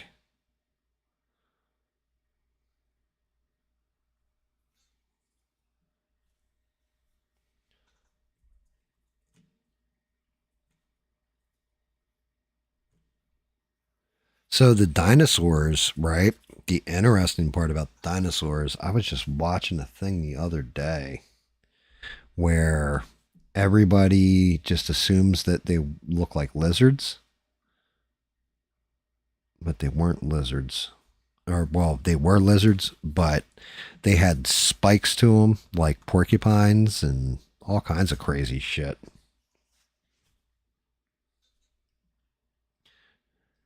That, you know, like Hadrosaurus or whatever is the big example that they use where they found it and then realized like they found the actual impressions of its skin and like a top comb, almost like chickens have, that ran like the length of its back, tufts of hair on the end of the tail, like weird shit.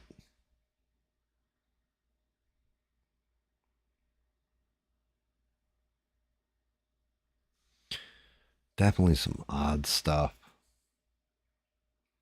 But yeah, the giant insects are always creepy as fuck too. Just imagine having to fucking kill off a giant ass millipede. Whole part of its body is just fucking pumping out a lethal gas of that's kind of a histamine that immediately just puts you in anaphylactic shock. Crazy, crazy shit.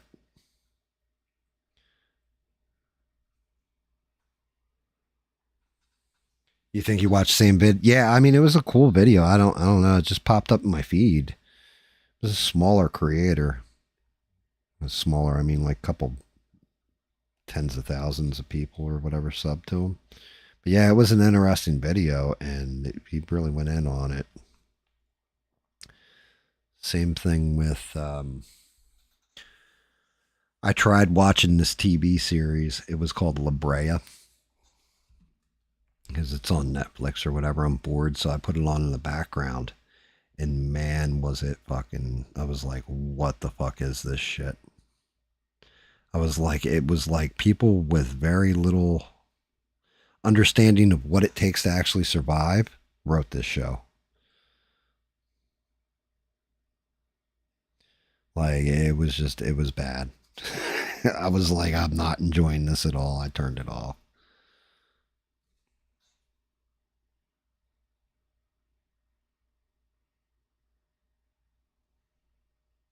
I turned it off and hoped that every person that was trapped in this alternate timeline or, you know, in the past or whatever, because that's what it turns out is they all got zapped to the past in like the Hollywood Hills, dies terribly. That's where I ended the show. I was like, I hope they all die terribly. You guys are too stupid to fucking actually contribute anything to humanity. Like the things they were doing in it. Some of the factual and inaccuracies. I made it through like 4 episodes before I turned it off and just threw it in the dustbin of history.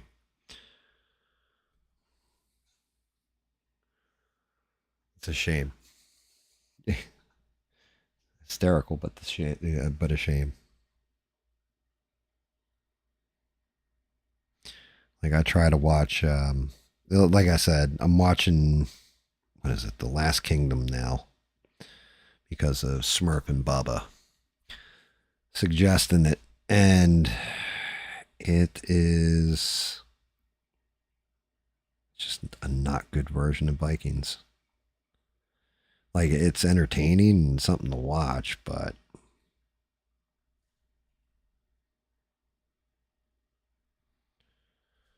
I think if somebody had said, if Vikings didn't exist and they put the show out, it would probably been a good show. But because Vikings exist, it's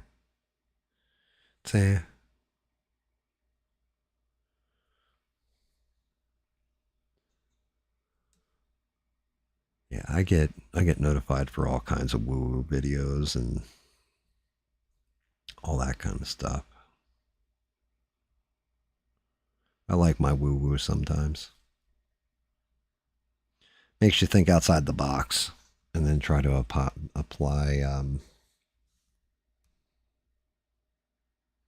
do some critical thinking with it. I guess the best way of saying that.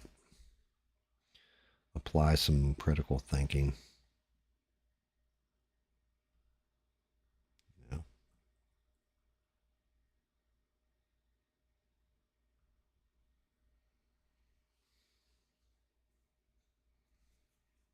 Damn, that same spot.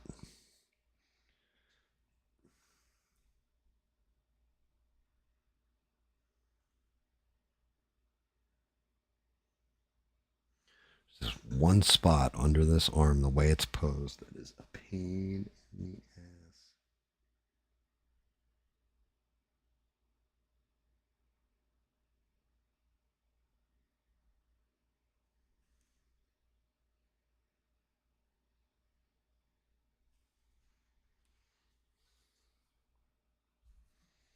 So I think it's supposed to be silver anyway, but that's fine.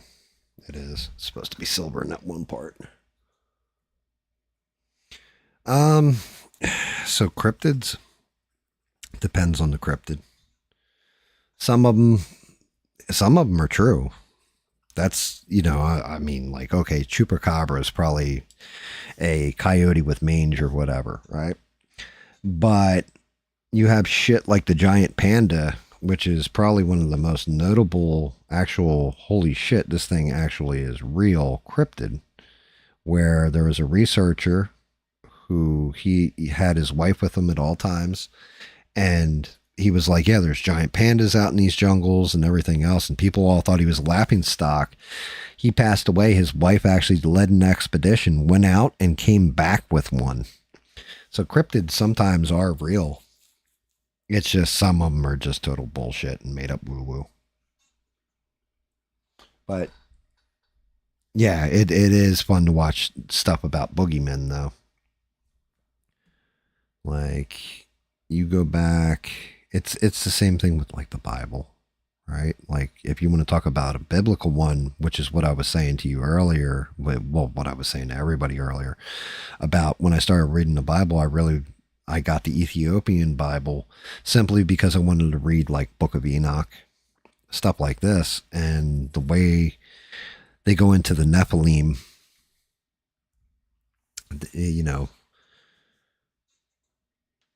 they were like giants and stuff like this, and they were crossed with angels, humans crossed with angels, the Watchers in particular, things like this. And then you fast forward that till shit like Goliath or something that's in the Bible. You fast forward it to Bigfoot, things like this. It's like, well, who's to say there weren't giant human beings that roamed at one point in time? It would make sense for building the pyramids and stuff like this if they had a bunch of giants that helped build them.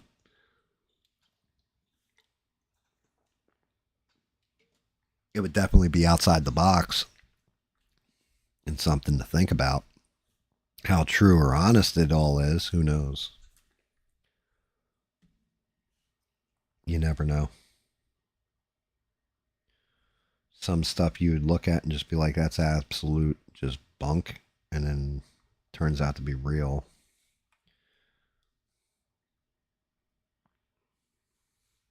I look at shit like, you had mentioned QAnon earlier. Well, the big thing with that was Pizzagate. And then it turns out you get the Epstein files and they're talking about fucking trafficking things, and it all relates to pizza. It's like do. Did somebody have some foreknowledge, or was that always real, you know? Yes, that's true.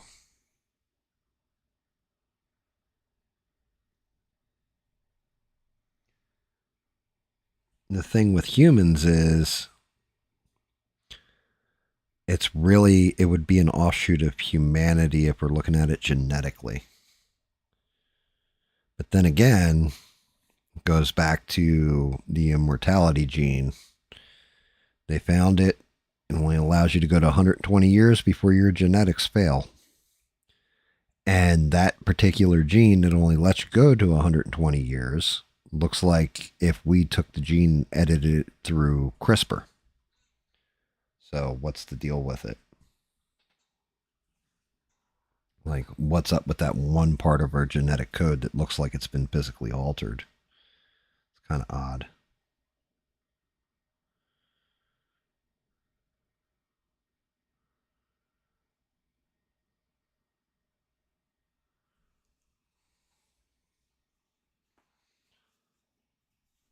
But yeah, giant insects. I mean, we've had giant all kinds of shit, really.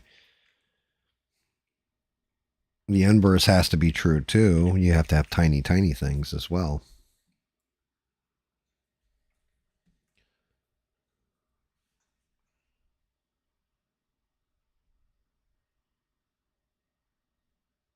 Who knows?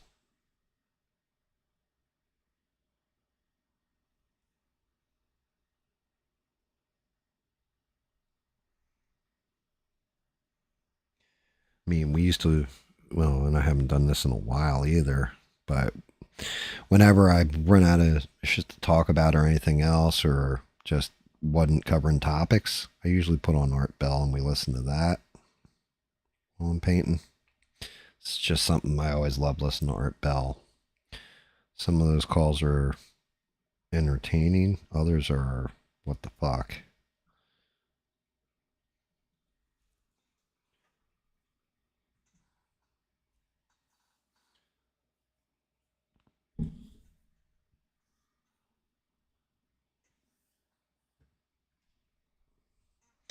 Well, yeah, I mean, that's true. Such a violent species. Yeah, we've learned how to express ourselves in art, music, and everything. That's just it.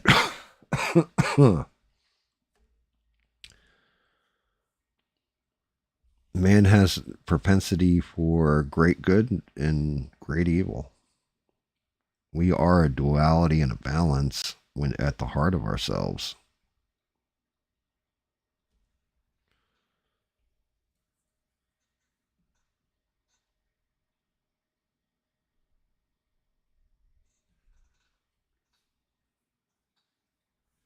I mean, that could be.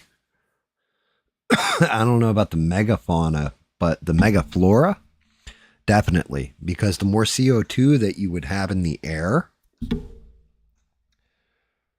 the more the plants would thrive. So I could definitely see it for the megaflora. Megaflora.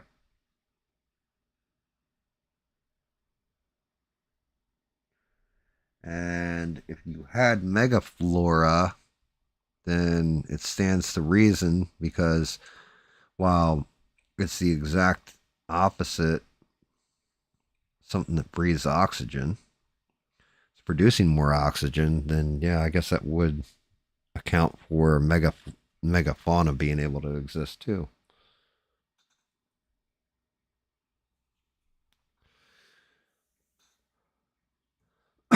I don't know about you, but that always makes me nervous when they study ancient viruses that are trapped in an ice core sample. To me, that's always worrying because it's like, yo, you thaw out the wrong fucking thing. Next thing you know, you got airborne Ebola. Something like this, that we don't have a defense for, or you resurrect something that is millions of years old that everything back then adapted to, but humanity never had to deal with. Like that may not work out so well.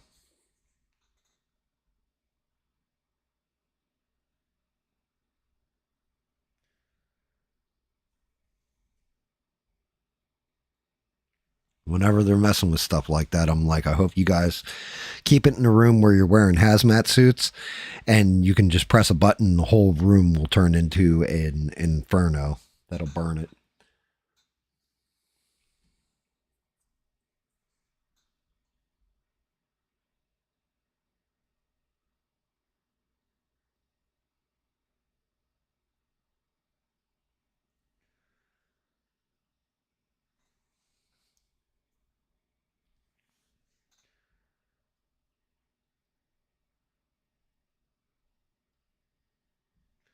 I mean, that to me was always the brilliance of Jurassic Park.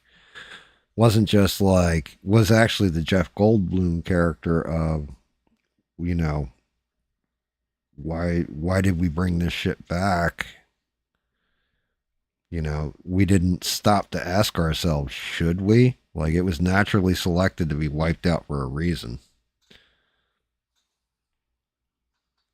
It's not like humanity wiped it out like a giant condor or something like this. Or endangered a species with what we've done to nature. But if nature wiped it out, maybe we'll want to leave that shit alone.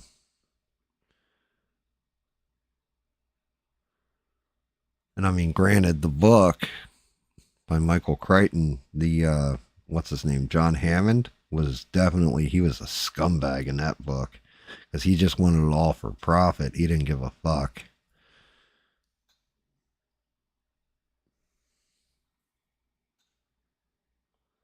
Jurassic Park's always a fun read watch.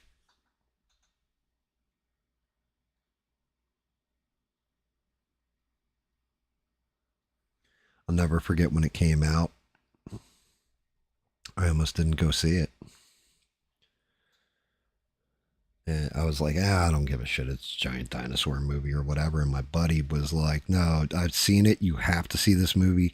Drug me to the movie theater and paid for my ticket to make me watch it. He's like, you got to see this movie. And he was not wrong. I was like, damn, that actually was good. And then they made sequels. Fucked the whole thing up.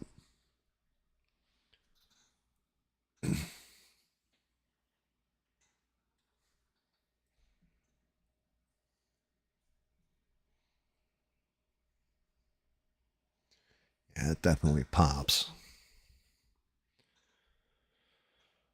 See, actually, I'm going to get a little bit more in here.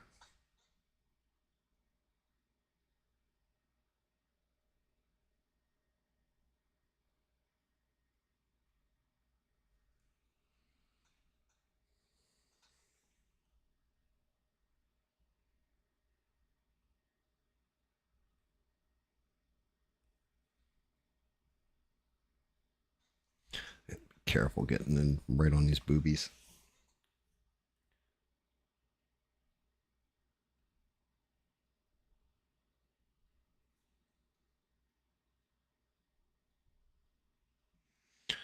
Yeah, the Vallejo metallics, though, definitely the kit is worth it.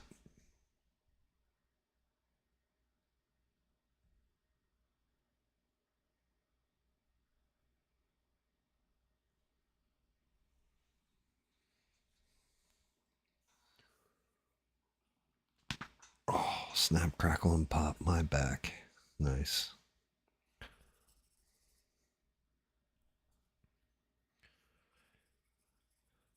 So, here you go, Francois. I'll ask because it seems like you're, and don't take this in a derogatory way, but you're a sweaty sci-fi nerd like I am. I'm not fat, by the way, but I like to say I'm fat because I'm out of shape and old.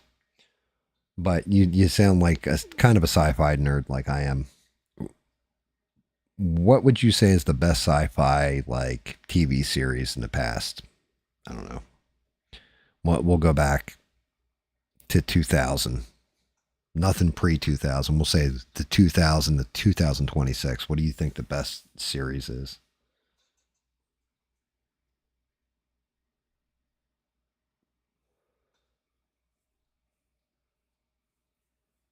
Eugene says the 100. And I think that was Jurassic Park 2. The third one, they went back to the island. And part 2 was when they brought the T-Rex to LA or whatever, took it to America. Yeah, I'll give you a second to think about it. I know I hit you with one right out of the blue. I mean, I have one in mind that's my favorite that I've watched. Eugene said the 100. The 100 wasn't terrible. It got weird towards the end, but it was a good kind of weird.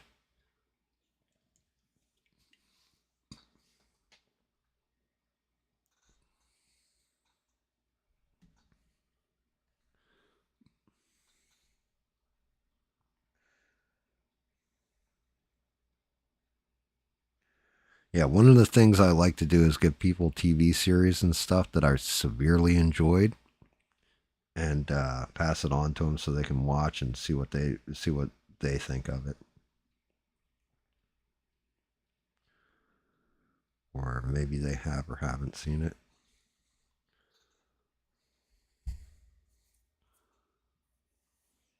All right, first overrun is going pretty well too on this, guys.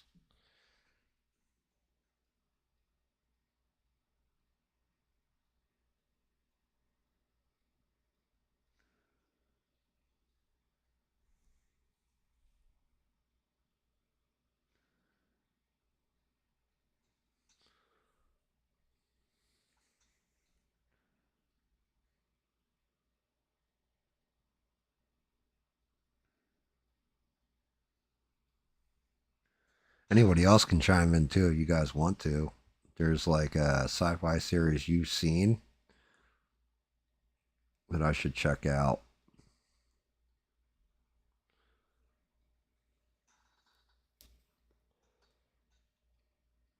Um, Electric Sheep. Are you talking about Love and Robots on Netflix?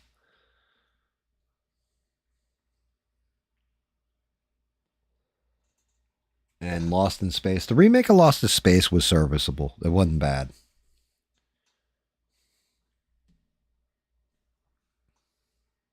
Black Mirror. Okay, yeah. Well, Love and Robots is kind of like that too. That kind of feel to it. Actually, Love and Robots is more like heavy metal. If you ever saw that old, either read the magazine. I had a subscription to the magazine for a while there, but they also did heavy metal back in the day. They did a movie, and it's kind of like heavy metal. But yeah, Black Mirror is an excellent show. That's definitely some social sci-fi, but it's good. Mainly because it's modern tech that they're usually showing, or ways that modern tech can go. For me, the best one that I've seen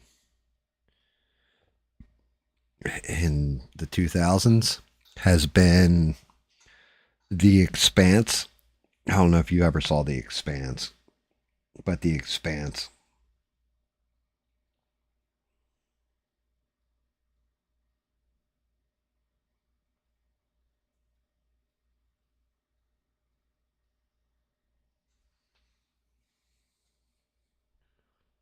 Near future sci-fi, cyberpunk sci-fi. So cyberpunk is well, it's definitely a dying art. I'm going to be honest. From everything I've seen, it seems like the community behind it is slowly going. But I do like cyberpunk as well. Or not cyberpunk. I'm thinking steampunk. My bad. I'm an asshole. Cyberpunk is very much alive. Fucking retarded. I don't know why I was thinking fucking steampunk and cyberpunk, but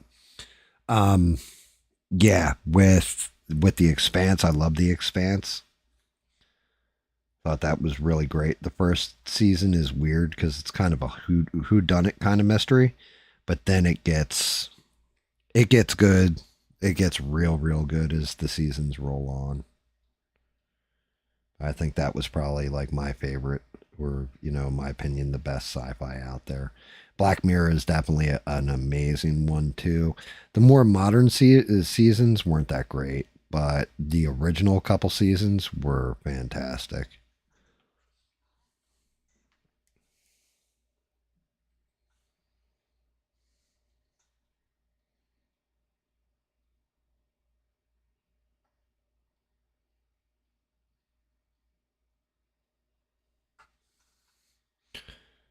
Yeah, The Expanse, one of my favorite parts of it is, and I didn't even fucking pay attention to this at first, then realized it later. When they go and they need to make a fast turn, and they're like dogfighting basically in the military ships in space, they have to flip the ship around so that the main engine slows them down because they don't have big enough thrusters on the front to stop them. It's like little touches like that that really set that show off for me, where I'm like, yeah, you know what? Good call on that, because I didn't even think about it. You wouldn't just have like two little thrusters that could stop a massive ship. You'd actually need to flip the ship and use the big thruster to stop yourself from forward momentum.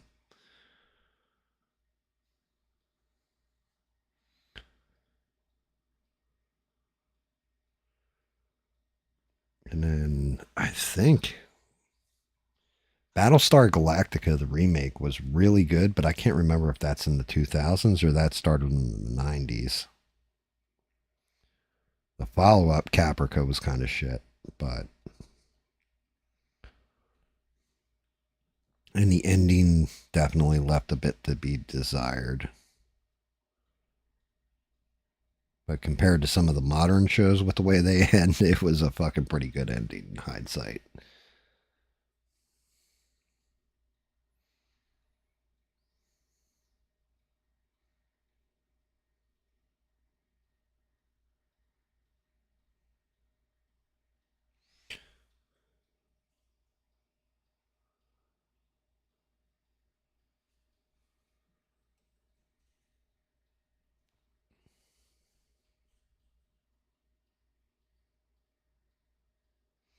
I kind of hope they bring back The Expanse. I know they're doing Firefly, but it's not going to be a remake. It's actually going to be an animated series, so I'm interested in seeing that too when it comes out.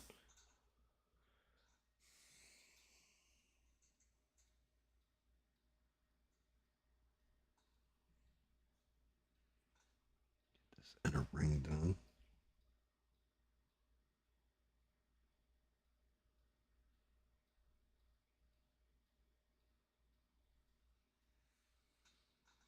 I mean, my opinion, the best social sci-fi that was ever done in the history. And I mean, granted, it's not modern. Definitely old. So old it's in black and white is the Twilight Zone.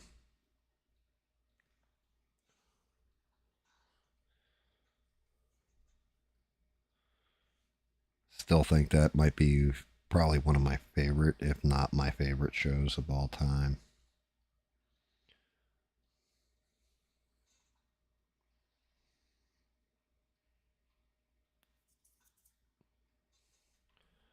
All right, let's see what these legs look like.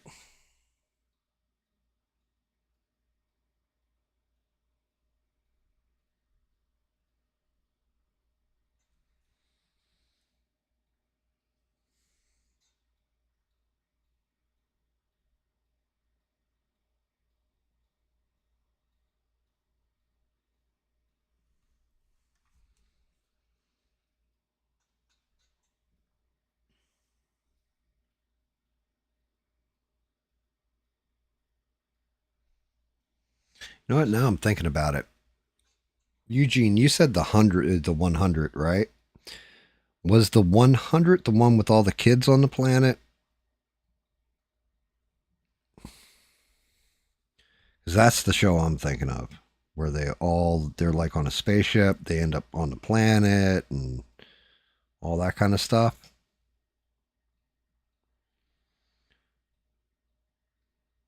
Because there's another show and I can't remember what the fuck it was called. It was a number. They're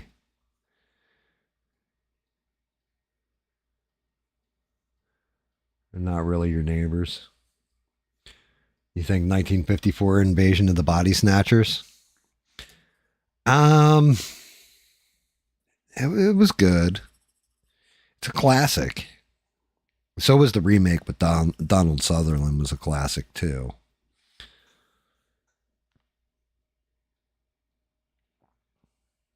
They sent him down to see if Earth was habitable. Okay.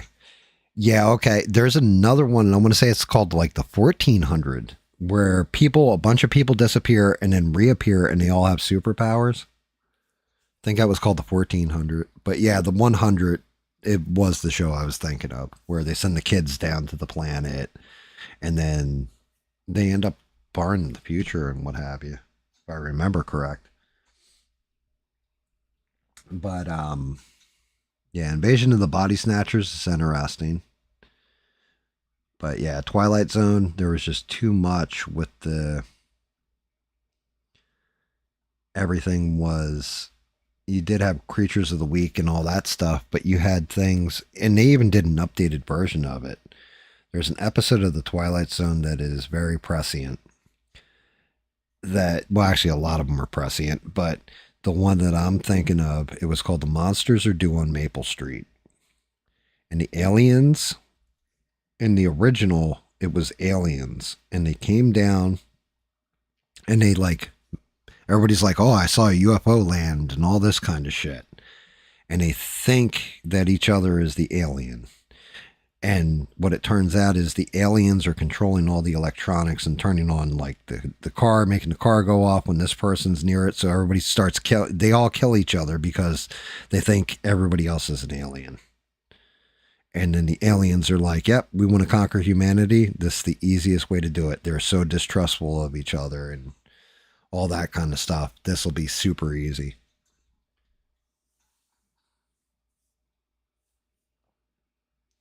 Dude, They Live. Well, They Live is, shout out to you for that one because I love me They Live. I do. As a matter of fact, the Patreon account that I'm on, where not this model, this one came from CA3D Studios, but the Patreon for Wicked, he does movies, like classic movies and stuff. And I messaged him on the side and said, look, man, I've looked for these models all over the place and I can't find them. Could you do John Nada, who is Roddy Piper's character in They Live, and one of the They Live aliens in model form so I can print them out and paint them? And he said, he's like, we promise we'll have that one to you in the future. So I'm hoping he does They Live. But They Live, I've seen a comic. I don't know if it's based on a comic or actually on a story, but it was called 8 o'clock in the morning is what the story was called, I want to say. And it was basically like the movie where it was pretty much pound for pound the movie, but it was an old book. And the one that I saw was like comic book form.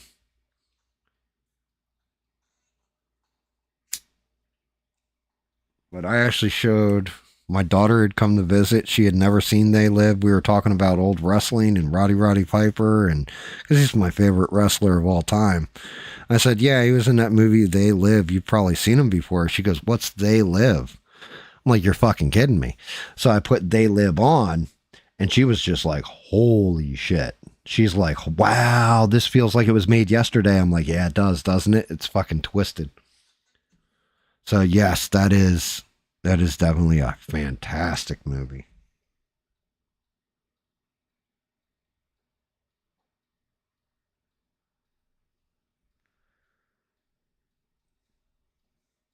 I don't know what's more iconic.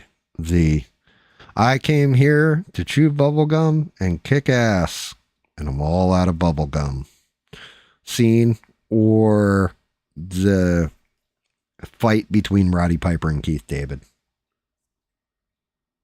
I don't know which one is better. Because it looked like they beat the shit out of each other for real.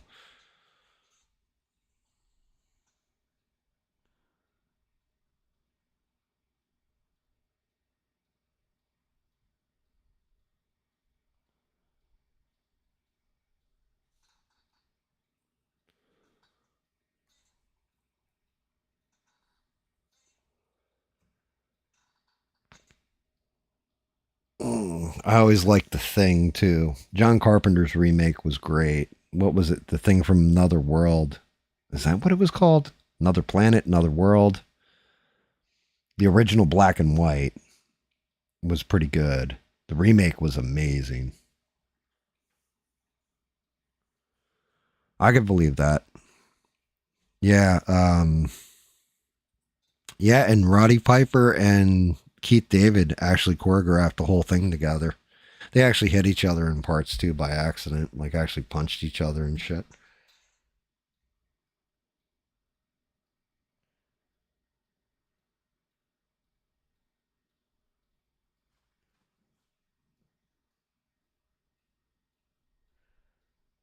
You're all right. I like you. You, real fucking ugly. Are you gonna call the cops on me for formaldehyde hide face?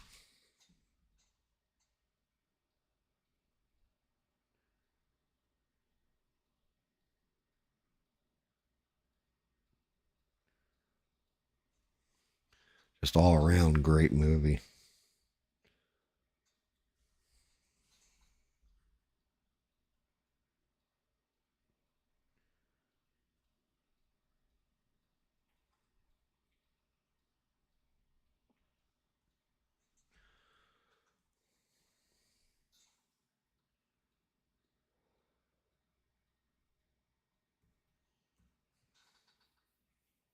You know,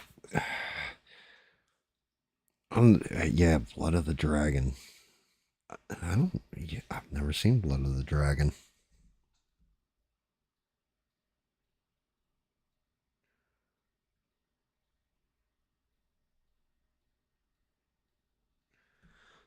I would think top prize in the nowadays would probably go to like either John Wick or maybe Daredevil season 1 when he does the whole hallway fight or the breakout from prison.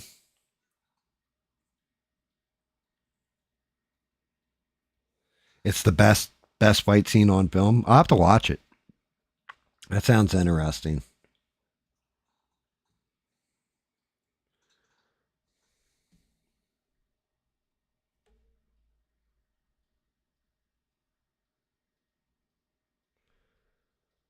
Yeah, I would think modern times though it'd probably be John Wick, like one of the probably the ending, like the second one when he goes in.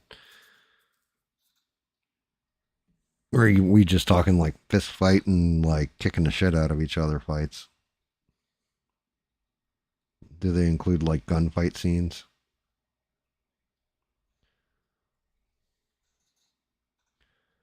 Definitely be it would be worth watching.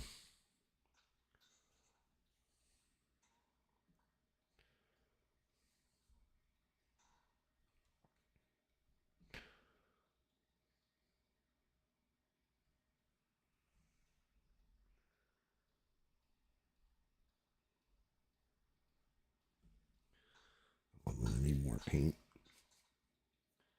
Crazy Samurai 400 verse 1. Huh. I definitely haven't seen that.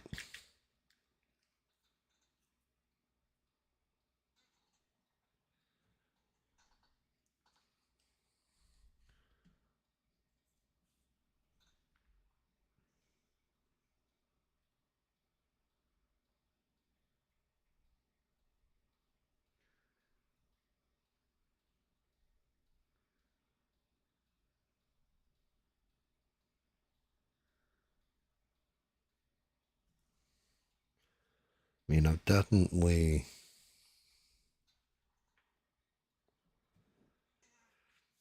thinking back,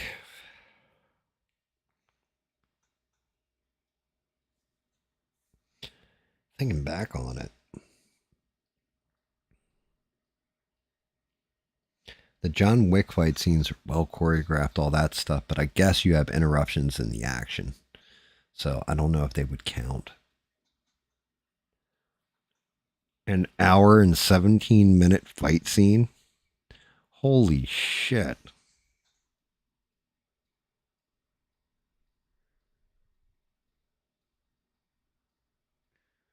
That sounds just off the charts fucking insane, bro.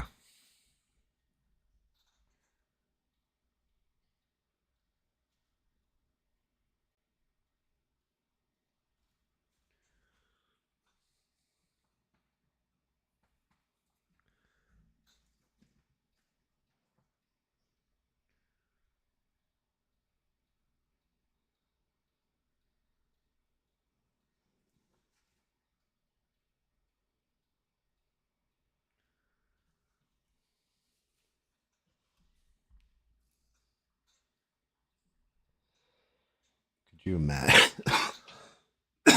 Could you imagine if you just did that in one take? Like it's just one long. All right, for an hour and 17 minutes, we're just gonna kick the shit out of each other.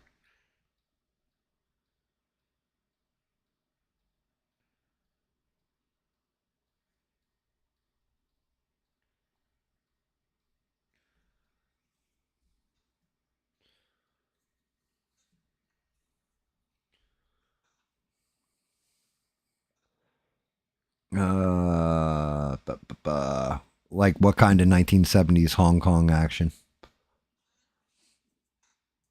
I mean, my favorite of all like old type movies like that. We'll call them kung fu movies. Has to be The Fearless Hyena with Jackie Chan.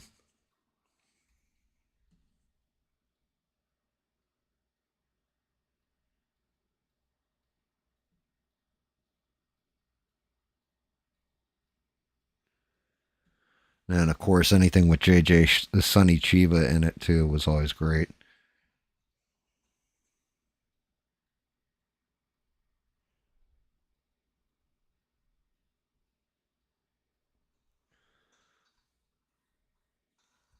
Like, I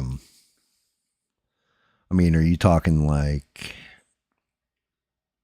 I think we're talking about the same kind of movies. But yeah, Fearless Hyena with Jackie Chan. I don't know what year that was done.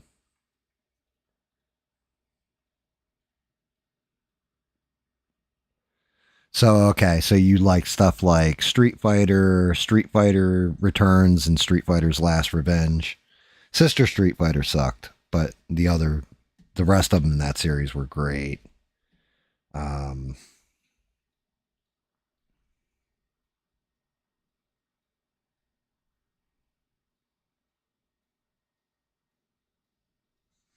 like we used to say Sonny Chiba is basically like what happens if Jackie Chan was actually mean.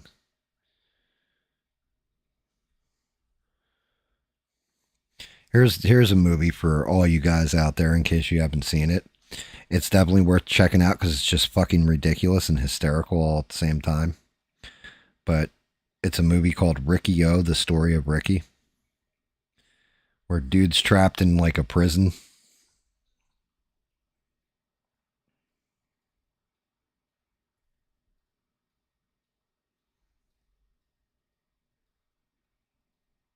And like on Comedy Central, you had Jon Stewart used to do that show, and he would, or it wasn't Jon Stewart. Jon Stewart took it over. I can't remember. Craig Kilborn actually did the show, and he used to do 10 questions, and it was like the one dude named Tarzan in the movie, like picking a guy up and crushing his head. Yeah, dude, that shit's classic.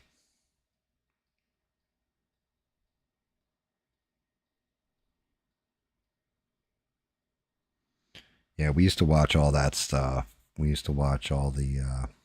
We used to have it on. It was Philly W. What was it? TFW, Taft Station, Channel 29 in Philly.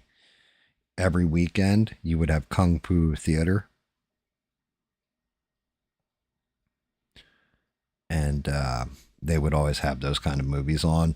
But Fearless Hyena, when Jackie Chan was,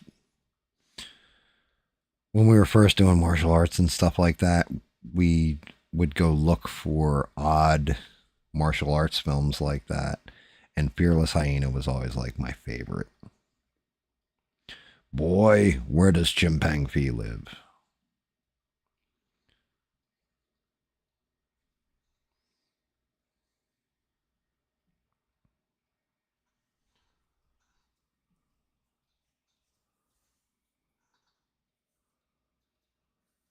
Yeah, back when people had, you actually had to have some kind of fucking skill. Couldn't just fake your way through it or get stuntman to do everything.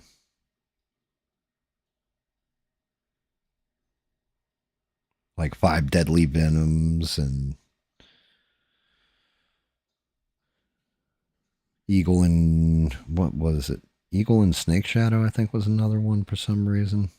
something like that. I can't remember the title. Like I said, Fearless Hyena was always we must have worn that VHS tape out because there was this one store sold like martial arts weaponry and all this kind of stuff. You know, target pads for Jeet Kune Do because they're like these little tiny target pads that you had to hit. And we went in there and they had a selection of like old school martial arts movies. I'm like, Jackie Chan, Fearless Hyena. I wonder if this is any good, and just loved it.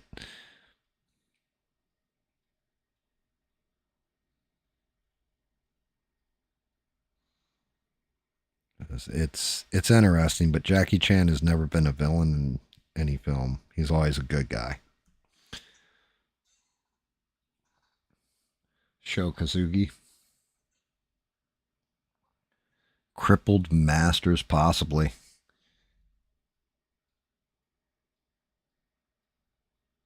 I mean, there was a point in time.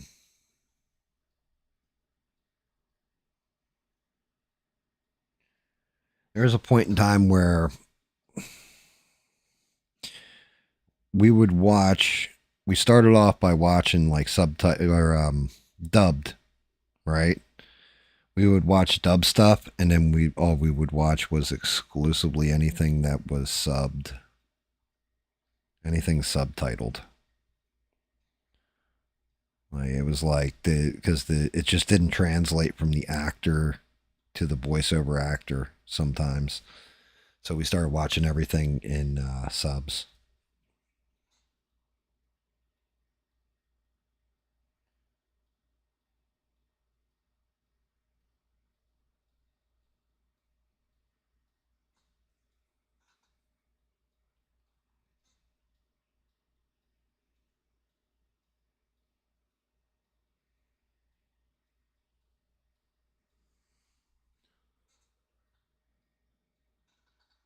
Without legs teams up a guy without arms to defeat the low. I think I have seen that. I think I actually have seen that one. It sounds familiar.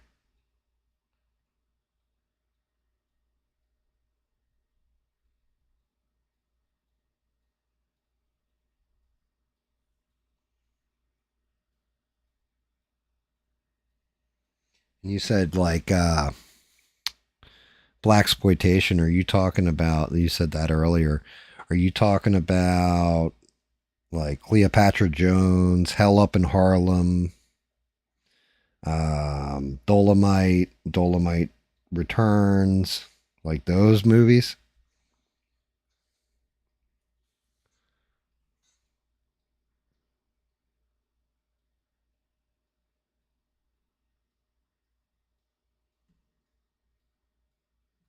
They usually, in some way, shape, or form, always featured Pam Grier, sometimes naked.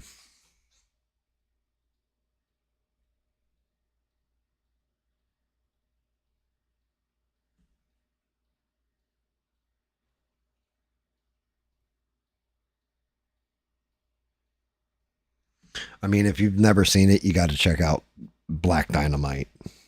I don't know if you've ever seen that. It's a play on the old black exploitation films, but it's fucking hysterical. Still like one of the best comedies in recent memory.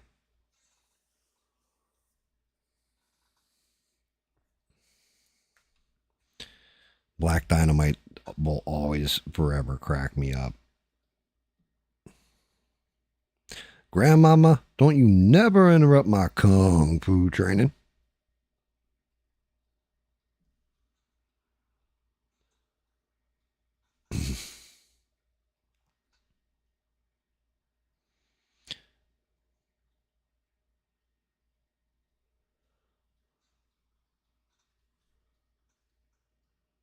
Yep, black. Yeah, I got you. Well, Hell Up in Harlem wasn't kung fu, but God, man, walk your dog. Dogs always come first. Trust me on that one.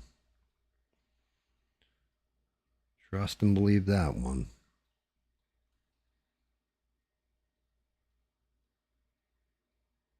Haven't heard from Bob yet tonight either, guys. He's out there just listening. He's doing well. Dude, Cobra Kai was amazing all the way through, but it did get convoluted.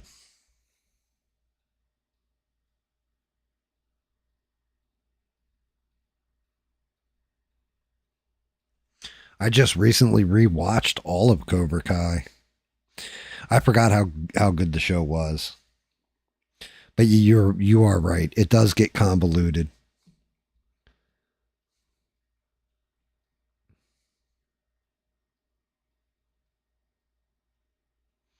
Like the one thing that I was always happy about with Cobra Kai is Johnny's kid. Oh God, what's his name? I'm trying to remember what dude's name is. Johnny's actual son, though, in that show. Like, I was always like, I fucking hate this guy. He's a douche canoe. And then he never wins a tournament. Like, any of the tournaments he's in, he never won one of them. Robbie, that's his name. He never wins any of the tournaments. And I'm like, yeah. He was always kind of douchey to me, you know? Same thing with it was a shame. And like, I probably shouldn't make fun of the actress for this because, you know, puberty hits kids different or whatever. And even going into your 20s, things change. But Daniel's daughter on that show, if you watch her in season 1, and then when you get to the end of the series, how much weight she actually ended up putting on.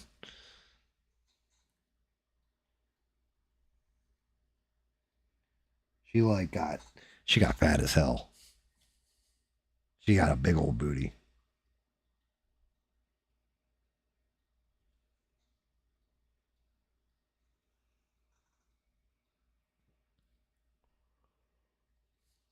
Yeah, it fucking.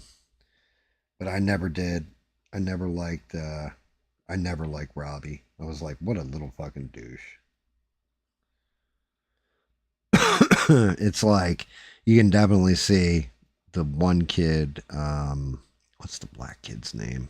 The young black kid. He's like real small or whatever when he first comes in, and like that's his whole thing is speed and all this stuff. And then by the end of the series, he's taller than Daniel. Like that shit always cracked me up too. That always had me for a good laugh. I can't remember his name. What the hell is his name?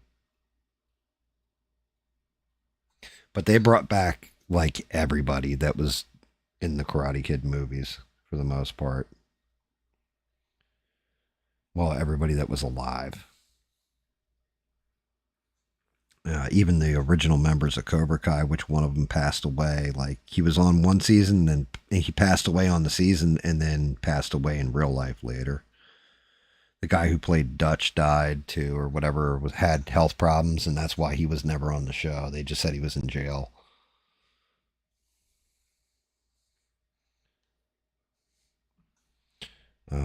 And if you like Cobra Kai, there is a video that came out a while ago called "Sweep the Leg Johnny," and it's a whole song, and they show all the members of Cobra Kai on it and all that stuff, and they're like watching the old tape. O'Doyle rules. What the fuck is that from?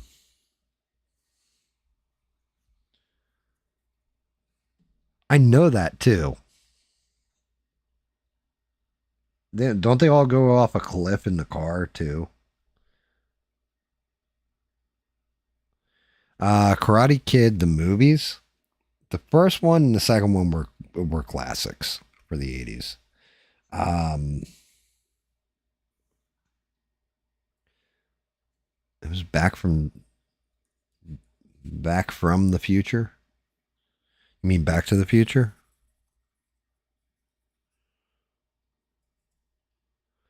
They did a play on that, something else though, and I can't remember what it was. And like they go off a cliff, like it's a bunch of them in a car, and they all go off a cliff. Remember? Um, yeah, the third one with Barnes It was okay. And honestly, Cobra Kai, I think, made up for the third movie. Because then you had the next Karate Kid, which was Hilary Swank.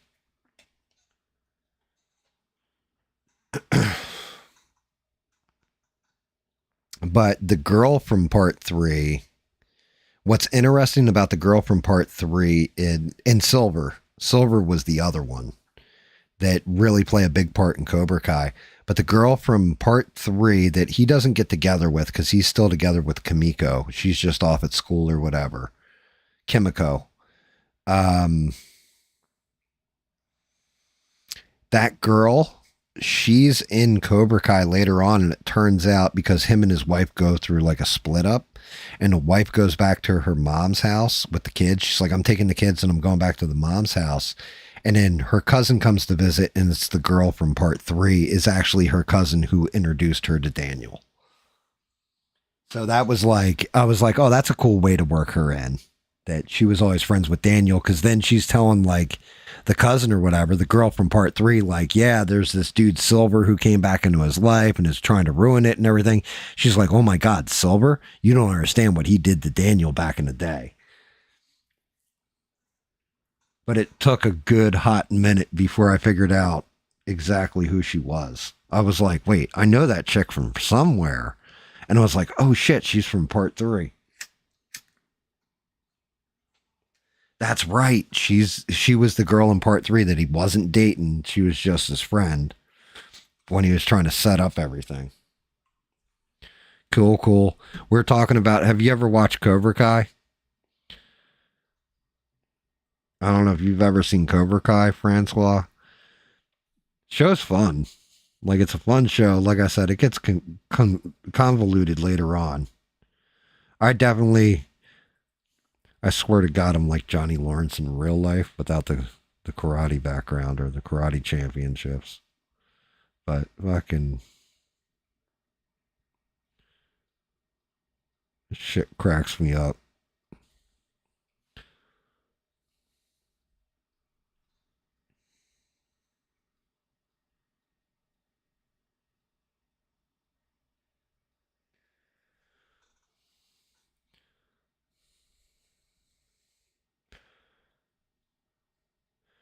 Yeah, I like the fact they brought Chosen back though and made him a good guy and all that. Chosen was like the most badass person on that show.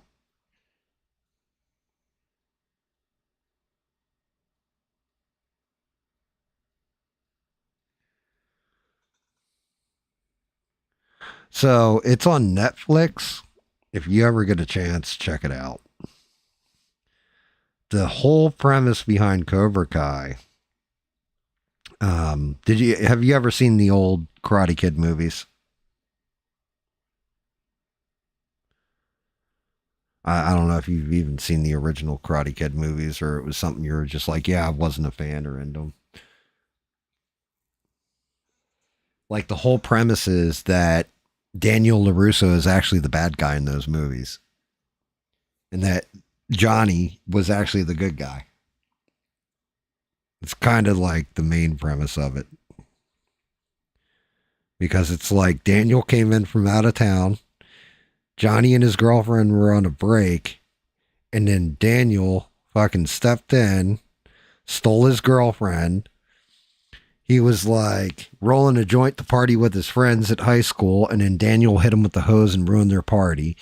And then when they got a hold of him to kick the shit out of him, Mr. Miyagi came out and beat the hell out of those guys. Dude, they're fucking like, it's great for what it is. But like, Johnny's like trapped in like 1980s kind of deal. Like, he doesn't even know what a fucking cell phone is. None of this stuff. Like, his whole life is a shit show. It's actually it's a really fun series, but I definitely recommend watching the first three Karate Kid movies before watching it, because they're fucking hysterical. Like, all the characters basically come back in one shape or form at different points in the series and all that kind of stuff.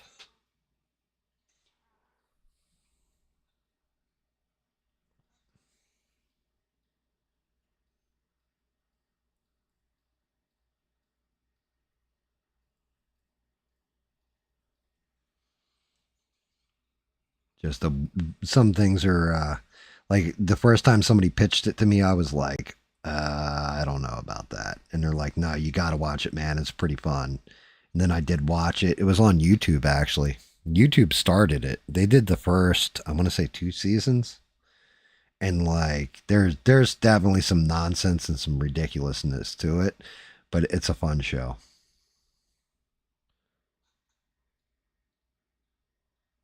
Dude, Johnny Lawrence makes it. Like I said, I identify as Johnny Lawrence. I really do. Where it's like when he goes in, he's trying to recruit girls at one point to join Cobra Kai, and like he goes in and gets the girl from the debate team, but he talks to the one athlete beforehand, and she's like, "Well, are your classes gender neutral?" And he's got to like spit out like a whole bunch of like woke nonsense. And then like the kid runs up on him. He's like, "Holy shit. How did you know all that?" He goes, "I don't know. I don't even know what I just said, but it seems to have worked."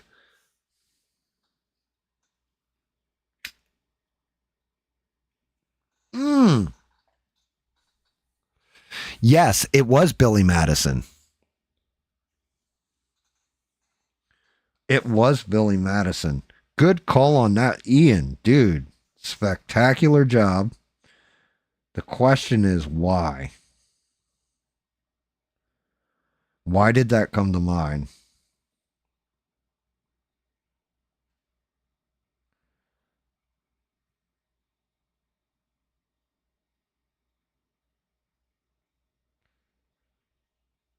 Let's see. Billy Madison. I'm looking it up now. Yeah, the O'Doyle family. Yeah, that was. It was Billy Madison. Yeah, it was Billy Madison. That's what it was. I knew it. O'Doyle rules. I knew I heard that somewhere, and like the whole family ends up going off a cliff.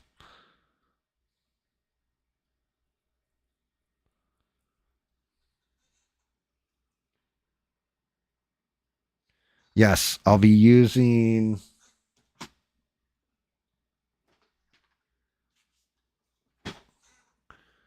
You actually have a sapphire blue highlight.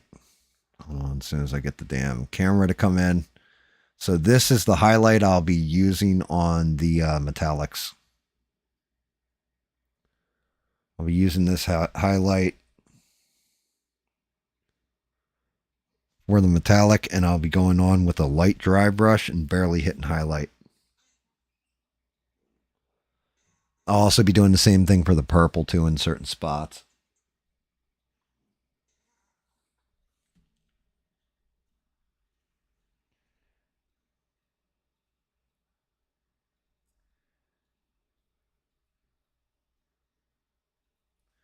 Which, you know, I'm using the that dark Prussian blue as my base underneath to really pull the shine off the metallic, and then I'll use the 2 sapphire blues, the regular and then the highlight version, to really make them pop. Make it all pop. But yeah. Yeah, I try to run, sometimes I run a highlight better than other times, but sometimes I'll just leave it flat too.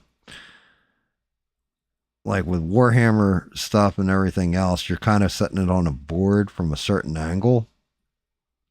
With the statue, a lot of times you're moving it around. Hardest part's going to be doing her makeup. Just going to tell you that now because I suck with makeup.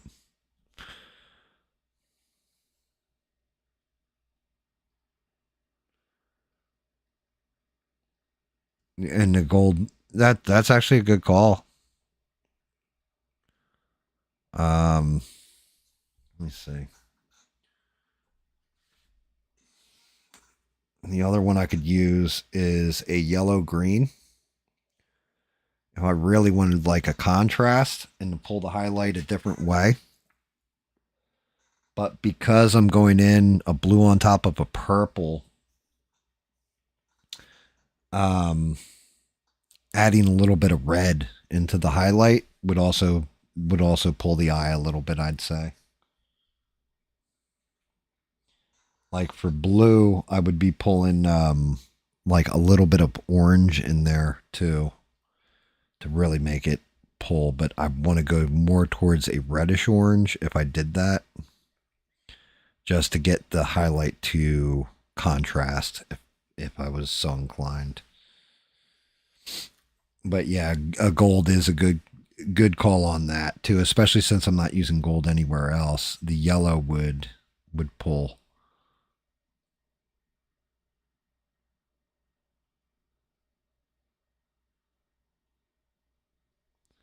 But I still have to do all the purple metallic too.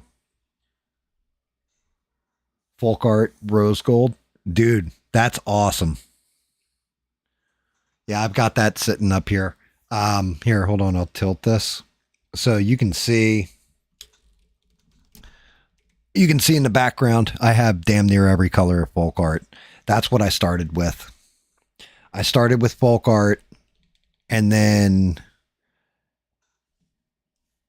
I got to a certain point with it where I was actually doing it all the time, because folk art's not very expensive. And the wife,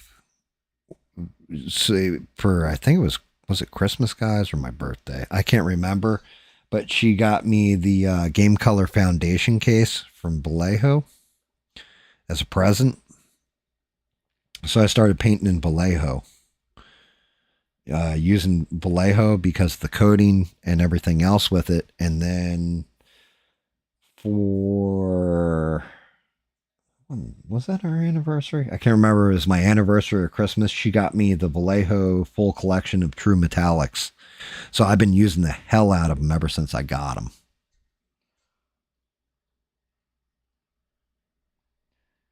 But I keep my folk art as reference, because I can look at it and look at a roundabout color that I know how it's going to lay on a model, and then go and grab the Vallejo equivalent.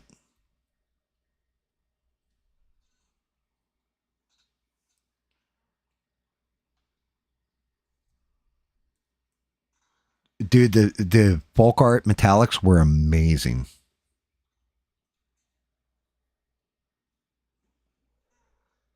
And using it bright pointing it. Yeah. That makes sense. That absolutely makes sense. But yes, folk art, I swear by them. And when you're first starting to paint, you want to see if you want to get into the hobby and all that stuff. I've said this before. You don't want to go out. Matter of fact, I had this discussion with Eugene, and it's a good discussion to have. I am an amateur. Not I was a beginner about a year and a half ago. I'm now got my toes into being an amateur painter.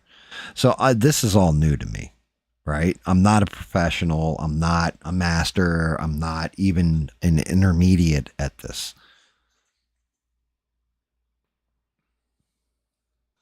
Heat and black pearl paint recipe. That would be difficult. So, you know, the whole thing is, when I started out, like, I still have my old school airbrush, which I've just got my new one, but I was using this, a Neo Echo airbrush. It cost $40, right? I had like 3 of them. And now I just use that basically for my primer coat. But it was a good place to learn, because it's basic. It was cheap. I didn't pay all that much for it, and I would thin down my folk arts and put it through the guns. Then I started to learn how to use a brush, and I still use cheap brushes. I don't rate for an expensive brush yet.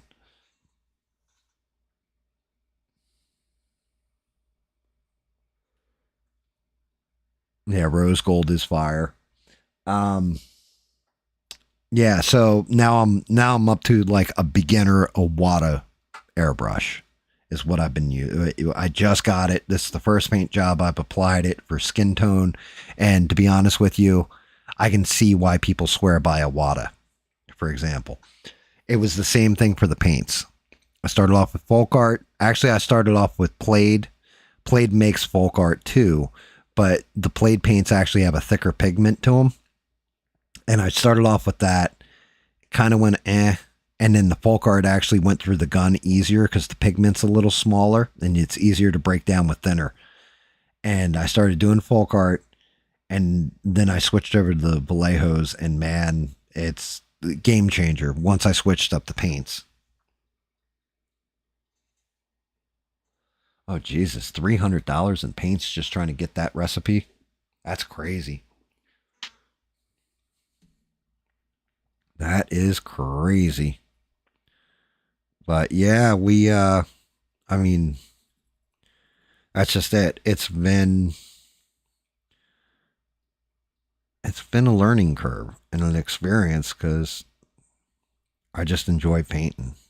Like, I don't even know if I'm all that good at it. Like, Ian enjoys my paint jobs and stuff like that, and so do other people that watch. I'm kind of on that journey of, okay, let's figure this out. Let's try a new technique here. Like, I'm going to try an OSL technique for the staff. I don't know how that's going to work out because it's the first time I'm attempting it. It could come out like shit. It could come out good. Worst case, I prime it again and re-roll it.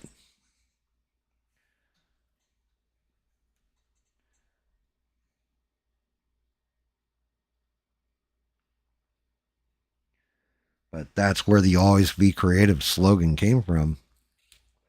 Because people will say, I've got some people that'll be like, oh, wow, you did a great job there. And I'm looking at it and I'm like, it looks like ass to me. I don't know. And I keep my failures too, so I can look at them and it gives me, like, well, you fucked up. How did you fuck up? Okay, you fucked up here, there, and everywhere else.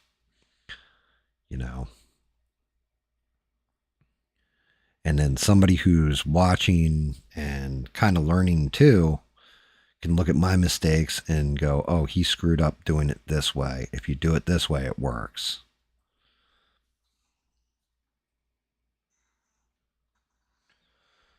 Well, kind of simple.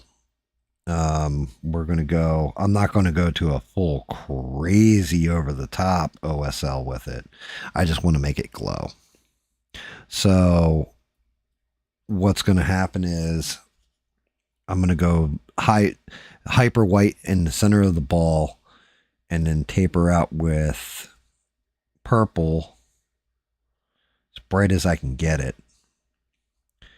And then go back in with a bit of white, probably with the airbrush, and probably back in again with a very high purple and see if I can't layer it out. That's the plan. That's the plan to try.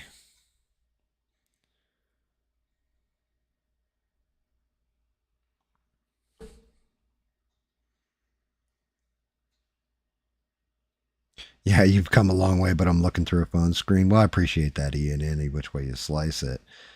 I mean, still some of my favorites are some of the garden gnomes I've done where I got that candy shell using folk art and a cheap $40 airbrush. You know.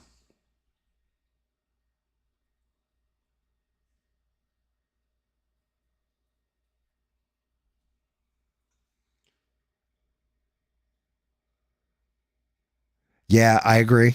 Green would be a good complementary color. The only issue with that is that her staff that the ball on her staff is a glowing purple. And it doesn't matter whichever form I'm looking at, it's always purple. So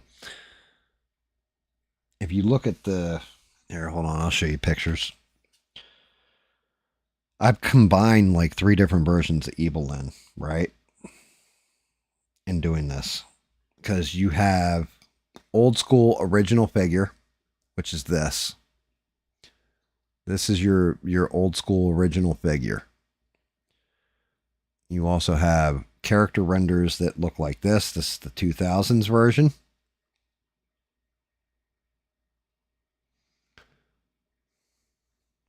Right. This Sideshow Collectibles. They did her in stunning black and silver here. And you can see the staff, but every time that staff is basically purple. And in the cartoon, same thing. Even He-Man Revelations, we're looking at, oh shit, you can't even see that because of how bright it is. It's purple and white.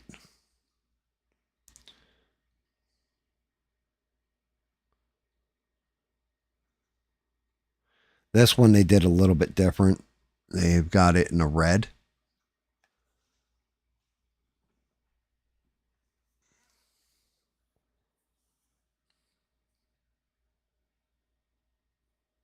Yes, you can do it that way, but I'm going to try and do it in, like I said, we're going for hybrids here. So it won't be an OSL like you would for a mini, right? When you're doing it for a mini or like a Warhammer or something like this, you want to go super, super dark and then do a blowout. This, we aren't going for that kind of feel to it. We are going to go for a glowing OSL for just the staff and just the ball, which is why I wanted to look, because if her staff went in like this towards her face, then this part of her face, I would do an OSL. Well, let me get that in there. If her staff went in this way, I would have to do it here. I would have to blow out this cheek, blow out this side, right? But because her staff is going up and out from her body, if I can actually get that on camera, her staff's going to be going up and out from the body. The glow is just going to be across these knuckles here and the actual staff, the ball and the staff. It'll come out one way or the other. I'm not sure. It's not going to be, it's not going to be a total OSL, so to speak. Because I know what you're talking about, where the only thing that's really lit on the model slash whatchamacallit is the light source and everything that's being lit from that light source. This will be more like a color render light. I'm going to go for, if that makes sense to you.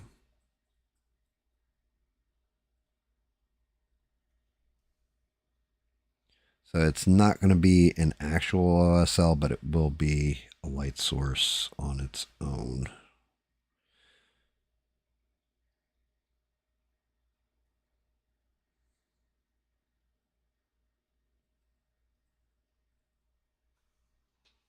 So it should look semi-accurate to the character, because even like her headdress is unlike what the normal character looks like. The normal character has fins in here that go across, and the way this modeler did them, I'm guessing so he didn't get sued.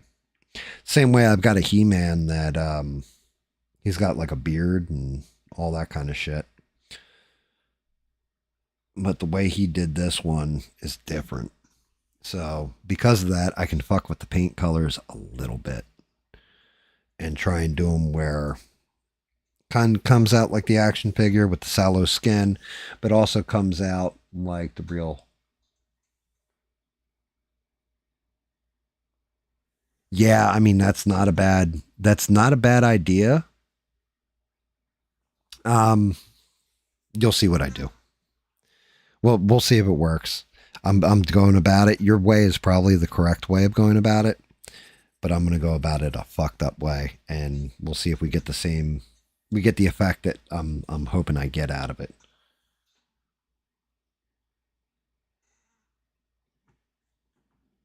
Sometimes going out of the box is good. Sometimes going out of the box, it just doesn't work out the way you thought it was going to. Yes, there you go. A magenta into the purple would probably pop it more. I agree. Because you got to figure we're looking at our primaries are purple blue, so you're going to want something that's going to pull the purple onto the light, but also give it a differential. So the red would do that in the magenta.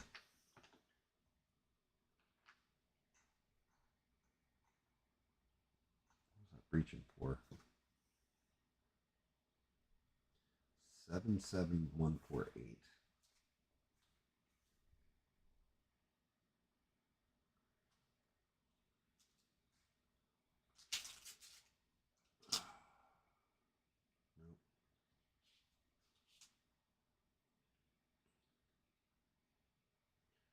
Nope. Oh, nope.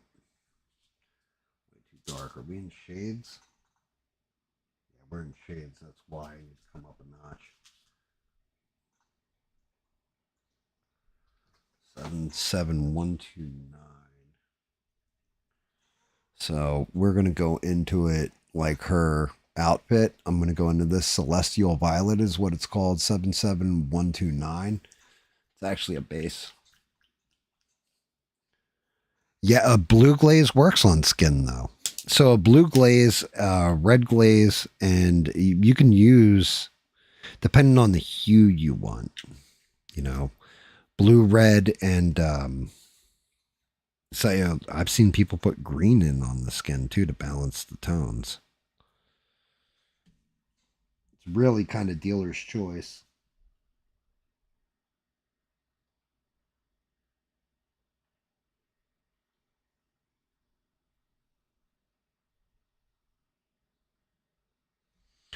Let's see, how's that pulling? That looks like a pretty good overshade.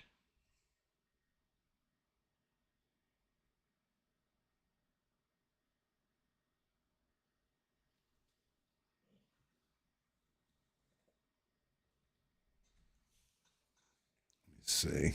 I just want to see what that sheen looks like, if it even pulls.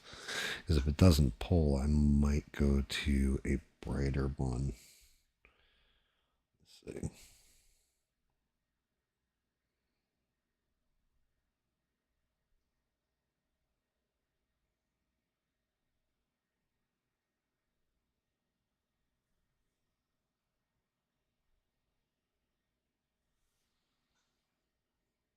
But, it's got a satin look to it.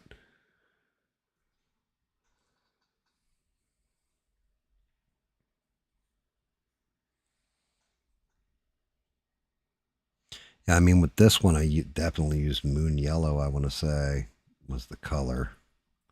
It would be in folk art, it would be lemonade yellow on top of just basic skin, like 3 different skin tone, natural skin tones, including succubus flesh, is what I used over top of a hot pink undertone for the base for the skin.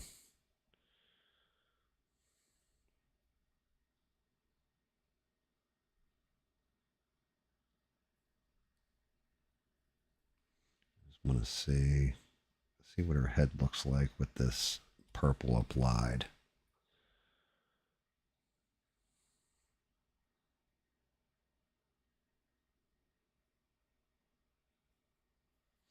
Let me see.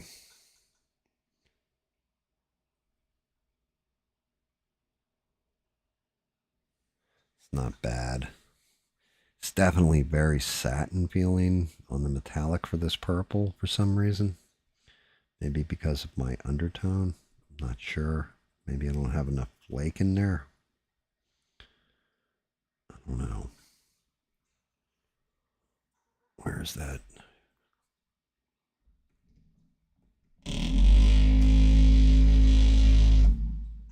Because I could take it up one notch to magenta, but I don't want to go that high out with it just yet. Do this. Let me clean up my brush real quick.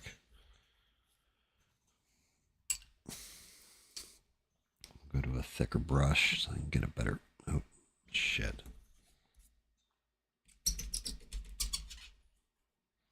Get my bristles loose.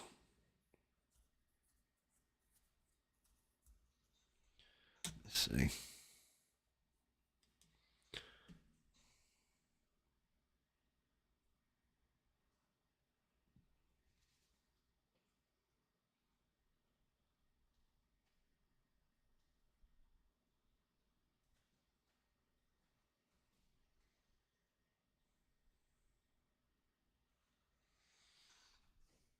Yeah, there we go.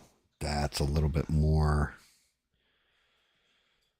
direct, we'll say. Just got to be careful.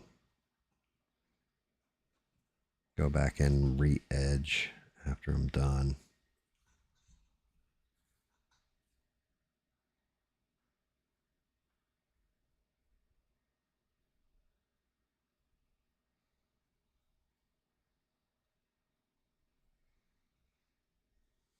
Let's see what we're looking at.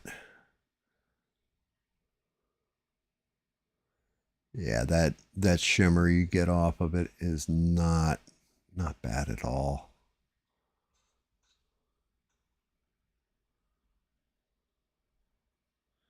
Ivory, or yeah, if you're using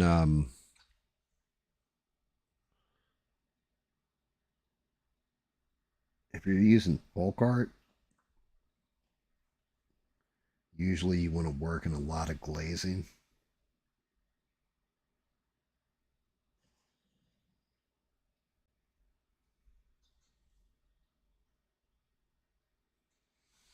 Yeah, you definitely want to work in a lot of glazing when it comes to folk arts. Because thinning them down without thinning them down, they are a pain in the ass. Vallejo, you've got kind of the exact opposite issue. That pigment will just grab onto everything and go smooth as glass. So let's check out the boots. Yeah, you can definitely notice the fucking difference on the boots right off the rip.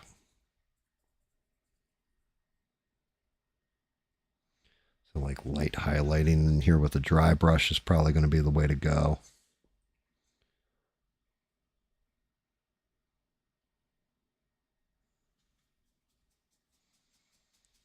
But yeah, she's coming along.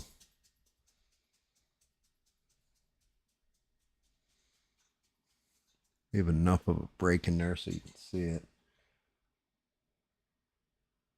Citadel. Yeah, I have not tried Citadel, like potted Citadels. Never tried them. I tried Vallejo. They were readily available when I wanted to go up a notch on my paint. And tried them and just fell in love with them. I was able to accomplish exactly what I was aiming to do. It was pretty close to what I was used to working with, but different enough where I had to learn. Plus, still an amateur. So I know Citadel can get pricey. And it doesn't matter how good your equipment is. Doesn't matter how good anything is. If you can do it, you should step up notches before you get certain things. I used to play a lot of pool, and it was one of the funniest things I ever did fucking see.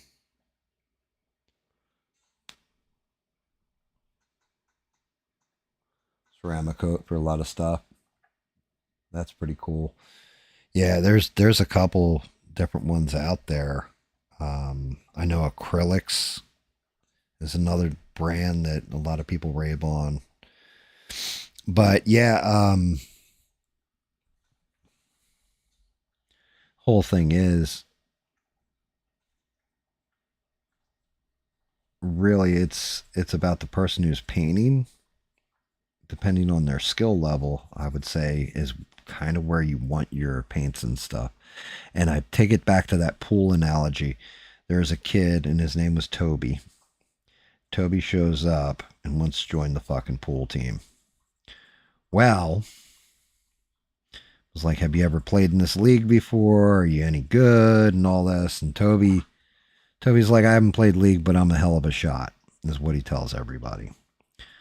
Looking over at his equipment, he had full-on Predator stick, the Predator brake cue, the Predator case. He had Predator chalk that cost like, well, it wasn't Predator chalk. I can't remember what the fuck brand it was, but his chalk cost basically $15 a cube.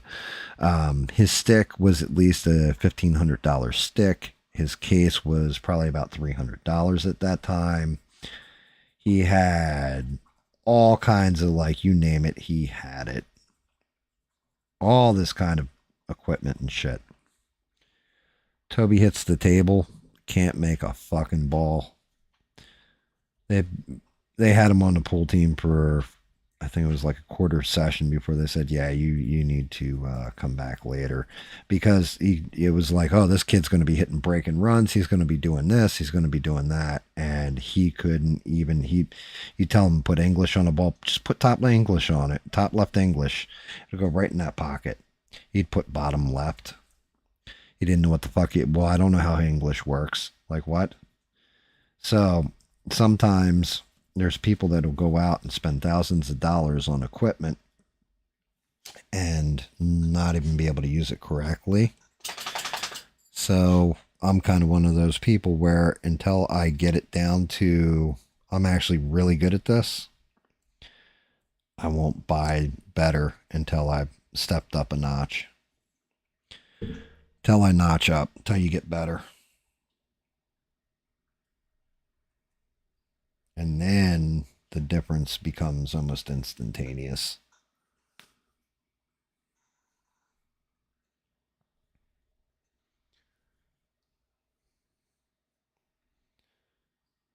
That's when you get the noticeable differences. All right.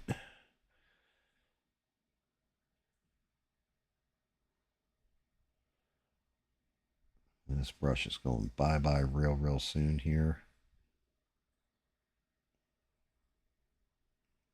I've got most of the heavy done.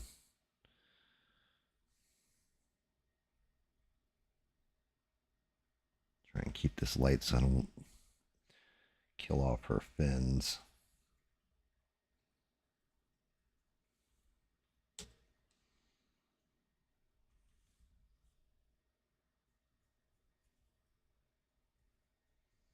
Definitely want that little bit of shading in there.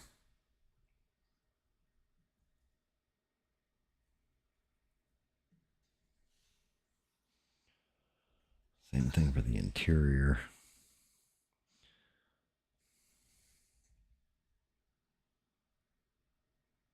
That, leave the actual fin open.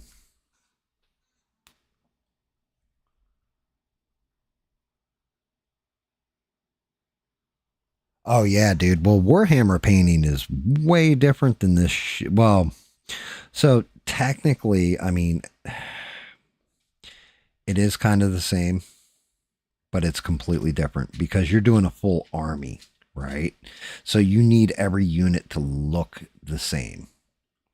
On this, each model is always going to be different. You know, it's going to vary in some kind of way, shape, or form every time. So the consistency doesn't, I'm not going to say it doesn't matter as much. It does if you're selling the fucking things and printing off like a bunch of them, right? Like if I did 20 Evil-Lyns, said, here's your prototype. Okay, now I got to paint everything the same because I'm selling these things off. Like I'm making money off them or whatever. Since I'm not doing that, and like right now I'm painting Evil-Lyn, I get done Evil-Lyn and then I go on to like Dr. Doom, for example. Your way you're painting everything else, your color palette, all that switches up where you don't need to use the same colors. You're never going to use, you're going to try not to use the same colors, if anything, because you want it to look different. So yeah, if you're going with a consistent across like a whole army regiment, then you're going to want everything to look like it belongs together. With this, it's more what does the piece require? I guess the best way of putting it. Like, oh, this one requires purple. Okay, well, do I want to use a metallic? Do I want to go in there with like a satin purple? In my case, because I want it to be like battle armor for her, I'm going in with metallic. Otherwise, I would have just lavendered the pretty much the entirety of her color scheme. You know what I mean? And done it where I did it with a smoother application instead of such a rough one. But I think it's the right way of going about it with her, because I think the metallic is going to make her. Let me take away a little bit of that light. The metallic's going to make her pop a bit.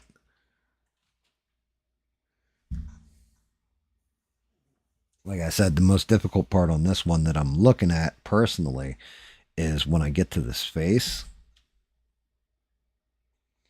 is getting in here and doing the, well, if I actually put that shit on camera, getting in here, getting those eyes nice, getting the lips nice. I don't know if I want to go into a rosiness into the cheeks, but the eyeliner, I got to go in there with eyeshadow. Of course, the eyebrows and everything else are one thing, but it's definitely, the face is going to take a little time, I'm thinking.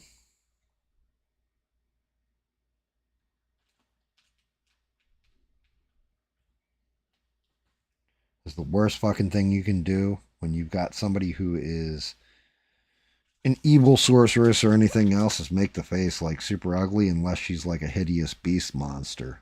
But even, you know, like Medusa, when I did her, I specifically aimed to try and make the face look pretty. Because that's the terrifying part of Medusa in particular, is that she is a ruined beauty. Like, she was beautiful at one point, and then she was cursed by the gods. So I try to get that prettiness in the face.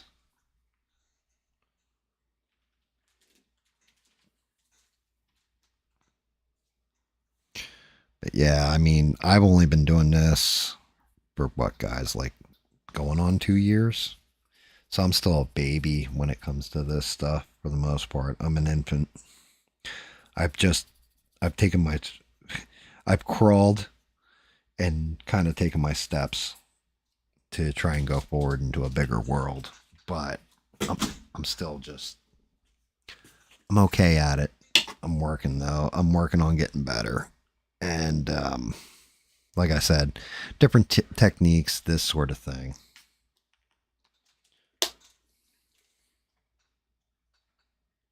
And hoping they come out. Because one of the ones I do want to do eventually is a Cavill Superman.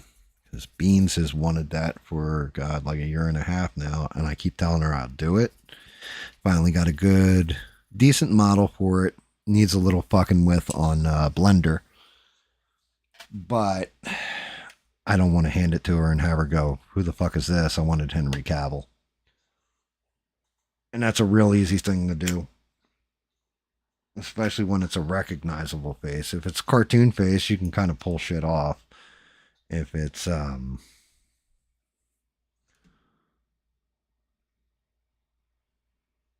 not, it's rough.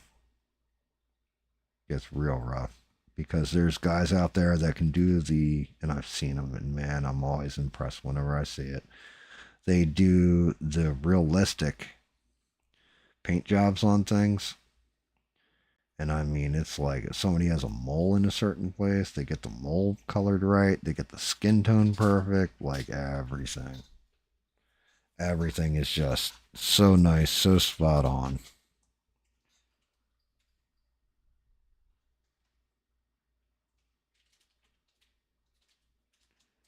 I mean, there's a reason you go to Sideshow Collectibles and spend like, you know, up to $1,500 on something. And it's because those guys are actual professionals. I'm just some asshole on the internet who paints things, tries to make them look nice.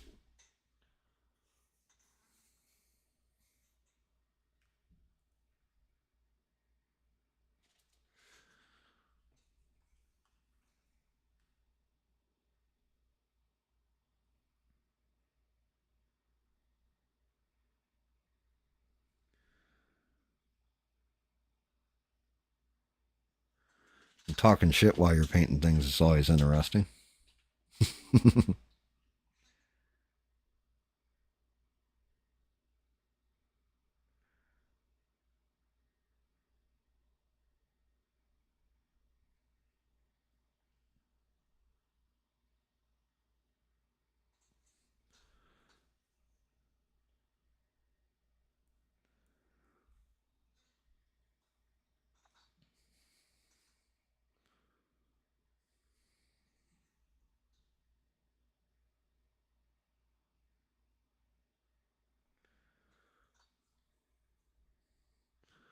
Yeah, but I definitely like the way the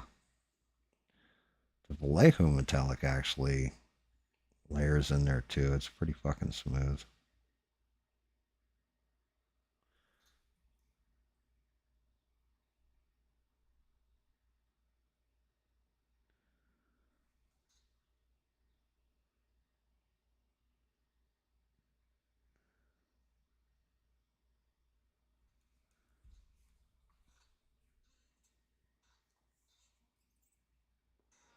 Like if it looks, I can actually pick up some of the texturing, which that's exactly what it's doing. You can actually see like the texture on the model now a little bit better.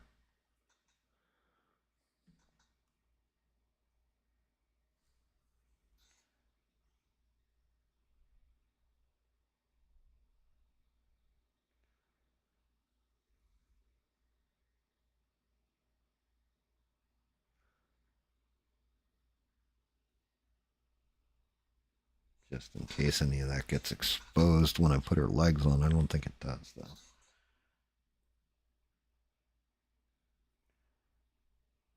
Paint her hoo-ha strip.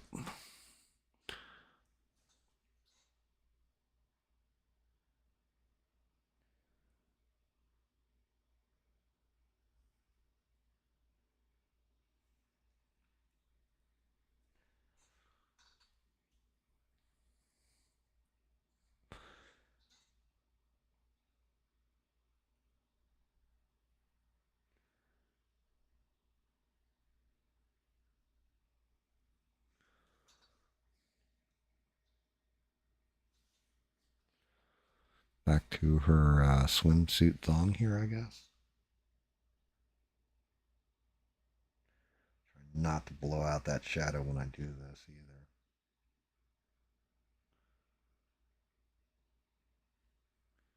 Mark Hamill. Which series was he Skeletor in?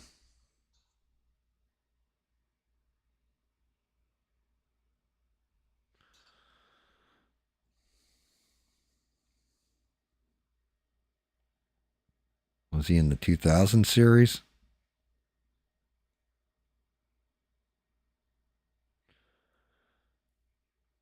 I don't remember when he was Skeletor. I'm sure he was, but I mean, it wouldn't shock me at all. Oh, God. Not He-Man Revelations, right?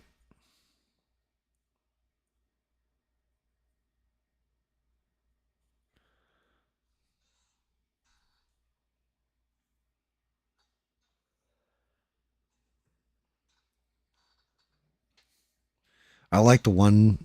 So the original one's iconic because, you know, it's your first introduction to Skeletor. We shall meet again, He-Man. That dude. But, I'm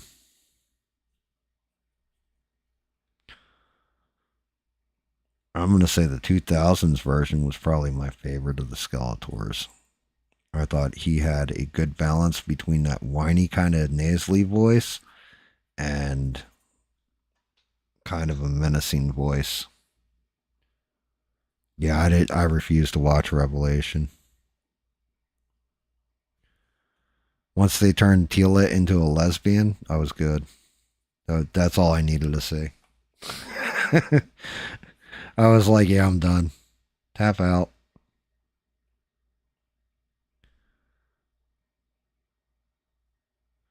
Yeah, they turned Tila into a man-hating lesbian. I was like, yeah, I'm good. And then they sidelined He-Man in his own show. I was like, yeah, I'm done. What's Masters of the Universe, though? Yeah, but the 2001, you can watch every episode, I think, of the 2000s on YouTube. Shit was fucking badass. It was actually like a good mix between kids' cartoon and brutality, gritty reality. Attorney actually felt big. But yeah, I skipped Revelation because one, Kevin Smith came out and flat out lied to the fans right off the rip, which pissed me off. He never liked He-Man. There's an old episode of Comic Book Men where he was talking about He-Man. He's like, yeah, I could never get into He-Man.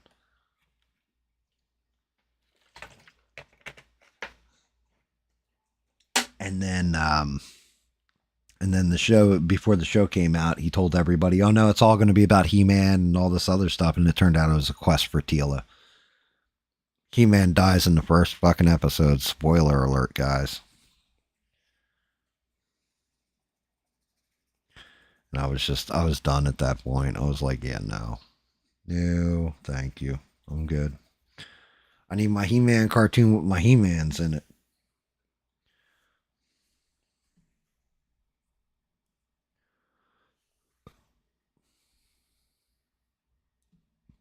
So I didn't watch Revelation. Like, I mean, one of my biggest criticisms with the movie is that they're not going to have, well, I don't know if they're going to have Beastman in there, who should automatically be in there. But the other one is Merman. I don't think I've seen anybody cast as Merman. How do you not do Merman? He's like one of the fundamentals, old school masters in the universe, or masters of the universe for anybody who watched it when we were kids. So was Beastman. Beastman was like one of the first figures I can remember.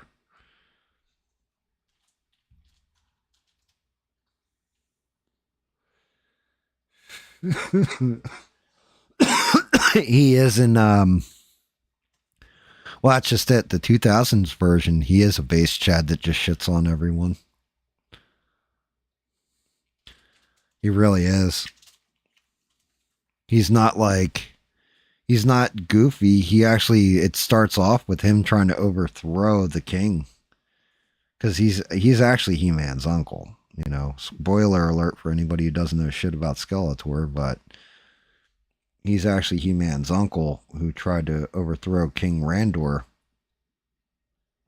And, yeah. Throws a spell and it gets bounced back into his face.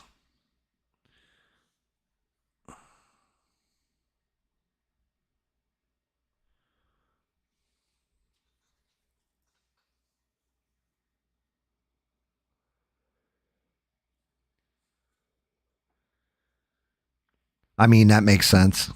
You get the same kind of value, same kind of satisfaction with watching it, washing and waxing a car. That watching something go from this gray glob to all these different colors that are popping and that kind of thing. I can understand that. There's got to be a satisfaction. I think with you in particular, Ian, if I'm to say this, if I'm saying this correctly, I think with you, you've always gone to getting in them little tiny crevices and those little fine details and all that stuff. Like you'll be like, yo, you missed this. Like, you seem to really enjoy the deep detail, like when you get in real, when I do something really intricate, which she's not all that intricate, but it seems like you always like that real fine detail.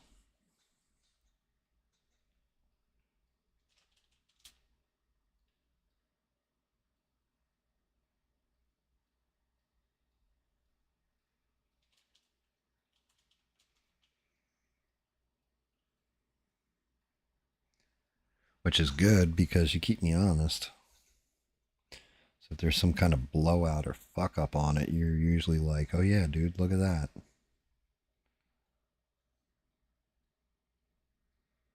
More paint on that brush.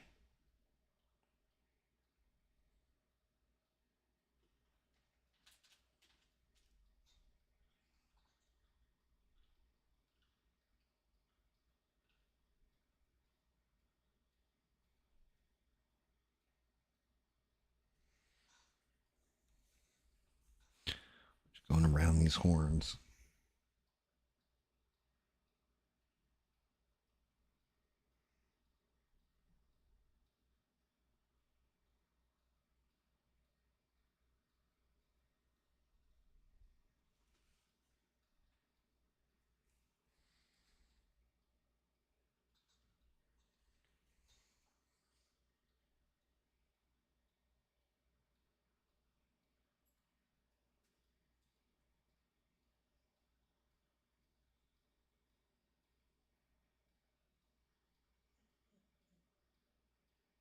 Oh, sounds like my doggo needs to go out.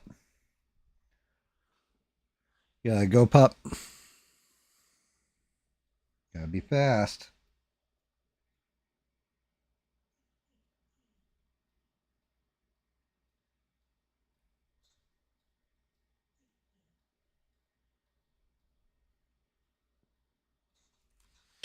Which I'm gonna have to get in on this boob.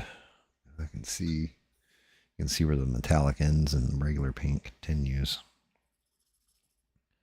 The basing paint's pretty good though. Give me 1 second, guys. I'll be right back.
Alright, sorry about that.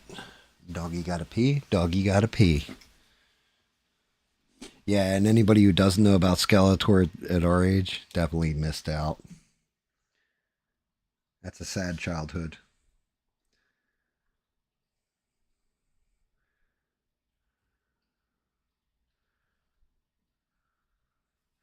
I will get you, He-Man. What always cracked me up, everybody always forgets on the toy line.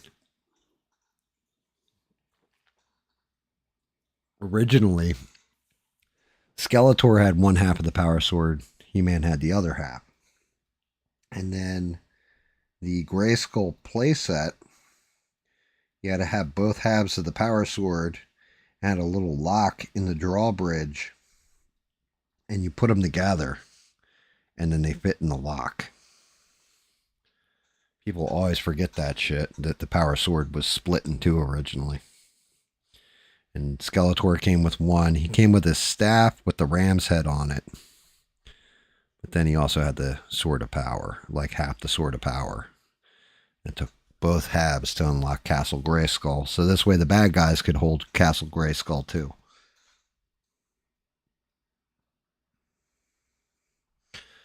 And the Sorceress wasn't really a thing till I think like wave 3 or 4 in the toy line. I think that was more from the cartoon than anything else.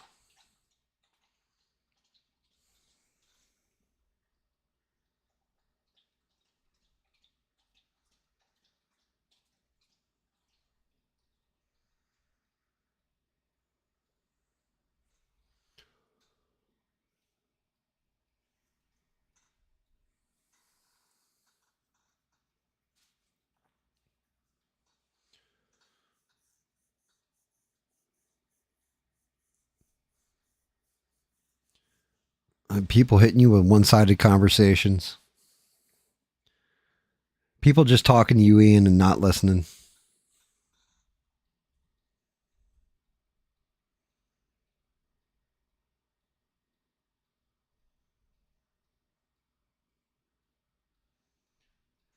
That's fucked.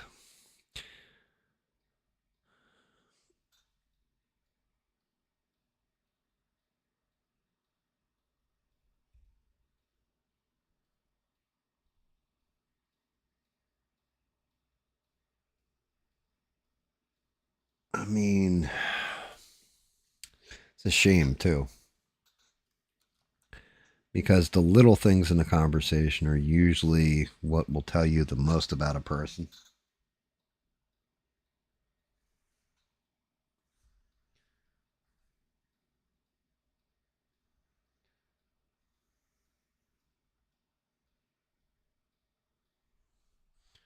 Tell you if somebody's an absolutist. Tell you if somebody is more open-minded. Tell you where somebody really sets a limit too. On different things that they'll tolerate, won't tolerate.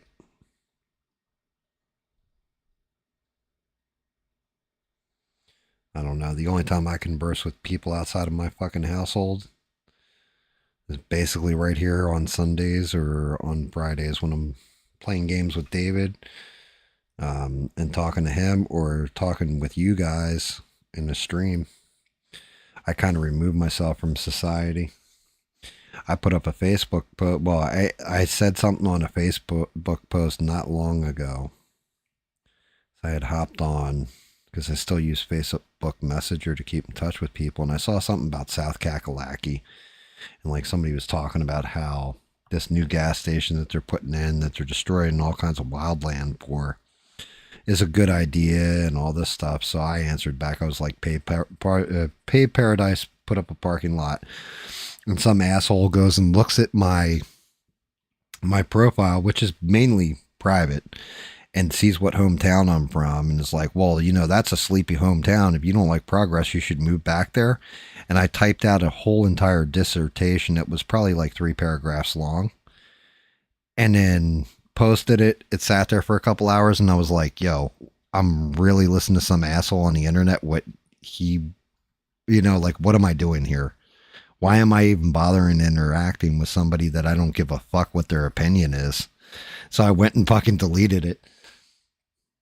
And then just deleted everything in the background. I was like, yeah, this is part of the reason I don't like going on the internet and having conversations with just random strangers, people, however you want to say it. Because it's like, he can have his opinion all he wants. I don't really fucking care. I don't even want to interact with you.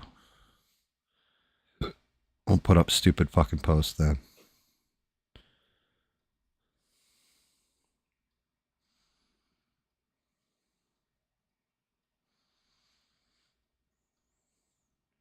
And like, it just reminded me right off the rip, like, oh, this is why I don't interact with people. This is why I keep to myself and stay out of the public square.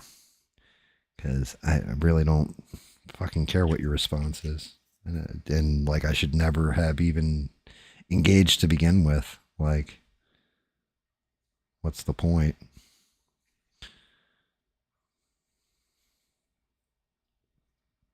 You know, dealing with people where you can have a long form conversation, not like like 2 sentences between the two of you to break each other's balls.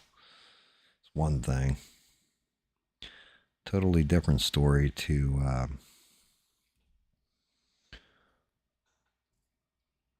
sit down and actually be able to have like a long conversation and actually, you know, get to know people and listen to them and hear their stories and such. And you should listen to each other's stories. I mean, I'm still looking over at Rose Gold like shit. Maybe I'll go to that to the highlights simply because fucking Francois fucking suggested it. And I can see it working and how it would work and how it would look. It's not a bad idea.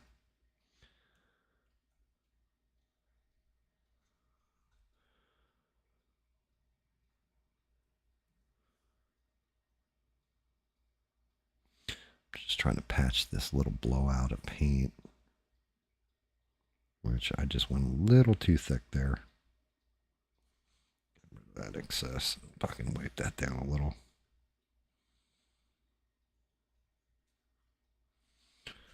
Come back in with that yellow on top as soon as that dries.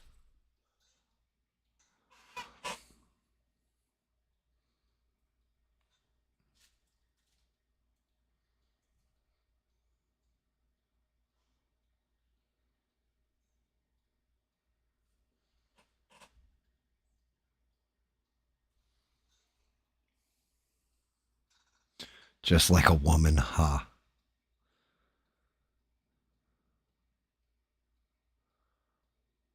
I mean,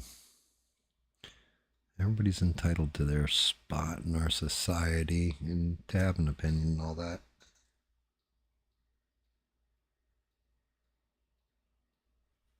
I just look at it like, why am I giving somebody engagement when it's not like somebody I know in real life or give a shit what their opinion is? Like, which should be kind of flattering to you guys because I actually listen to what you guys say.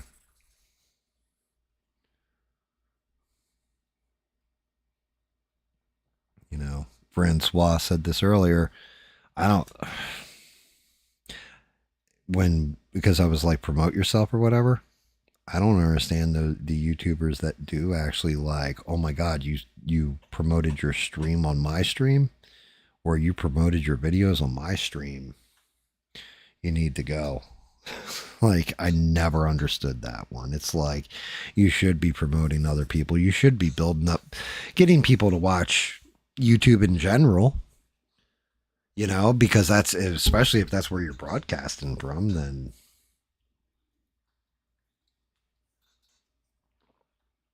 Yeah, Skeletor by Mark Hamill is a win. He's not a loser. Just not my favorite. Damn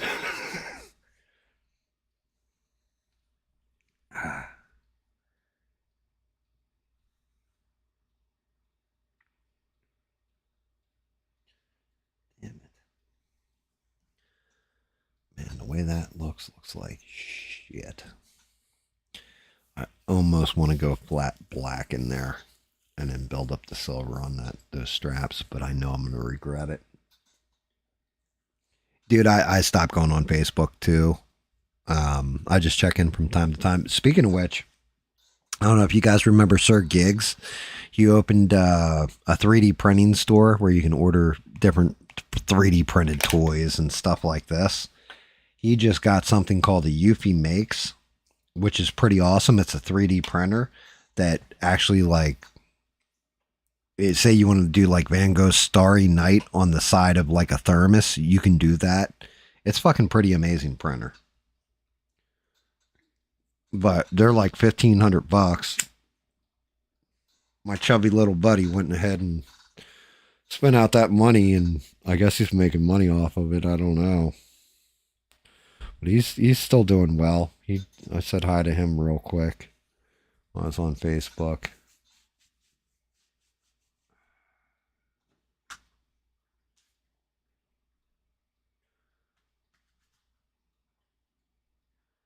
I don't want to go that color. I need to base that and then go over it in the silver. Let me see what old school paints I have. Let's see. Well, I've got silver. That ain't gonna help. I got what's this? Gunmetal blue. That ain't gonna help. It's a brown. Oily steel. I may be able to pull off an oily steel on those straps.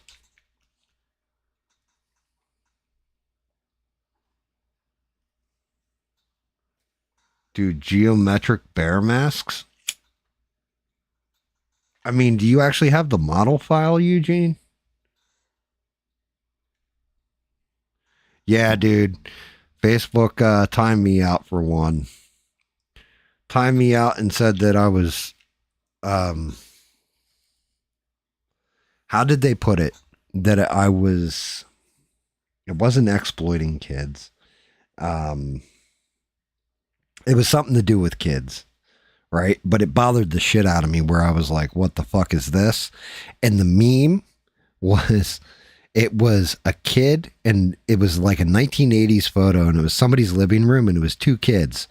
And one kid, the dog, had jumped up on him and started like it looks like it's like mid hump, like it's about to hump the one kid.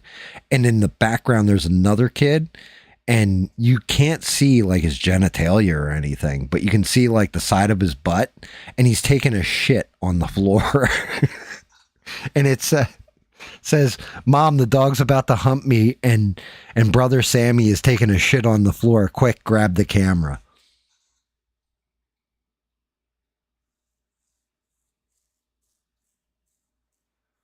Oh shit. Well, I don't think he does modeling either. Modeling's a whole different thing.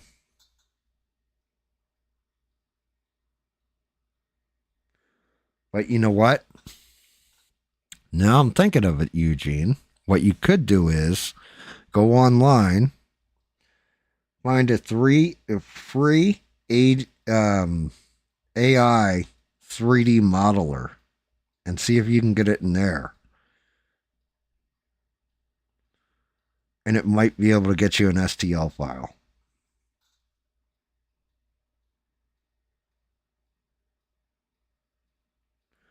There are sites that will do, if you put in a picture, it'll do a 3D model from it.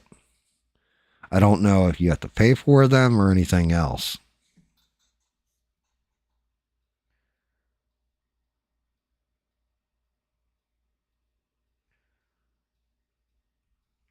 Yours is a lot easier than what Francois asked me for. That's difficult as shit because I'm trying to find an actual. You got nitty gritty detail in that fucking Titan, and that's. Phew.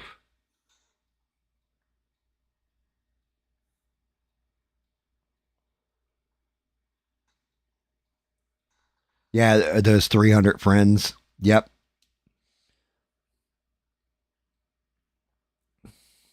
I mean, why do you call them the Fourth Reich though?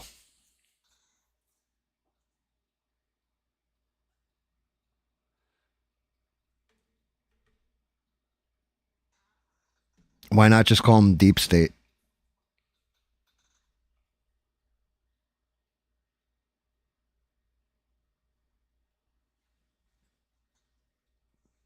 I mean, I'm not saying this to you because I give a shit about like what you call them. You can call them balloon tits for all I care, you know. But why do you call them the Fourth Reich?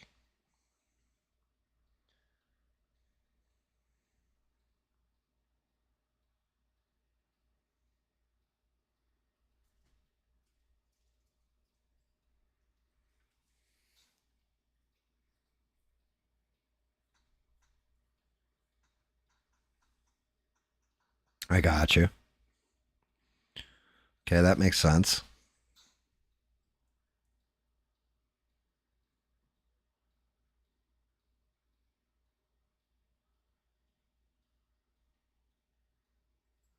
I mean, there's other names though. That's all I'm saying that you could use.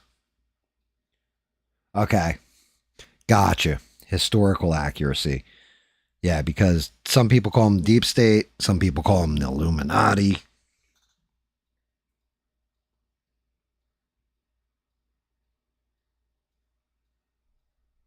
And you can technically say yes, they're different, but I see what you're saying. You want historical accuracy on what you're talking about.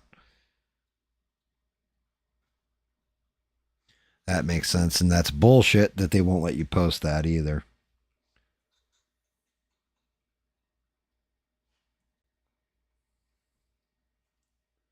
Dude, MySpace is still the shit.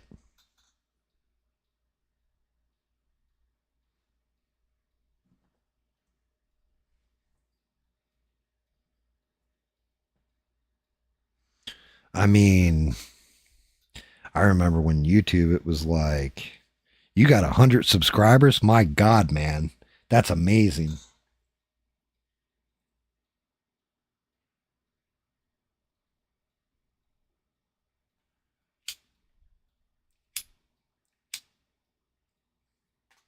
I got you.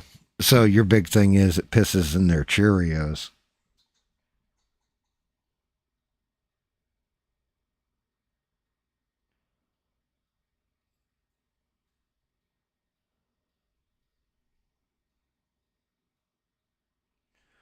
It's the same way like Donald Trump. I've seen people call him all kinds of different shit and him not bat an eyelash. The one time somebody fucking called him a pedophile protector, he like flipped him the bird. Fuck you. He was mouthing to him everything.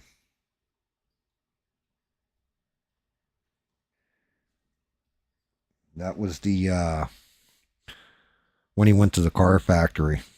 The guy got fired too.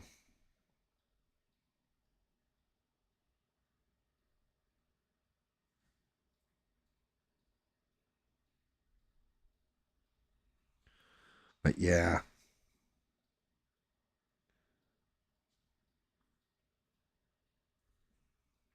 it's usually when you hit right around the target that you get the hardest amount of flack. So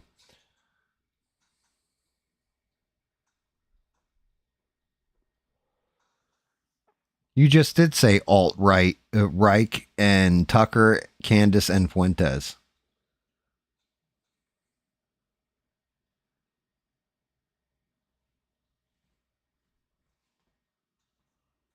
Everybody joked about him in a bomb. Well, I mean, you're kind of not wrong there. Everybody did joke about how he had a thing for Ivanka. He cheated on Ivana with Marla Maples, wasn't it? I want to say it was Marla Maples that he was banging, got nailed.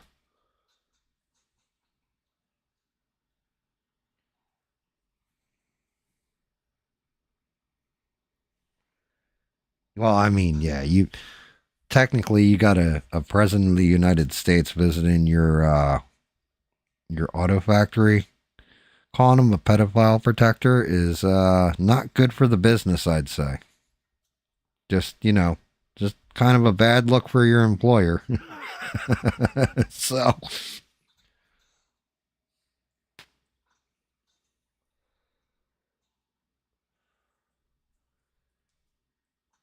well, yeah, I mean, that's just it. The shittiest part when it comes to Trump is they were all his friends and all liked him, invited him to everything right up until he ran as a Republican. And then they kind of turned on him, which to me is like, yo, that's fucked.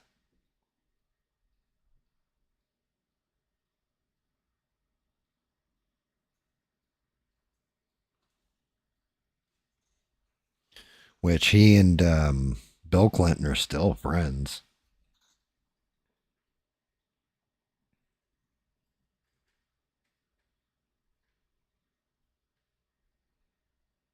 I think that might be the only one of the ex presidents that Trump actually talks to.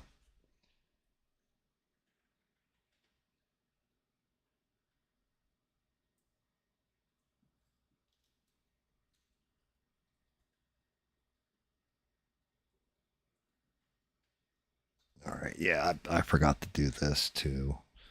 Just so, in case Spock's Beard's watching, Spock's Beard, I'm using Oily Steel 70.865, and it's just regular Vallejo model color.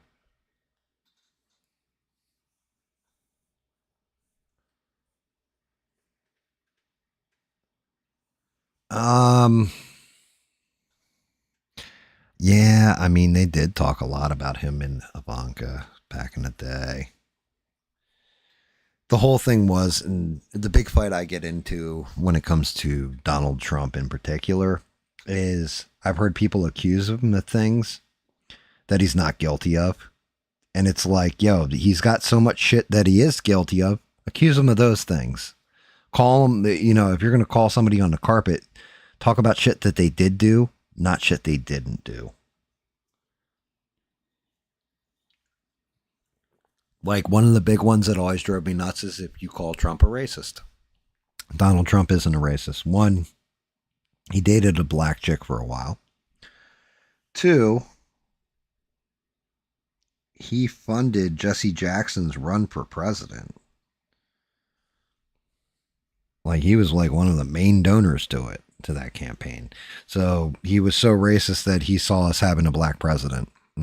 Makes sense.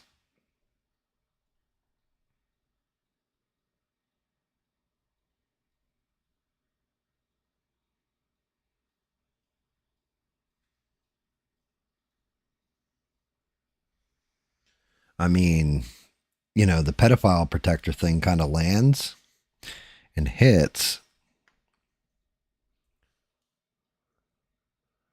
simply because his big thing was, I don't want this to hurt my friends with the Epstein files. Well, at that point in time, that means that you're protecting people that are potentially pedophiles. Well, calling you a pedophile protector is kind of accurate and on the nose then at that point.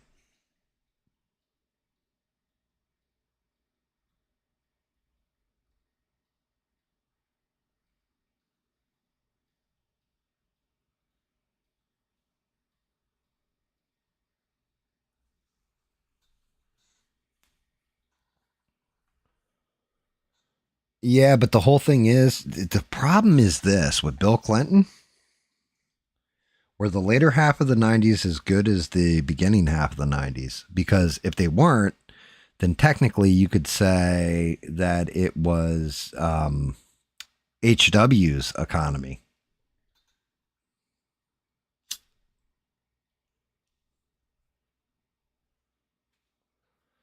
Privately owned prisons, okay? Emboldening and countering and encouraging police brutality. His desire to disarm people with the red flag laws. The COVID lockdowns. The COVID lockdowns are the biggest one out of all those things that you said to me. The COVID lockdowns, everybody always forget, started under Trump. Now, Biden extended them way, way further, but that shit did start under Trump. So yeah, you're right.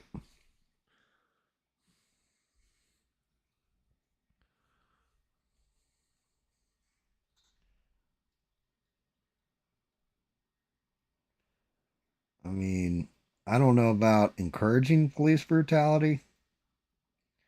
I don't know that. Can you give me evidence of that? Not even being trying to be, an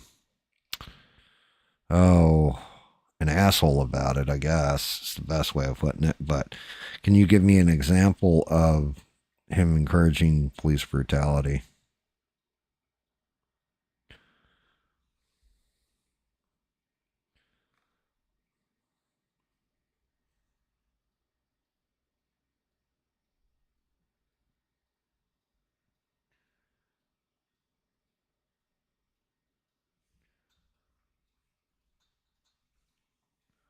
I actually like the way the silver lays in there. I might even do it on the fin. Let me just see something real quick. I may go into that interior fin with this.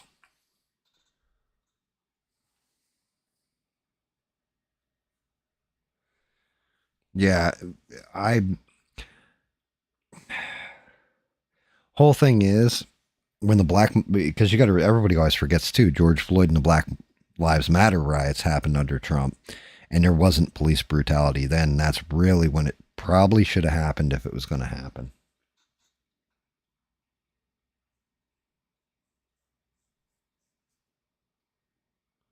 I remember that. But that's pretty standard celebrity behavior too. You know. Yeah, that's actually kind of standard police behavior. I mean, police behavior, celebrity behavior of saying like, we're going to get that guy all the help he needs. Help him out of here. So I don't know if that's really like that's a good example. I'm not saying it's not, and it's not dismissive of it. I'm saying on the whole, like that's an incident. But did he come out and go execute Order 66? Anybody who riots, beat them down, shoot them in the face with a beanbag grenade. If they act up, shoot them. Show them no mercy. You know what I mean?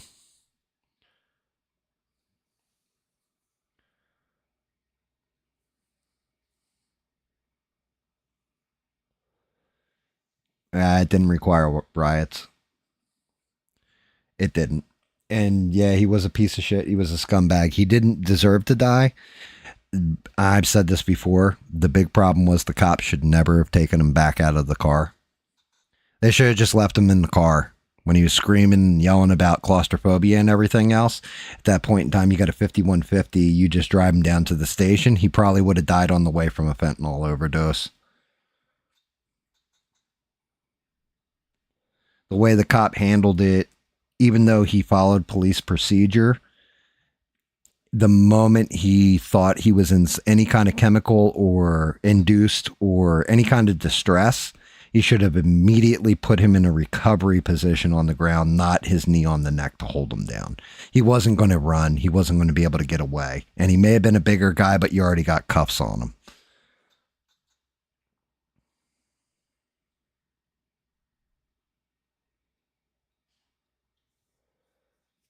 Renee, who's Renee Good?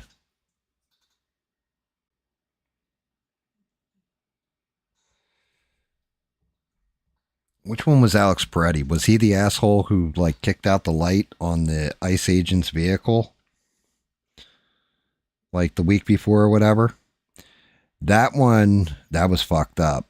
But at the same point in time, if you actually are a 2A guy, you would know. And being a member of the service, well, not law enforcement, but the service, you would know you do not take your weapon with you if you think you're going to get into that kind of mix-up. He shouldn't have been shot. I think that's bad trigger control and panicky, dumb, stupid decision-making on the spot.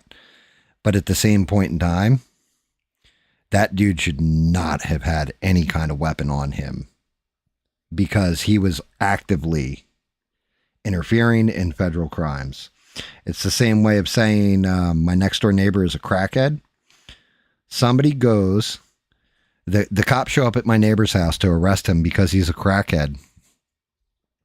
I go over there and I'm out walking the dog when the cops show up. See the cops show up, they get to line up on my neighbor's house and they're going to drag him out and take him away. I don't know what's going on. First thing I would do is get in the house, tell my wife, hey, look, man, or hey, look, the cops are next door. They're going to take that cop, or the cops are going to take him away. I don't know what's going on. Stay away from that side of the house just in case bullets start flying because I don't want you, me, or one of the pets catching a stray.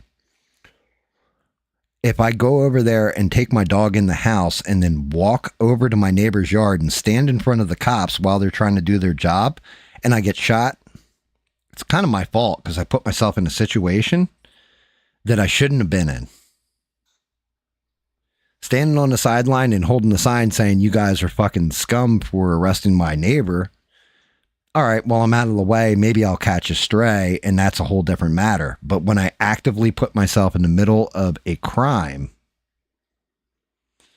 or, you know, like a criminal being arrested and removed, and you get fucked up, you ask for it. You should not put yourself in those situations. That's stupid. Yes, the missing aerospace engineers are all missing. Renee Good is the woman who was murdered because she tried to flee and cops wanted to pretend shoot her was a reasonable response. I don't know about that one. I can tell you about one down here that was fucked up like that, though. In South Carolina, and I don't remember the cop's name, but there was this cop. He got a guy and he cuffed him. The guy struggling with the cop starts to run. And, I think he knocked the cop's taser. Like the cop dropped the taser. I can't remember what happened with the taser, but anyway, the guy starts running away and the cop fucking empties into dude. Right. And the kid who filmed it was sitting behind a fence and the cop didn't realize he was filming it. And the kid's like, oh shit. And then the cop walks over and drops his taser next to the guy and then calls it in. Like the guy grabbed his taser and tried to tase it. That was a fucked up case. But I don't know if that happened under Trump or not. I can't remember.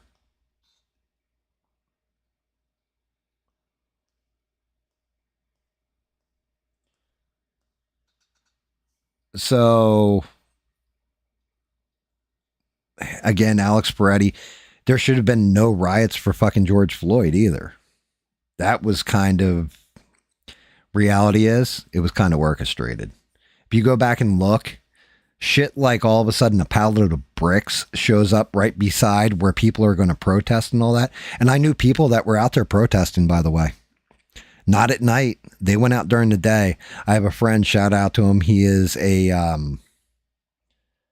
don't know if he's a reverend. I don't know. Right in Philly. My buddy Kyle, shout out to my brother from another mother. But he took his parish or whatever the fuck it's called, and they peacefully marched down the street, holding signs up and everything else. And anybody that even thought about breaking out storefront and everything, they were like, yeah, don't do it, because this is our neighborhood and we don't want to see that kind of shit around here. And they all went home around 5 o'clock before the sun went down. The sun went down, and then all of a sudden people came out, grabbed the bricks off those pallets, started smashing windows, smashing the whole fucking neighborhood up. And it wasn't anybody from his parish, and he did it all peacefully. So there's a difference between your right to protest and riots for fucking whatever reason, and it was orchestrated. Rooftop Koreans are legit. Oh, Renee Good was the chick who almost ran over the cop and he like clipped her out. That chick? I don't know. So like with that one, again, that's another one where it's like, what the fuck? Why would you shoot somebody? Why would you shoot her? I didn't agree with that shoot either, right? Like, I don't think that's a good shooting. That one was actually ICE agents though. And apparently that goes more to the agent than it does to her, because he had gotten run over or something like a couple weeks back. I don't know. Some shit happened to him and he shot her. It's not an excuse for him. It's just what happened. And I think he should have been investigated everything. That one is, I see that a lot different than the Alex Peretti one though. But at the same time, I still have the same point of view. Why are you trying to obstruct federal law enforcement that is carrying out a mandate from the people to remove illegal criminals from our system, from our neighborhoods? Why are you inserting yourself in there? Why get yourself involved in that shit? You want to stand on the sidelines like everybody else? Because they shot her. They didn't shoot her girlfriend or wife or whatever it was that she let out of the car 2 minutes before they shot her. They shot her. Why? Because she inserted herself in the middle of shit you don't want to be in the middle of.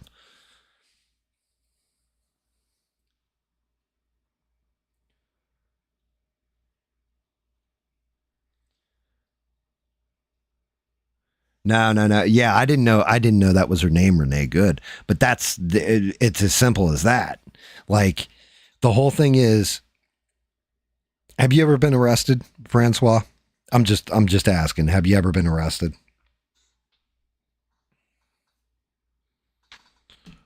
There's a way to handle being arrested and a way not to handle being arrested.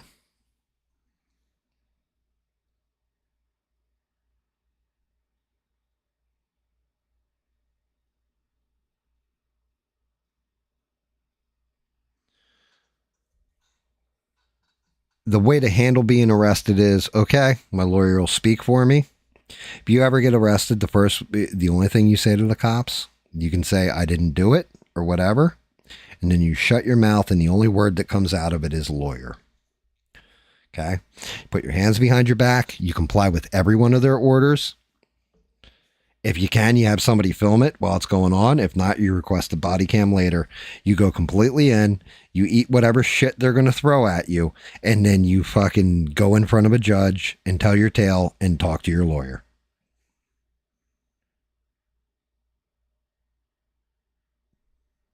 You don't resist. You don't say this is, you don't argue, nothing. You just surrender and fight it out in court.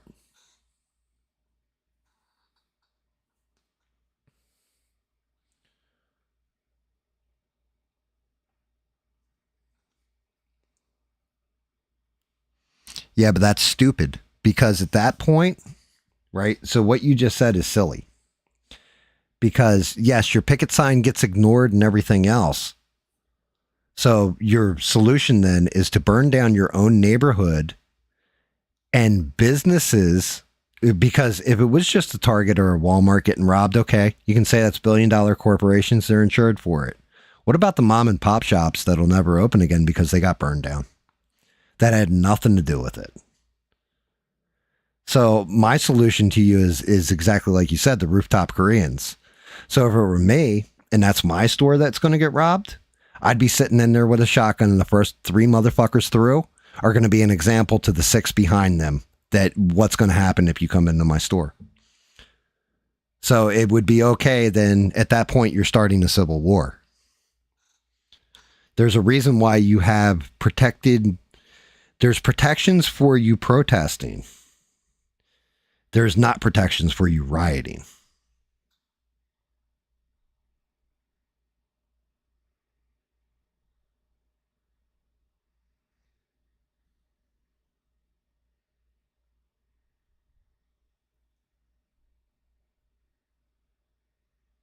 And skin tone doesn't matter. It should be the same. The law, there's a reason why Lady Justice wears that blindfold. It's one of those damn things, man. Like I don't care about a person's color. I don't care about their religion, nothing else. I'm colorblind like that. I just look at it like wanton destruction of private property because you're mad that some asshole that you don't even know was killed is ridiculous. What happens if it flipped around and it was the other way around? Let's say that assassin was successful. We'll say Thomas Crooks was successful in shooting Donald Trump when he was on the campaign trail in Butler, PA. And all the people that are hardcore Donald Trump reacted and pulled out their guns and were angry about it. And instead of burning shit down, they just went and started shooting every fucking liberal they could find. What would that have looked like?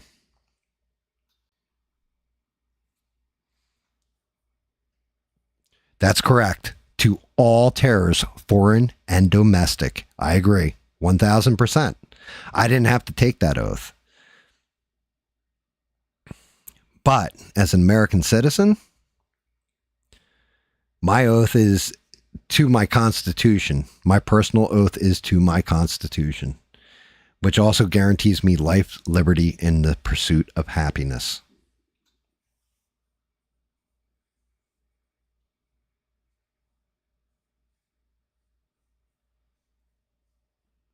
Yeah, unfortunate doesn't bring back somebody's livelihood, though. You've destroyed somebody's entire life, man. I mean, places that can't be rebuilt or restocked or anything. COVID was the same way. Don't get it fucked up. COVID did that too. It wiped out so many places that we'll never see open again. People lost their entire life savings. But over some crackhead getting stomped out by the cops, I hate to tell you this, but if you live close to any kind of grimy city, that shit happens constantly. This wasn't a,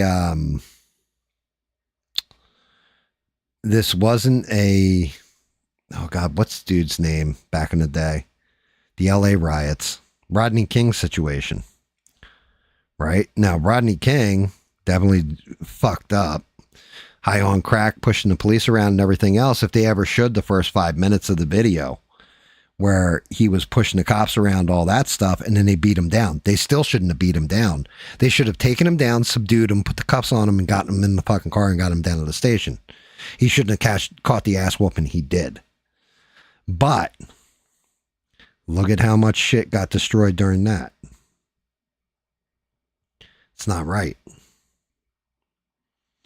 You can't take away some innocent person's livelihood because you think you're avenging some other innocent person's death.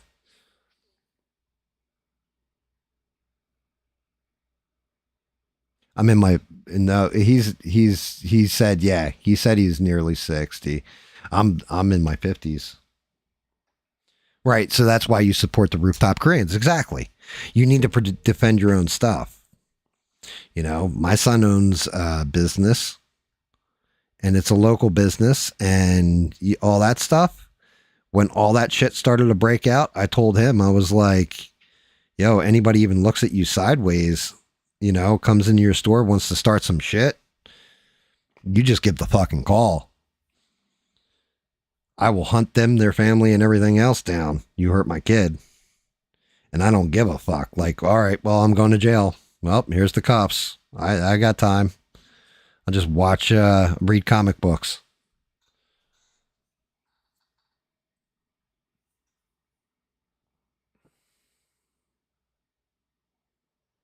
Yeah, and I honor your service too. That's just it. I don't like our commanders. Our servicemen are a different story. Just saying.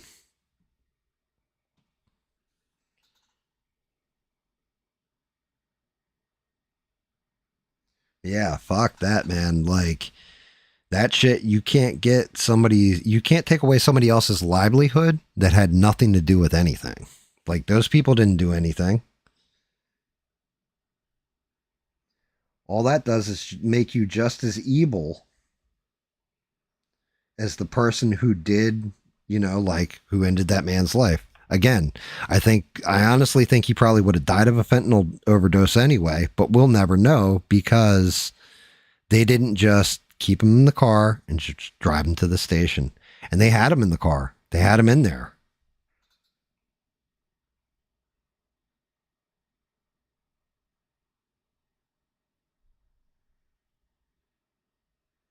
Like, here's one for you. This is always an interesting one to see where people come down. Well, you don't need riots. It's one thing if you're raiding a government facility, but they were burning down civilians.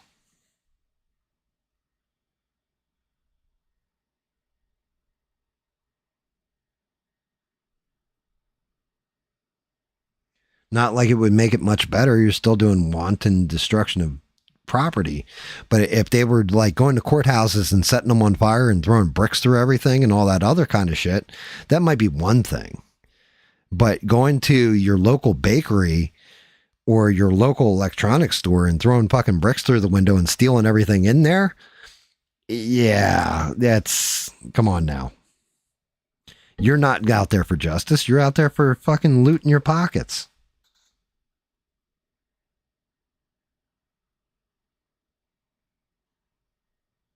But I do want to know where you fall on this one then. Have you followed the Carmelo Anthony case?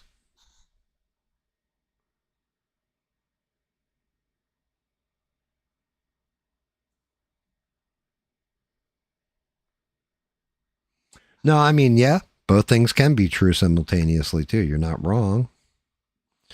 You're not wrong. I see where you're coming from. I'm just saying, like, if you reason that shit out, you're looking at the innocent people hurt. You know, like, yes, is there one innocent person? So is it all right that all that stuff happened? It's not, in my opinion. And the answer to it wouldn't be death. Like, you don't want to just propagate like civilians killing other civilians. That is how you end up in a civil war, and it gets ugly.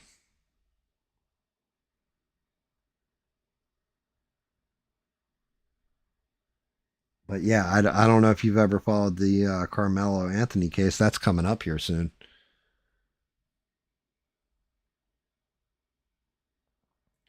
Right. But now let's go back to my buddy who's in Philly, who's a preacher or a reverend or whatever the fuck he is, who led his parish down the street, peacefully protesting and everything else. Everybody heard what he had to say.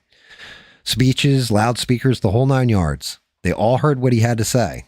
He destroyed absolutely nothing, prevented his people from destroying anything. Maybe one day I'll get him on the show. I do love the guy. Like, he is a good friend. He actually ran his store at the same time I did, right outside of Joe Frazier's gym. Well, what used to be Joe Frazier's gym in Philadelphia. It's not legitimate in throwing tea in the harbor. The tea belonged to the British. The storefronts and everything else belong to a civilian population. If they had showed up at a private shipping company and set all their boats on fire and burned them to the earth, they would have lost all the people that had their back. But they didn't. It was the government's shit. It's a big difference.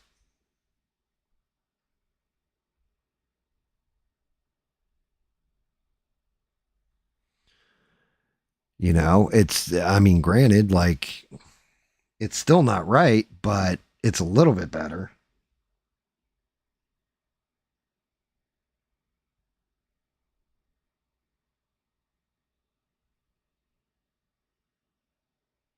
Yeah, you're looking at it.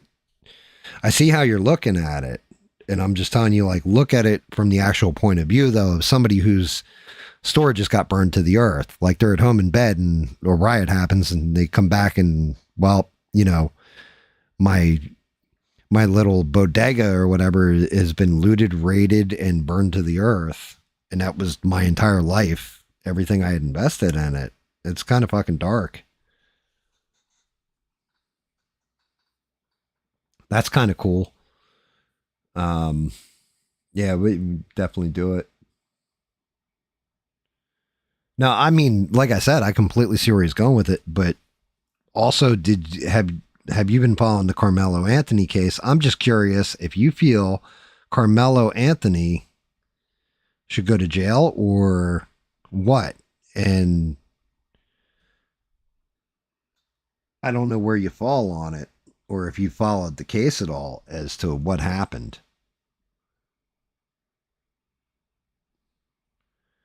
Yeah, I mean, maybe.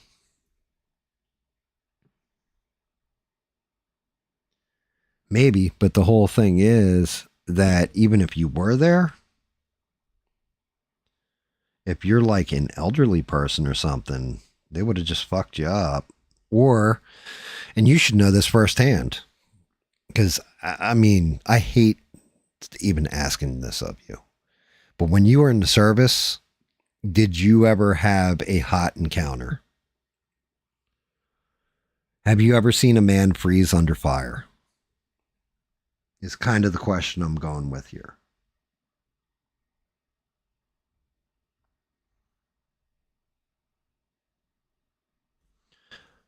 I know people that have frozen under fire. Some people freeze. They can't. The thought of them actually pulling that trigger once they have that gun pulled out is terrifying to them, and they can't do it.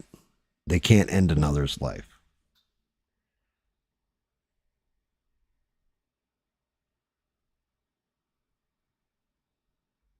You got to also consider those people that what they're relying on is the police to protect them.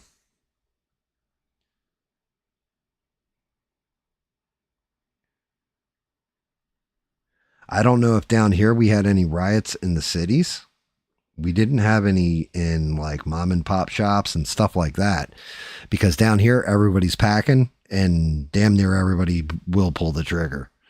I'm going to say it's pretty credible that most people here, like, you didn't want to fuck around.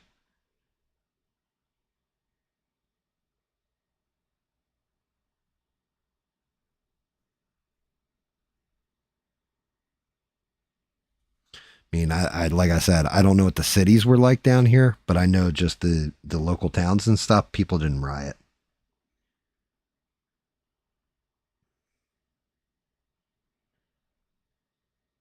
And it definitely would have been fucking messy if they did. You don't know about the Carmelo thing. Okay, that's fair. I was just curious because that's one, like, there's, I mean, the story behind it, I would definitely say look into it. And that would be an interesting one to get your take on. See where you fall on it.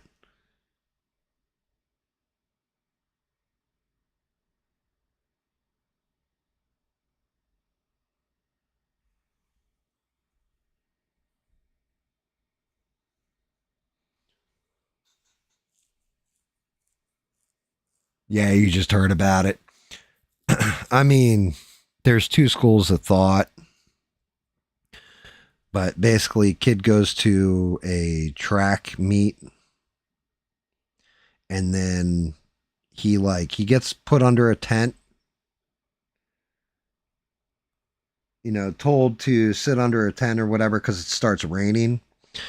And then one kid basically tells him he's got to leave the tent. The other kid says, "Go ahead, touch me, see what happens." Kid touches him, and he says, "Go ahead." And the whole time he's digging like a duffel bag. And then the kid says like, "Yeah, get out of here," or whatever. And he's like, "Go ahead, push me, see what happens." He pushes him, and then the other kid that's digging in the bag that it got pushed or whatever is like kind of calling the kid out, pulls out a knife and fucking ends his life.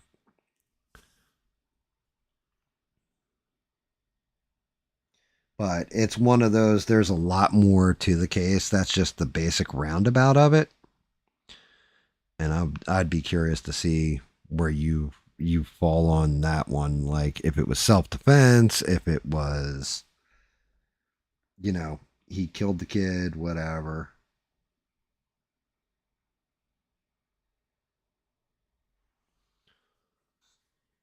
That's not self defense. Yeah, the track kid meet. Okay, you do know about that one. You're saying it's not self defense. Okay, fair enough. I say it's not self defense either.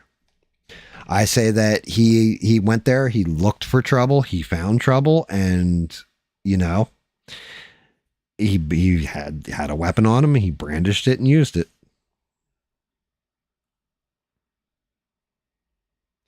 But there's one guy that we used to watch who's a hardcore conservative commentator, and this is actually where a good chunk of my audience came from. His take on it is that nope, that kid's completely innocent. He should have stabbed the other kid because you can't put your hands on somebody like that.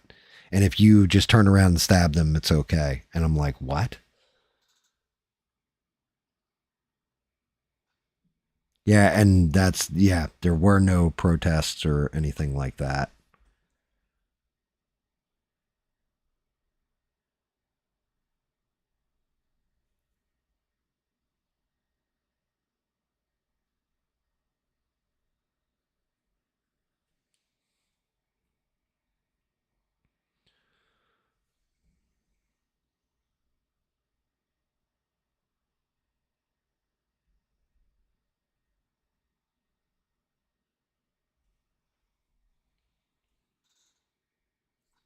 Yeah, it's a fucked up case. We'll see how that ends.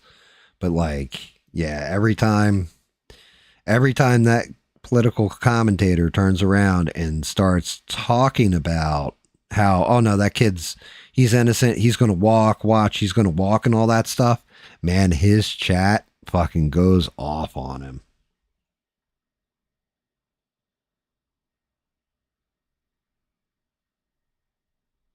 Yeah, I mean, we're talking,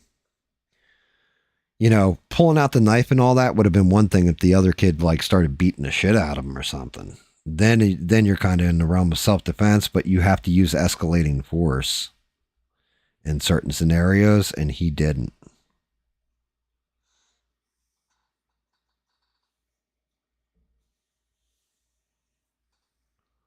Chud logic, self defense.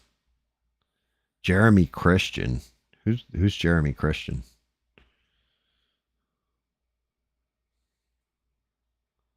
I don't know who Chud Logic is either.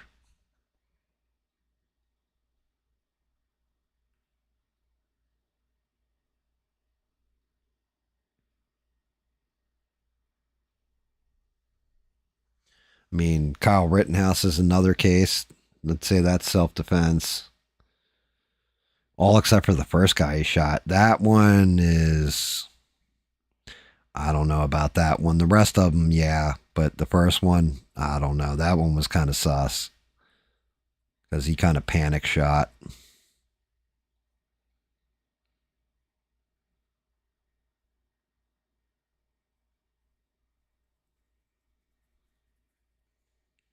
But the other ones, he even, the guy with the skateboard that was less lethal, shot him in the arm, blew his fucking bicep off.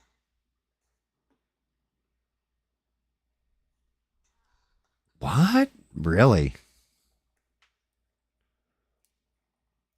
I never heard about that case. That one I've never even heard about, brother. Um,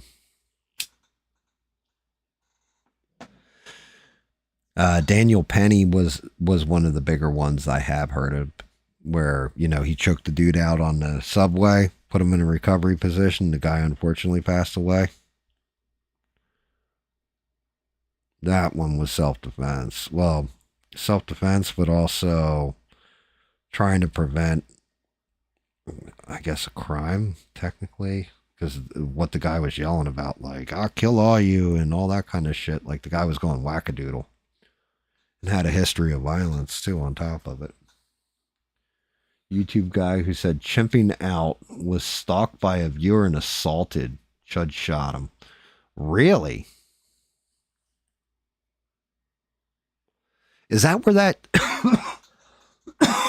is that where the term chimping out comes from? Is that the guy who originated it? Because I've heard a couple different people use that term, and I was like, yeah, it's a bit racist, but I had never heard that term before. I didn't know if that was actually like racist or what.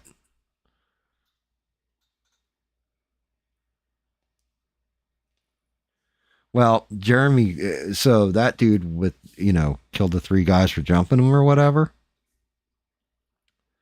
um, did it in Portland. People are saying it in support of him. Okay, that makes sense now.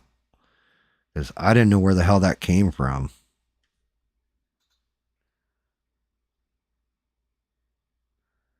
I had heard that somewhere.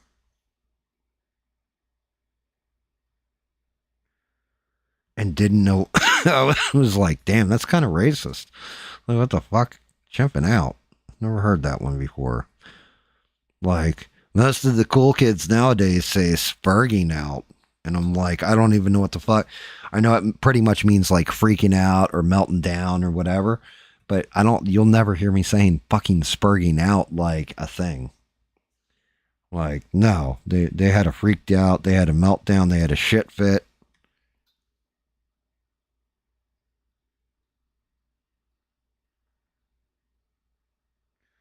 But yeah, if you thought he was going to get justice in Oregon, yeah, you fucking lost your mind.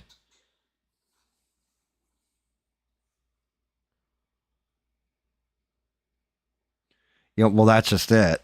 We don't see or hear anything a third of anything that comes across the country, and I don't watch fucking the news, like the actual news. I refuse to, because the news has kind of become propaganda arms for everything, which is crazy. So I tend to stay away from like Fox News or MSNBC, CNN, all of it, unless something big's going on. A conniption fit, yeah, there you go. I always like conniption fit. That's a good one.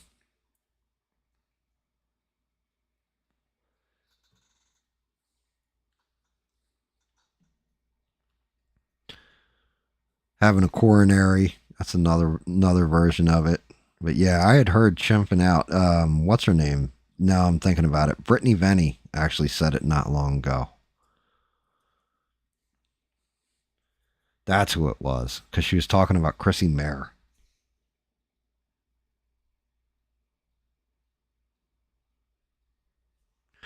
It's exactly what it was.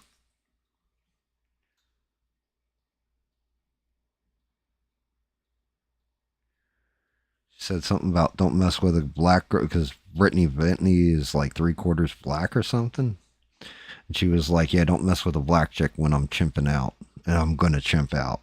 I think that's what Brittany Venny said. I had heard that term recently, and I even asked everybody, I was like, is this like a new thing? Like, what the fuck is this about?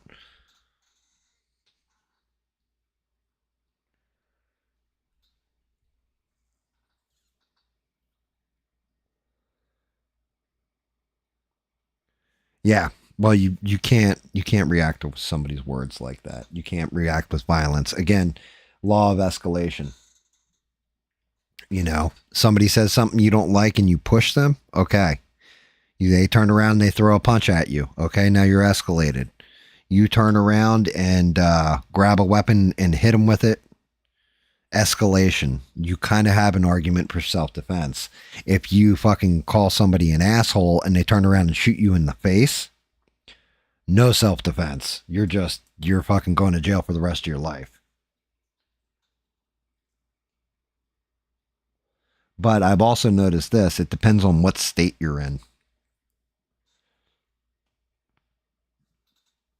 Like South Carolina, you've got a pretty good ground for defending yourself.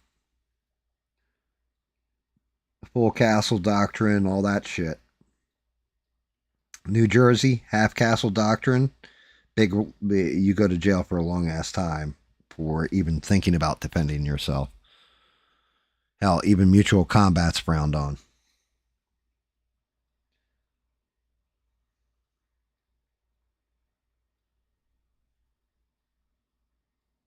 Damn it.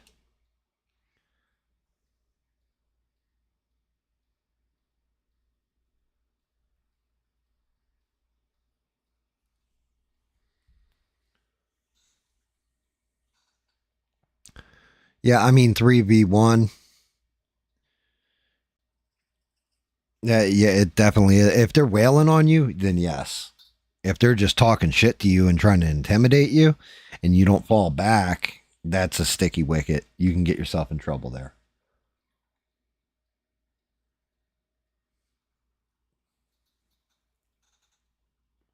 I mean, I'm not going to lie. If it's 3-on-1 versus me, and I'm pretty sure I'm going to get fucked up pretty bad, I'm looking for whatever I can hit somebody with at that point.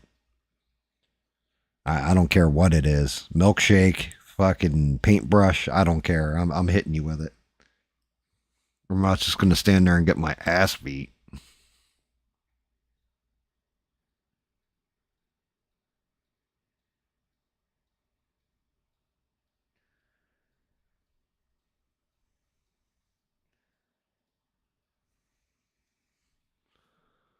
Yeah, I mean, that is craziness.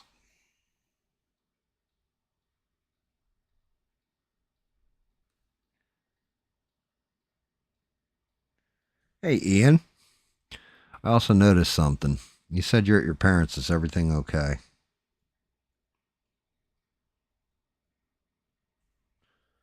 You just visiting? Is everything good? Because normally,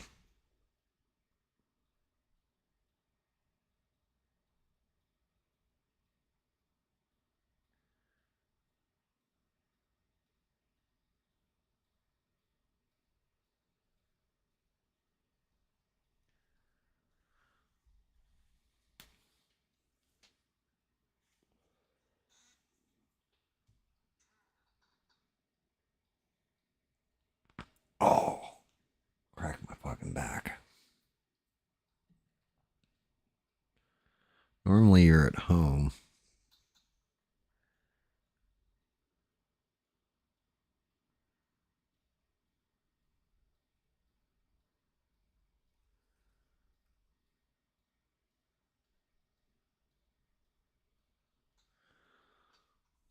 Yeah, because I know the only time you'll ever hear me say I'm like at my parents' is because one of them probably passed away, unfortunately.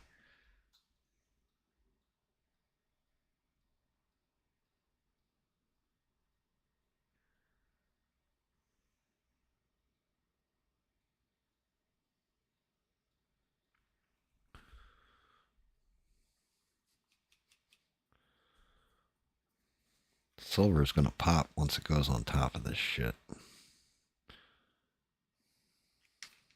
I don't even think I'm going to get to her staff or her face tonight.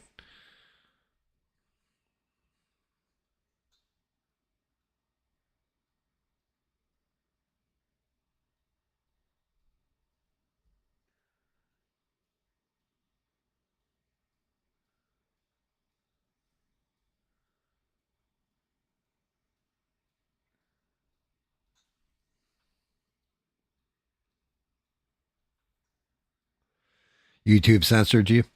Yeah, just so you know, one, my mod's already asleep, and she knows if I ever called for somebody's censorship, then she would probably walk away from my channel flat out. And two, I have no words blocked on YouTube. So because again, free speech, brother.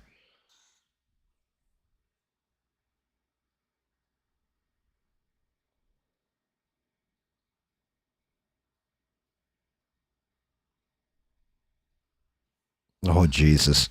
Okay, that's cool, Ian. I just want to make sure, man, you know? Like make sure you're good.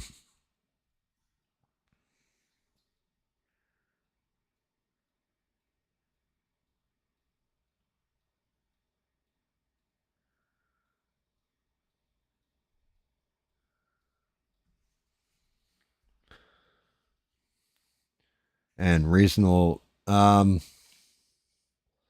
no, reasonable escalation of force. Well, it is subjective, but it also makes sense. You know, things escalating versus just you can't go from hey, I'm mad at you, you're an asshole to you called me an asshole, therefore you must die. And then like in somebody's life. Like there is anybody with any kind of semblance of justice would look at that and say, yeah, no, I've called plenty of people assholes and nobody ever shot me, you know. Now, threatening somebody like, oh, I'll kill you and your family or some ridiculousness like this, and then the guy pulled out a gun and shot him, you could technically argue it wasn't a reasonable escalation of force, but you can at least argue that he was threatening my family and going to end them, you know? He threatened to take out my family or what have you. And you can defend a little bit better from that position.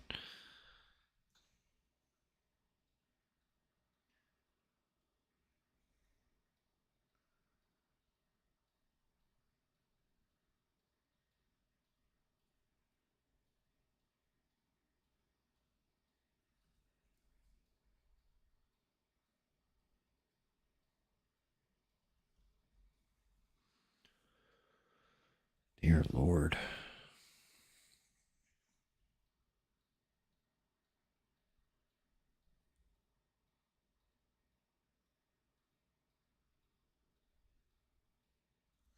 Really trying to lay in this oily steel.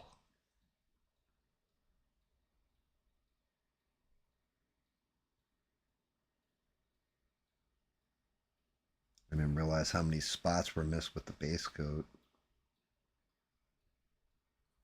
Oh, I just went through and repainted it.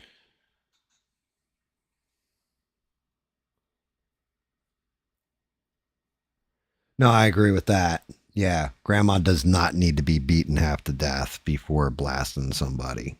As a matter of fact, the point it gets to that, you know, there's also, like I said, trigger discipline at that point of, well, you were going to kill grandma.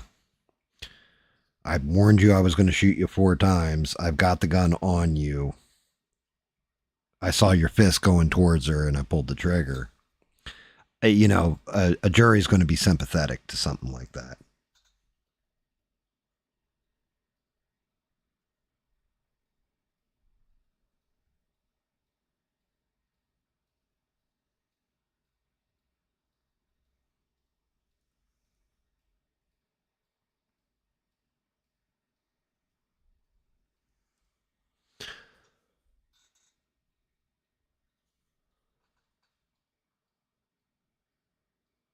I mean, I've lived city and country. Country's actually the more dangerous of the two, in my opinion. You're probably going to get into arguments and disagreements more in the city, but in the country, usually when you get into those arguments, they're going to escalate a lot quicker and a lot more lethal. just because there's nobody around with a video camera or a cell phone to get it on tape. You know what I mean? It's usually your word versus the other person's. So people have a tendency to go a little extra, we'll say, or try and pull a little extra. Damn. That fucking spot right there. I get it? I got it.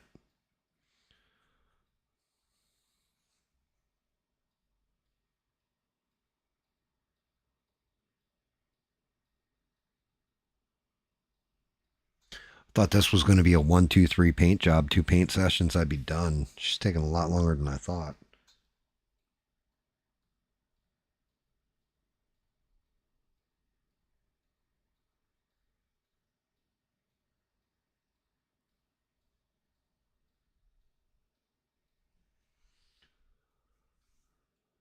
Not what you're getting at, okay?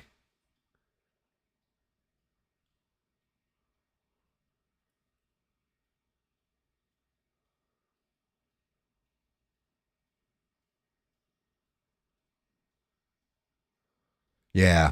Um, the thing is, like I said, I really wish I was more familiar with the case, if I'm to be honest with you. I've been in confrontations with 4 guys with a baseball bat who beat me where I was bleeding out one of my eyes and my ear, and I got up and won the fight. So it's possible, but I definitely took a fucking beating. And if I did that in my old age, like, in my 50s, I wouldn't be getting up. I wouldn't be winning that fight. I'd be laying there crying in a puddle of my own blood and piss, more than likely.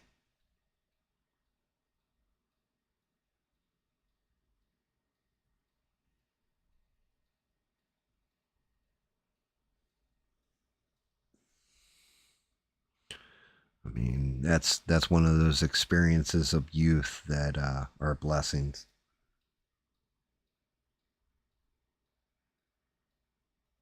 You can look back on them and say, yeah, I could pull it off back then. Can't do that shit now. Know where the limit is, and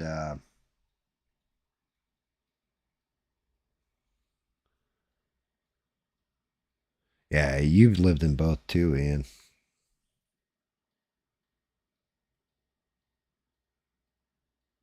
Damn it. That is going to be a hard spot to hit. Hopefully, I still got enough blue here to get in there. Enough of this sapphire.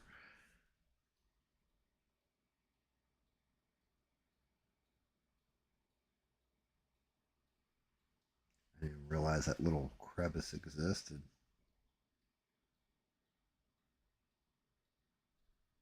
There we go. Got it. I didn't even realize there was a little crevice there until everything was painted.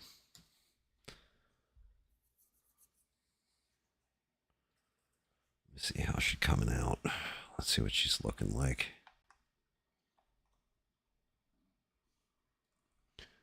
Let's say she's coming along. Still needs a little highlight in that metallic. It's still a little flat. Needs a little bit more dimension with the highlights, but she is definitely, the top half's looking decent. Although that strap is not angled right.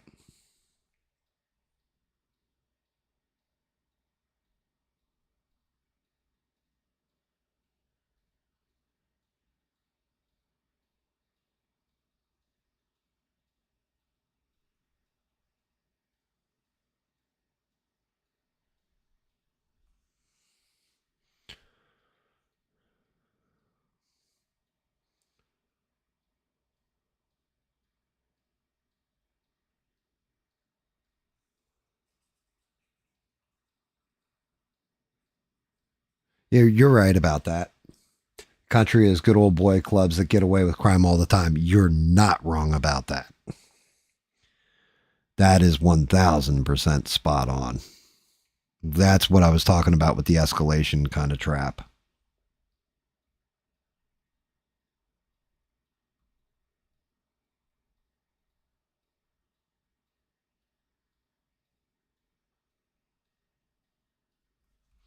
That's one of those things you have to be seriously careful of. Good old boy networks will fuck you over, especially if there's a judge involved somewhere down that line. They don't even want to hear what you have to say.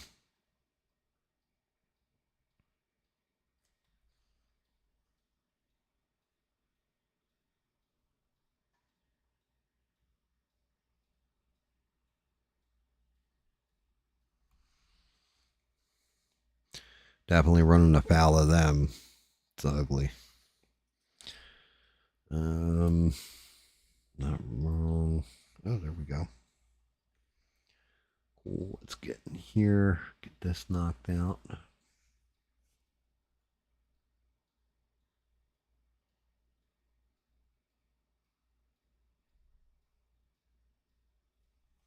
Yeah, the hardest part, like I said, is still going to be the face.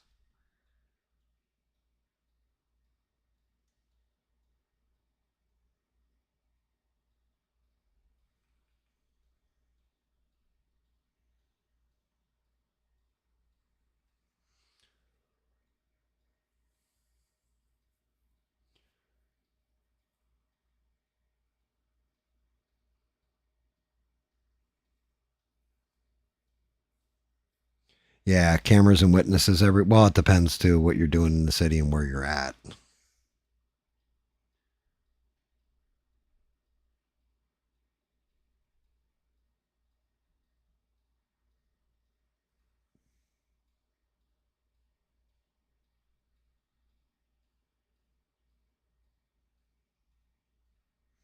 Like somebody, yeah, if you're in the section of town buying illicit substances, well,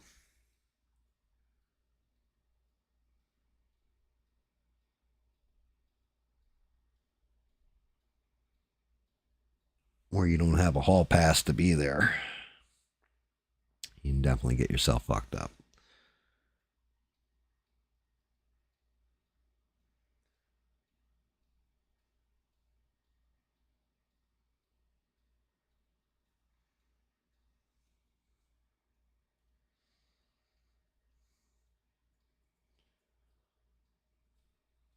Yeah, I mean, out where I'm at, everybody's kind of got a camera on the front of their house or around their house. Like I have cameras all around my house.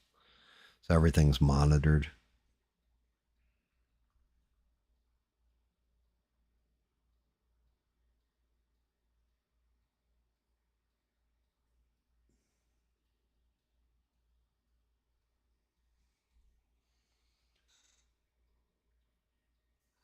The phones are the big ones. And yeah, I mean, my big thing is I want to be on the East Coast.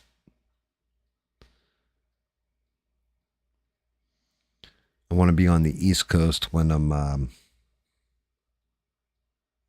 like I've got to be close to the ocean. I can't be landlocked. But yeah, I do like small town America. And unfortunately, Midwest is always like there's, I don't know, just nothing there. Let's see what that looks like. That's not bad looking at all. How's your butt look? We got to make sure we look at Evil-Lyn's butt. Yep, that thong came out nice. Your ass looks nice and rosy, lady. Still sallow on the skin tones. She's just coming along.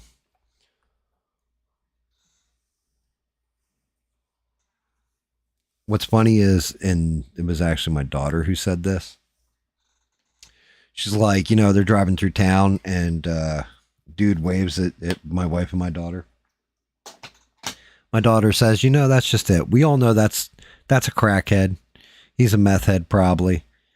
And he lives behind, whatever place in town, eating from the dumpster and all that. And we still wave at him and he still waves at us as we drive by because it's just politeness of the South. And she's not wrong.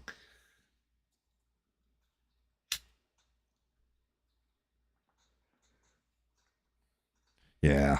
Yeah, never live in the same town as a county jail. That's a good call. Definitely truth in that and smart.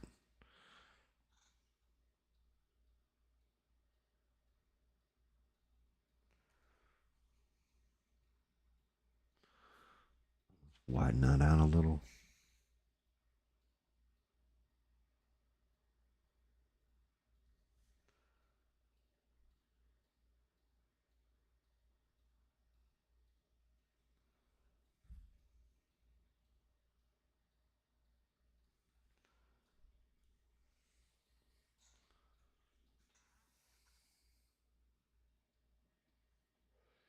Yeah, that's just it. I can't.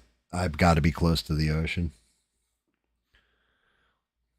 At least a nice size lake. If I were to go inland, I'd have to have my own lake and shit.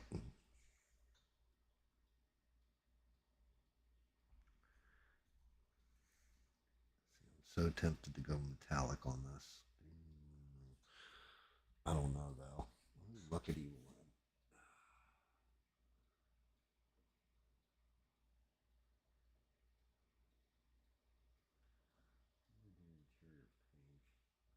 She looks like she's got the choker. Her covered. You. Revelations.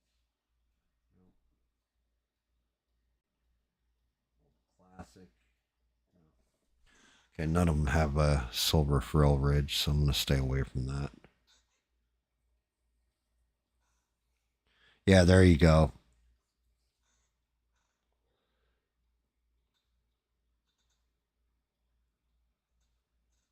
Yeah, no, I'm East Coast. 15 minutes, I'm at the ocean.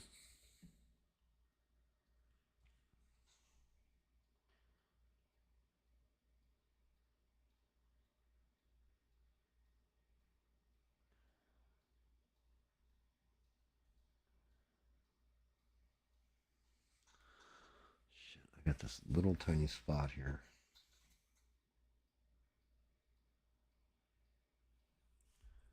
There we go.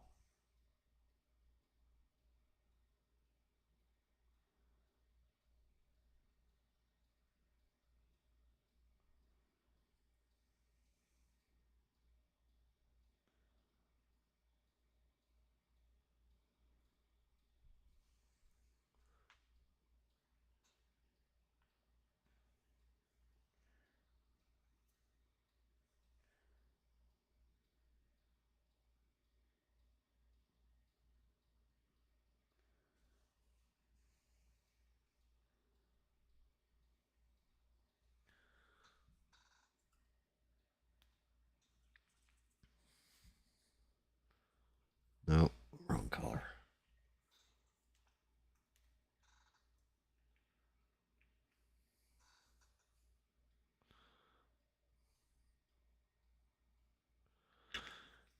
Yeah, see, like Midwest and Southwest, don't know all that much about.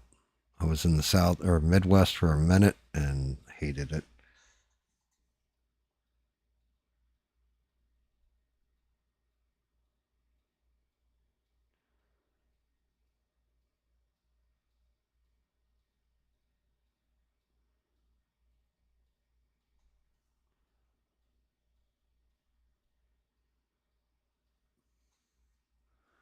Go. Fix that. Yeah, right there.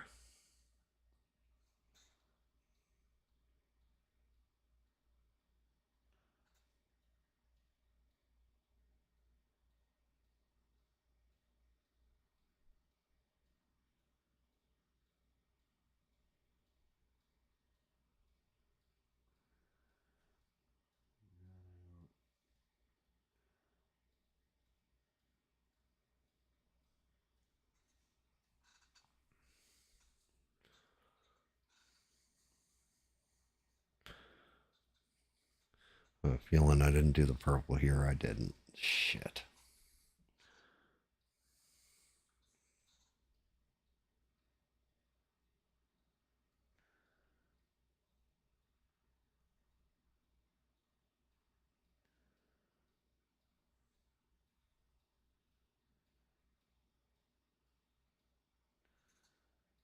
Still got to do these leather straps too.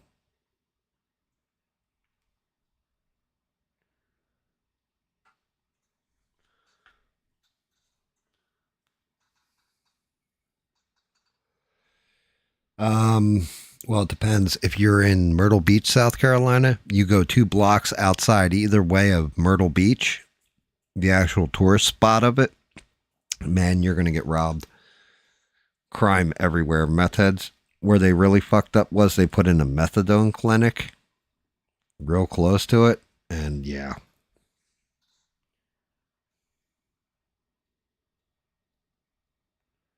Yeah, not good.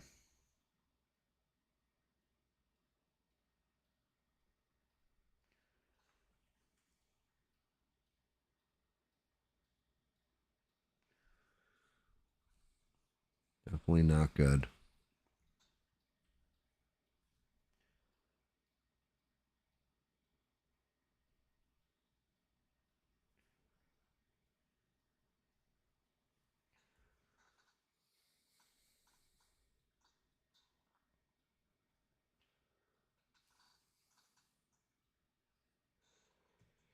Depends. Depends on.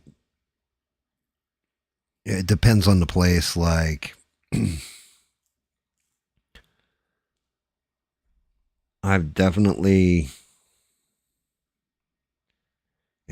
like if you're into seafood, it's pretty good. Pretty good eating seafood. Same thing with like where I'm at now, right off the side of the ocean. If you want shrimp or whatever, you can go out and catch shrimp whenever the fuck you want. Really, crab and all that kind of stuff.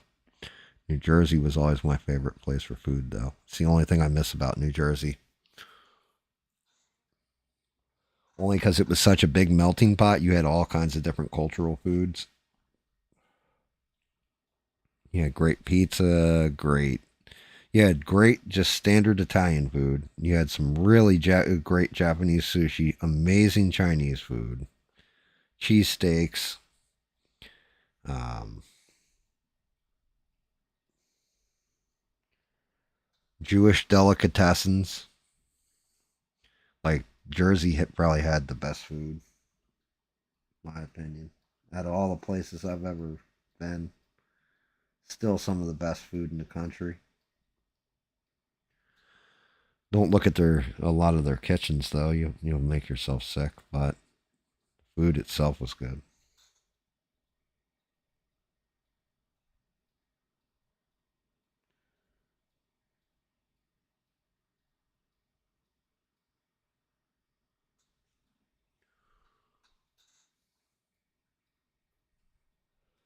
Oh, Fort Dix was right there, so I guess that kind of holds true.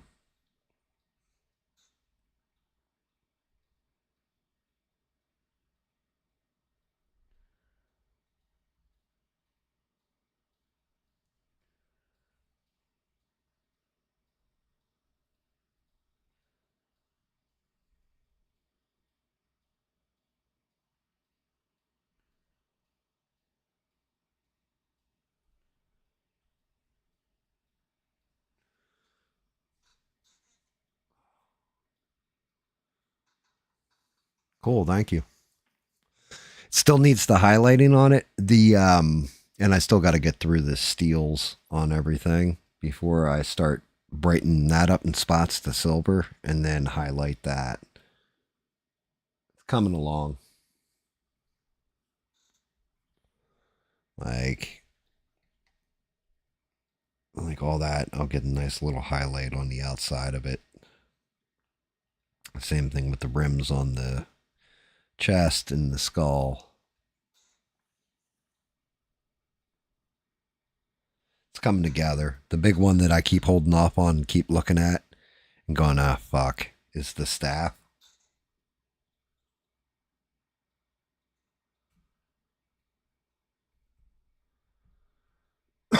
Actually, where I'm at has a shit ton of respect for the veterans because I'm just outside Paris Island. So you got a lot of jarheads that retire here.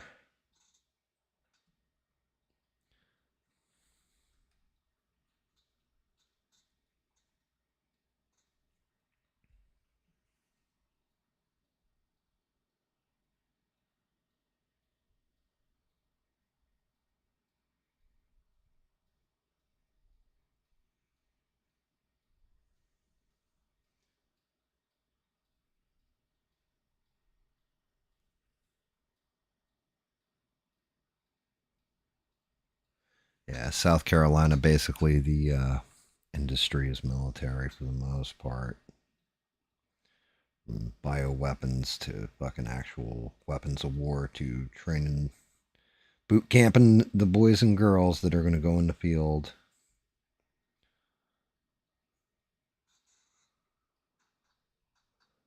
Yeah, fresh seafood. Hmm.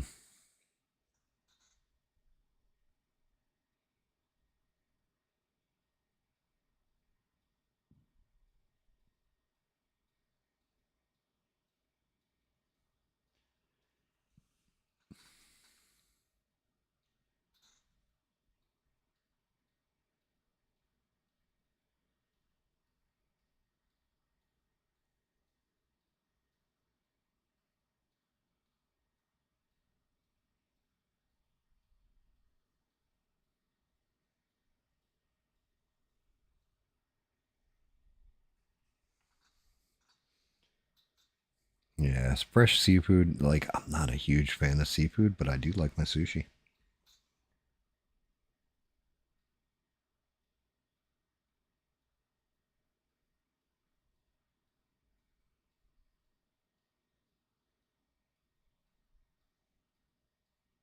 That was going to happen too when I did this.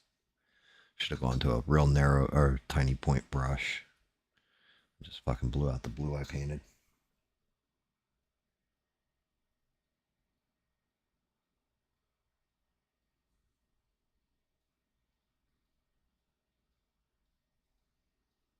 Which is fine.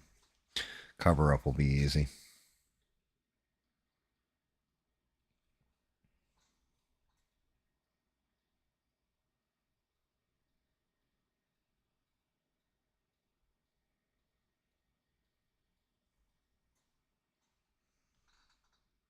Matter of fact, I'm seeing blowouts in the blue that I didn't see before. Yay. Yay.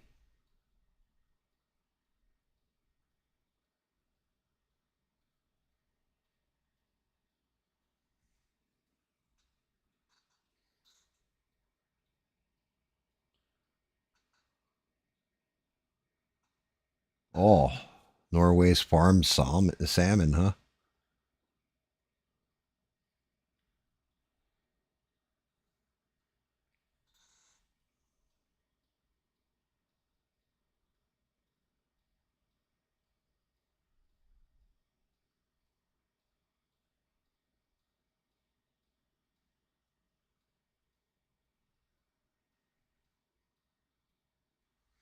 It, I'm guessing it was from the pukey emojis. I'm guessing it fucking made you sick.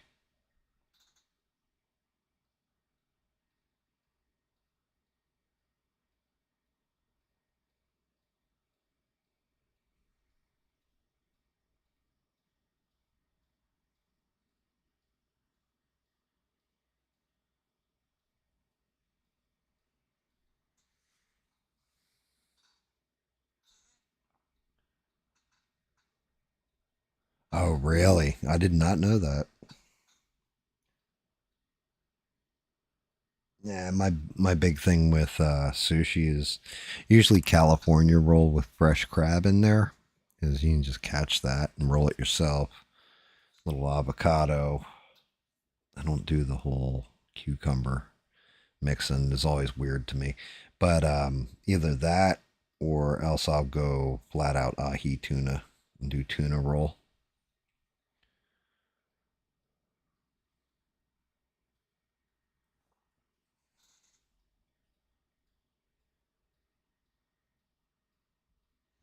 That's funny though. I always thought salmon came from the Midwest.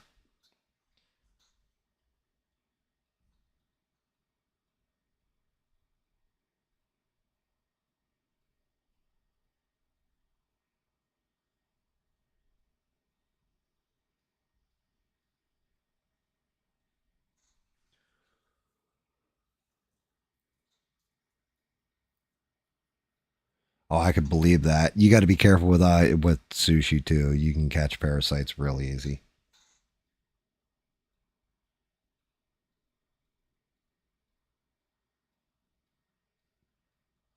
Anytime you're eating anything that's uncooked, especially a fish.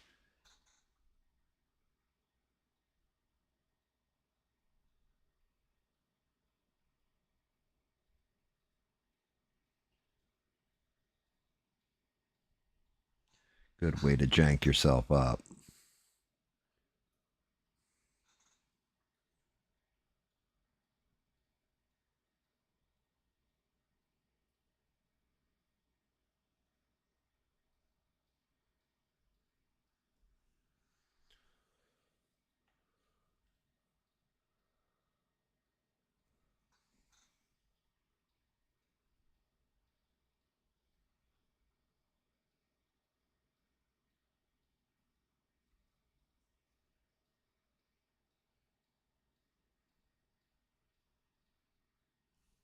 Mm, letting the paint find its way. Fun pun.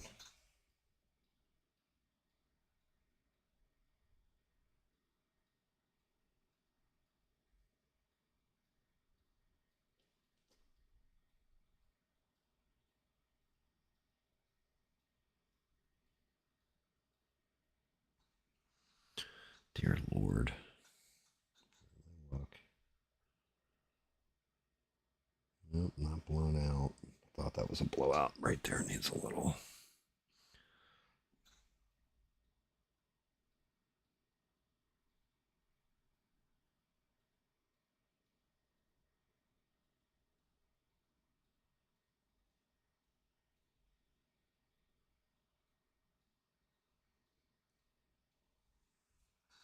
By the way, Ian, thank you for always being awesome and fucking with me all this time. I appreciate you, brother.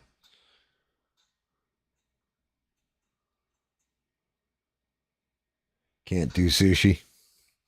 I mean, so if you did California roll, you could probably take it because the crab's cooked.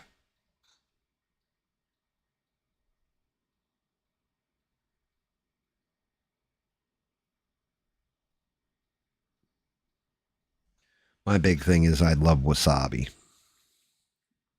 I really, really enjoy wasabi. So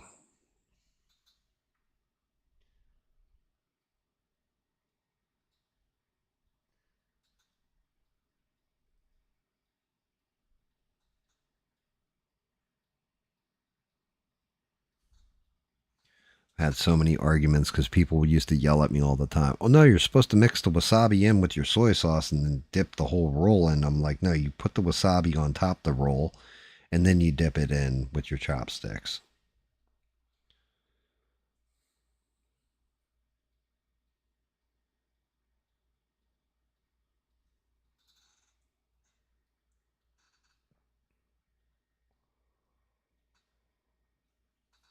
With fish farms there.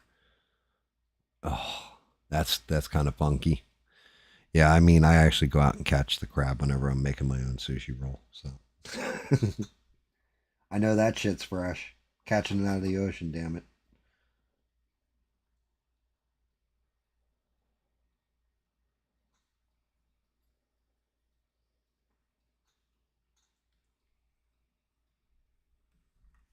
Oh,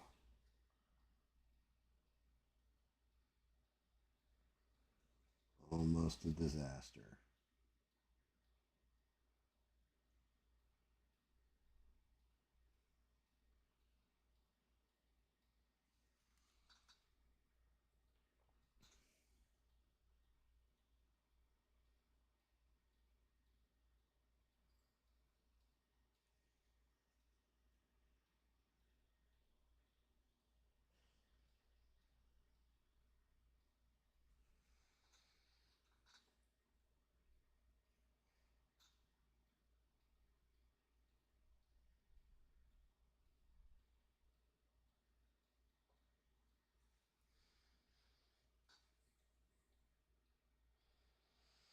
Tell you what, there is one print that I saw earlier that I may do. I may bump up in the queue. I've got, I want to say her name was Swan, June Swan, but she was the pink pink one from Gotchaman.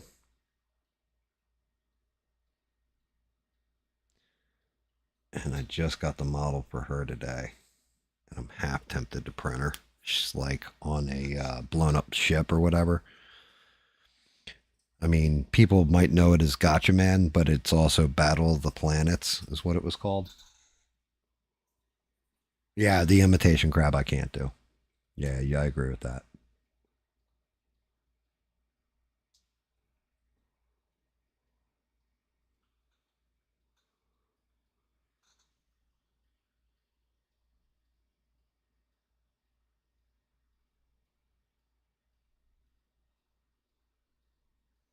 You can always tell the difference between imitation and regular ass crab, too.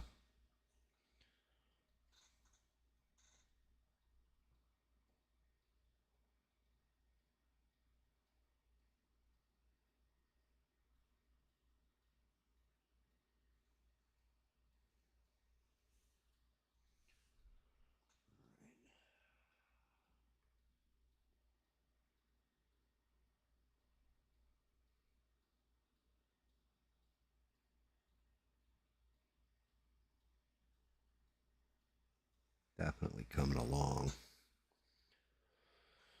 Now for your big booties.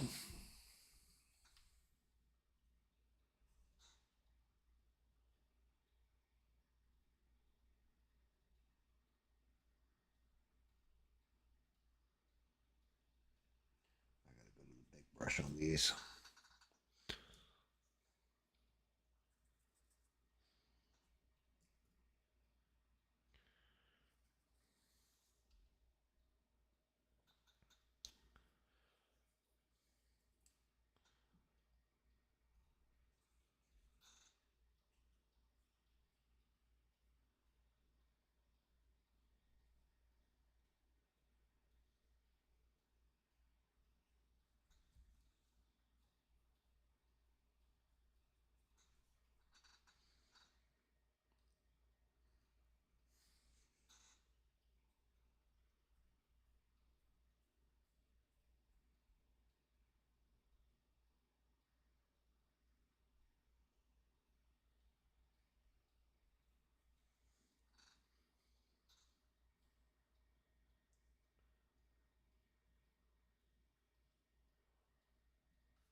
Yeah, it's nasty.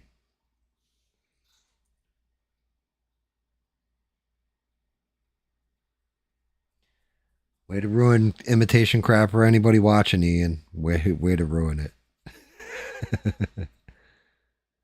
I mean, there's a lot of stuff that's nasty.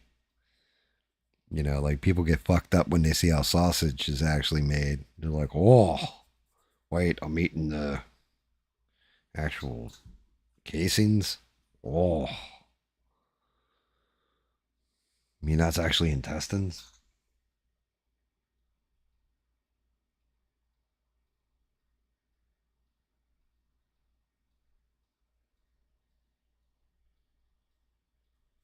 Like, yeah, what did you think you were eating?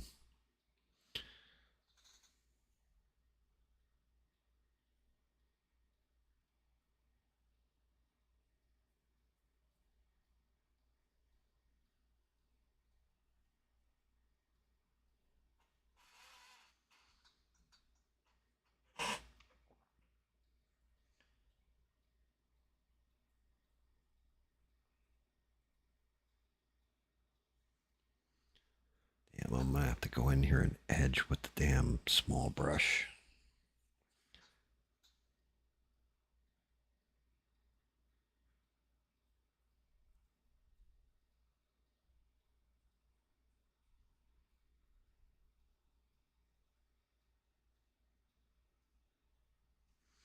Got a couple spots in there where brushing the steel, like the wash is coming through just right, but I've got these other spots that are splotchy at best.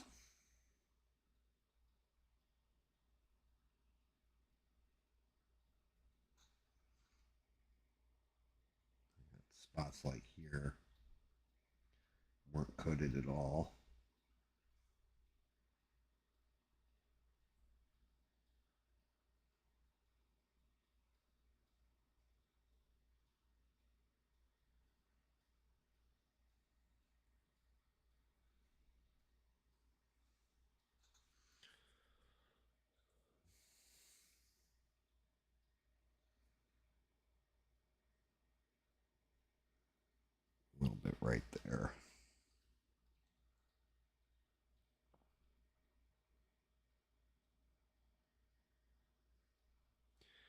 Yeah.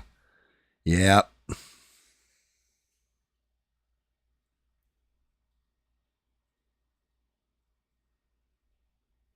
Yeah, specifically, I believe it's raspberry flavoring, right? Is the a secretion from beavers' anal glands or something?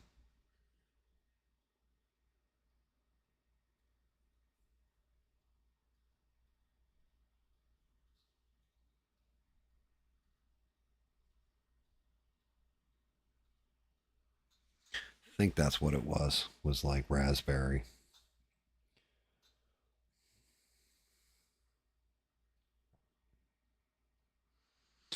All right, now I'm gonna have to be gentle as shit when I do this part.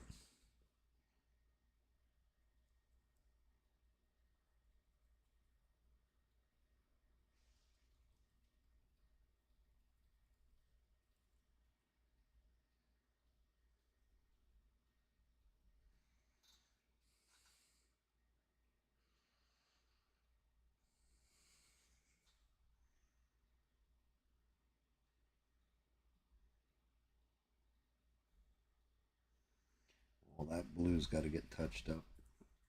That for free, as David Munn would say.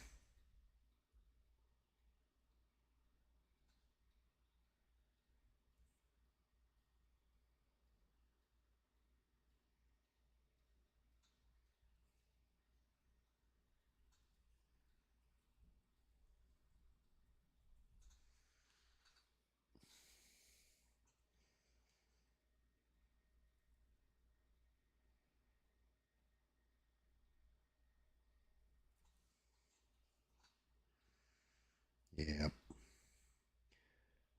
Couple spots.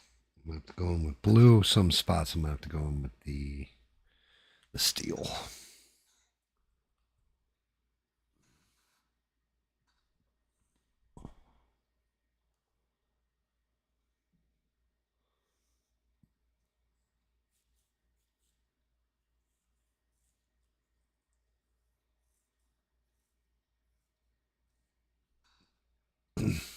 Actually, you know what's funny is that Dr. Pepper used to just be prune juice.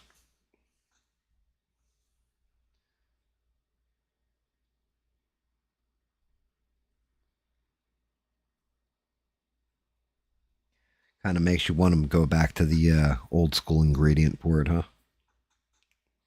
After hearing that one.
Dude, that's fucking great.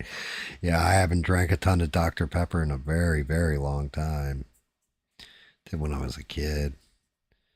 I always drink more Mountain Dew. Well, actually, lately it's been a lot of ginger ale and A&W when I drink soda. Like root beer and ginger ale. Basically my two things at this point. No caffeine in either of them because I get enough, plenty from my coffee, and then I drink one energy. Well, drink two energy drinks a week, mainly on stream nights.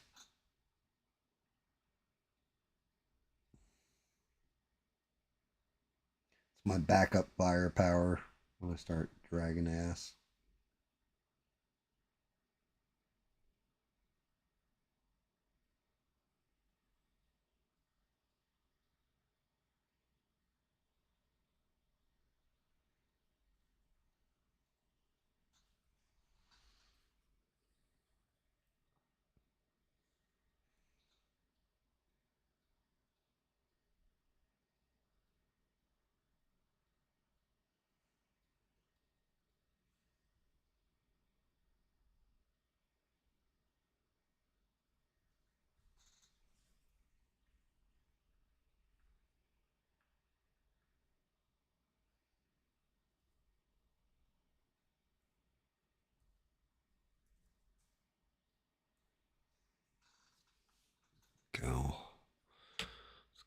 this knee pad.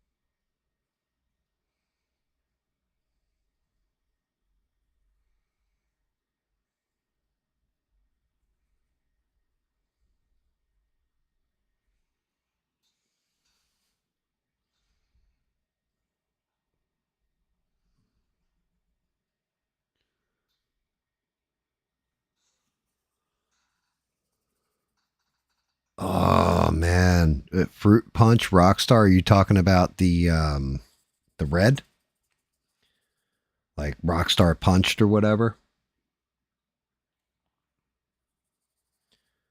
So Rockstar, I finally got my hands on some again, but since Coca Cola sold it off, it's hard to find here now.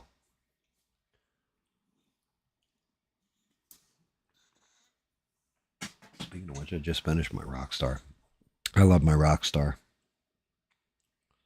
always my favorite. All right. I need to fine tooth comb this shit a little bit.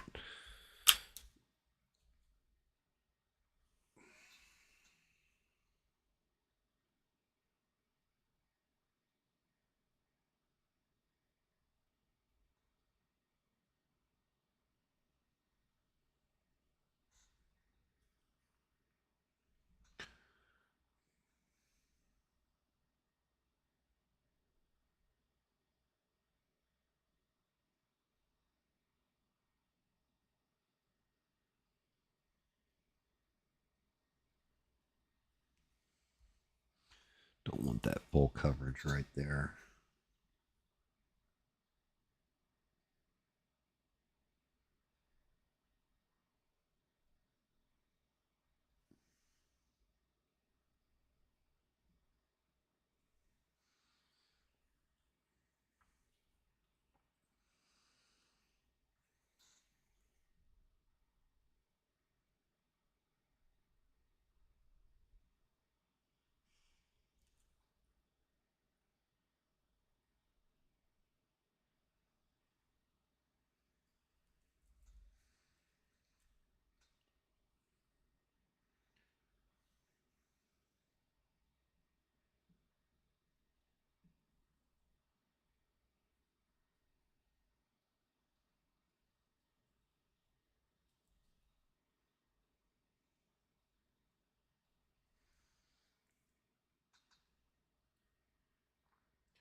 Never. My question is, how do you know if a beaver ass tastes like?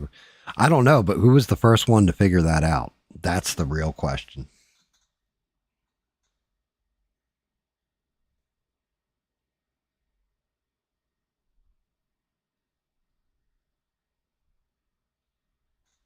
Who was the first one to be like, hey, you know what? I wonder what that beaver's ass tastes like?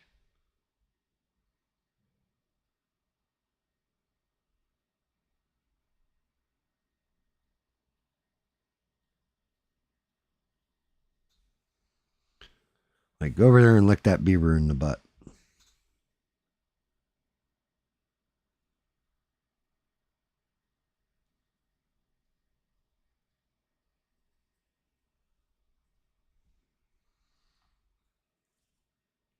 Tell me what its butt tastes like. If it tastes good, then we'll make something out of it.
come back in with that blue over it again.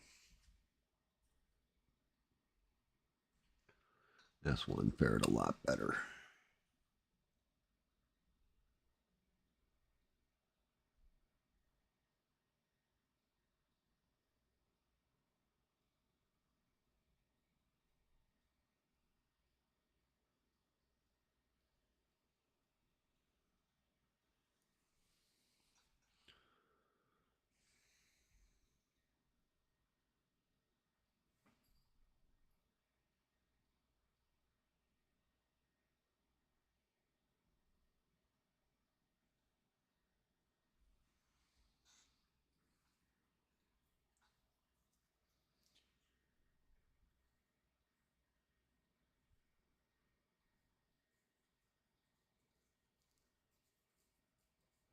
Yeah, see, I don't.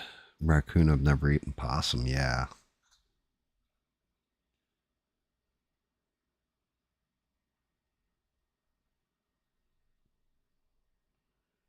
Possum is real fucking greasy. And no, I don't actively hunt them and eat them or anything, but I definitely had somebody give me some not knowing what it was when I ate it. Like, what the fuck is this? Squirrel, too. Definitely some weird shit.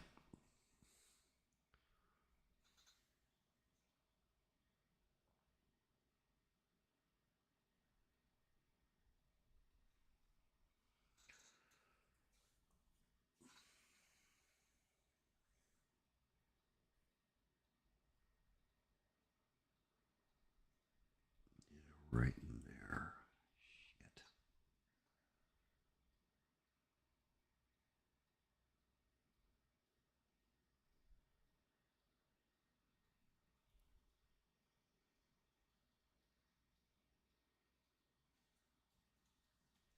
Shout out to Melissa, by the way, for sharing the pictures of her balls that she was putting in people's mouths. That was fucking great.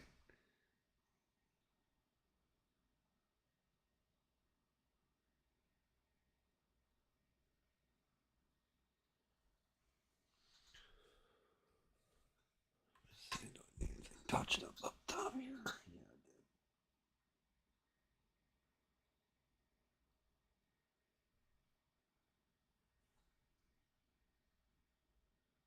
Yeah, shit.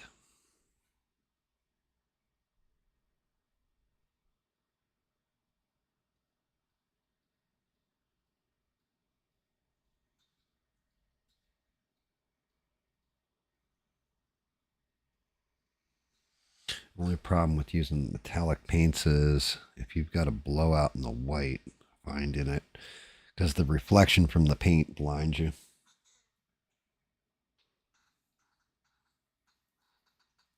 Take me to outer space, Mr. Peyote. Dear Lord. Never touch peyote, never would.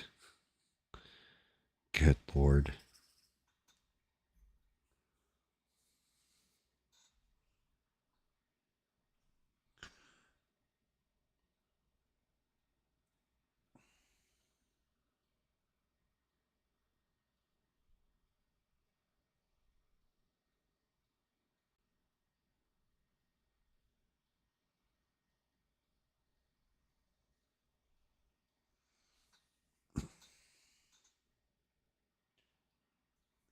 It's pretty good.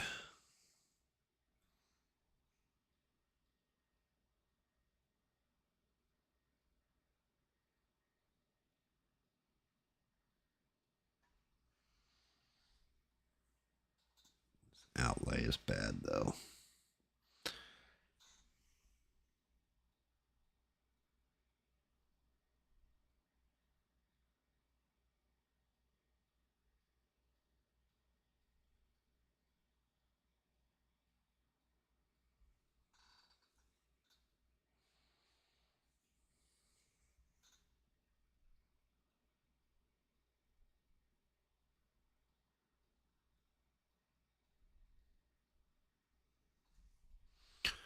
Say to myself, self, why don't you put the exterior in blue?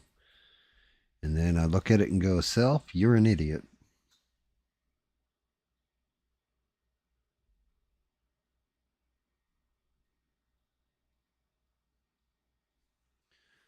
blue is going to take forever to clean up.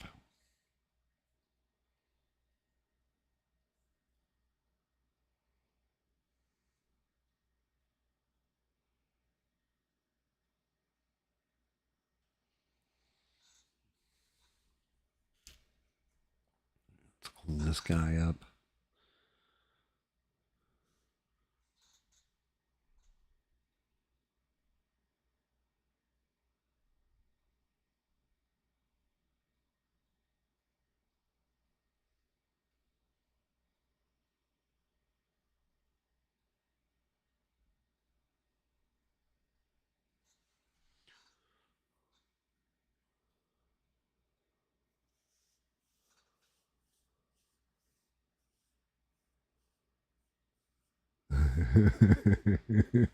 Blue meanie shrooms, huh?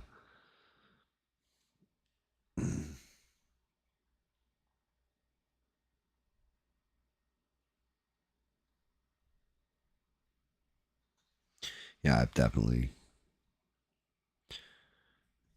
hallucinogens are definitely not my thing.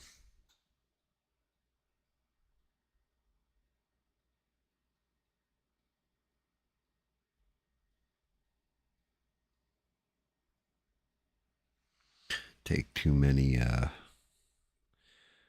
take your baggage with you on whatever trip you go on.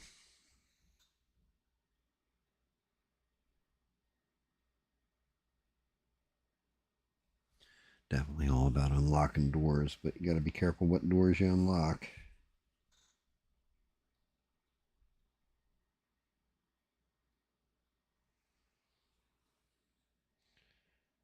Sometimes you just might let a genie out of the bottle.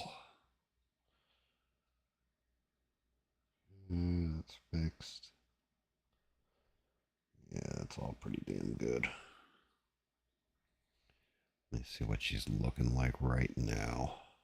Just want to see where we're at with this one. Starting to get there.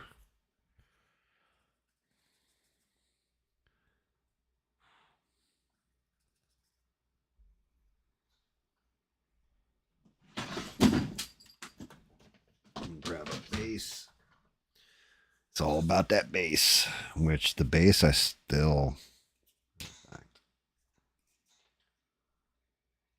should have a knife around here. I didn't even clean up the base and prime it yet. It's just a fucking rock. Yeah, I mean, facing demons is one thing. Baggage is a different story.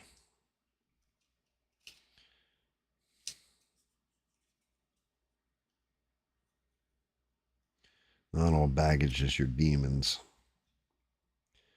Some stuff you lock away, and it's an earlier trauma, and you forget all about it, or you've already resolved and squared with it, and then it hits you in the face and it revives that trauma. I've seen that happen in people. I've also seen it where people fix themselves tripping. But I've also seen the inverse where people fall the fuck apart. And with me, it's like letting Wolverine out of a fucking cage after being turned into Weapon X. I'll tell you that for free, as David would say. It's just not good. My darker instincts come out.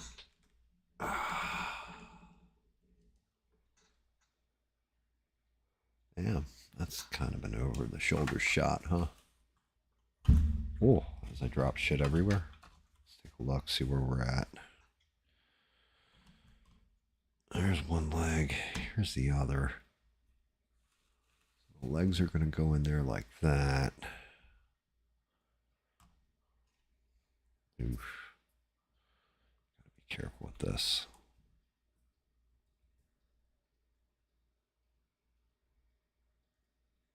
One knee. That doesn't snap or anything. It's got a pretty good lean to it.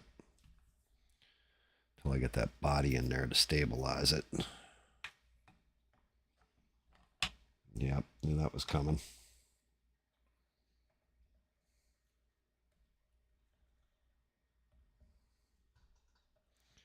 Come on, lady.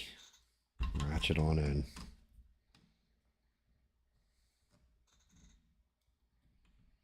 See what we're dealing with here. Get that leg in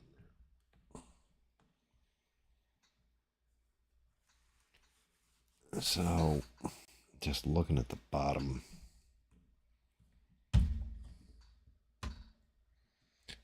of this thing, if I can actually get her to lock in. Bring this down and look. There you go. You guys got an infinite screen.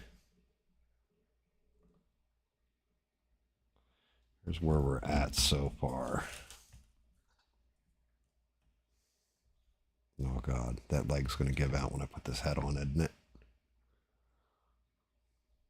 So, yeah, this is where we're kind of at with her. She's coming out all right. And that's going to be a bitch locking them legs and everything else in. Let's get that head off before I break it.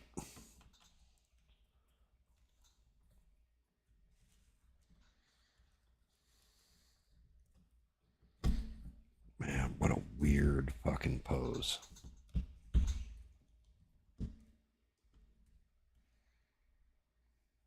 Yeah. Her buttocks.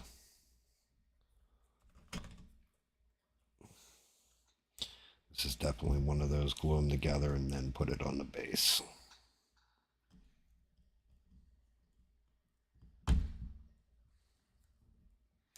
Just by the way this front leg sits, feels weird.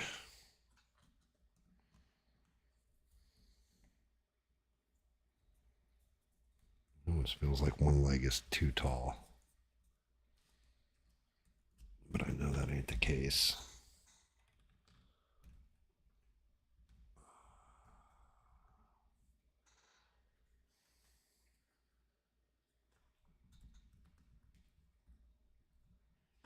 It's legit, that base is weird.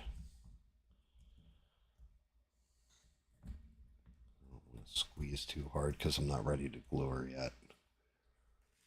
Yeah, she is coming out pretty good, I'd say. So far.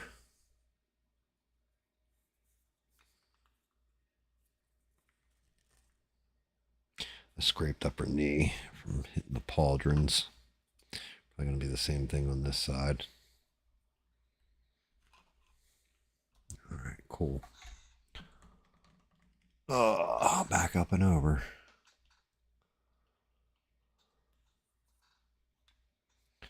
Yeah, I mean, that is...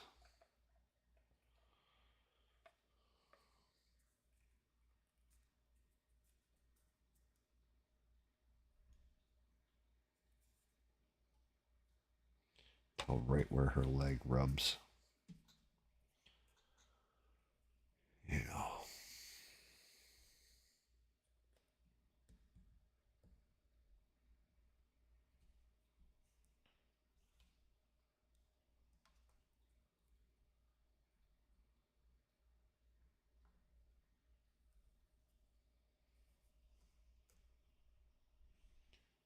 Definitely looking good.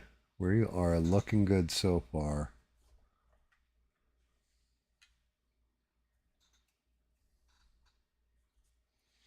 Yeah, it's not for weak minds. It's really not.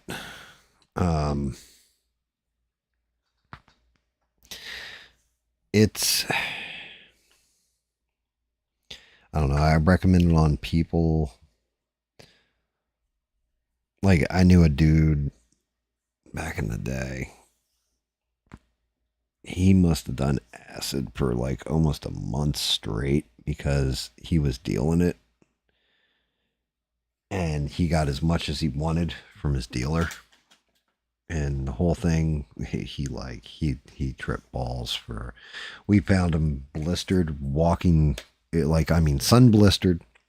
He was walking up to about his knees in water down the Jersey Shore, with his arms stretched out to his side, singing The End by the Beatles. And he said in his head, he thought he was Jesus Christ. I can't make it up. It was fucked up. I've just seen people get fucked up bad on that stuff. This. How do I want to do you?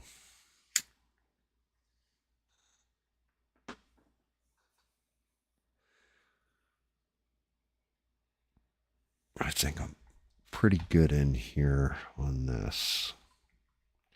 May just call it a night here. Only because I'm avoiding doing the staff. To be fair.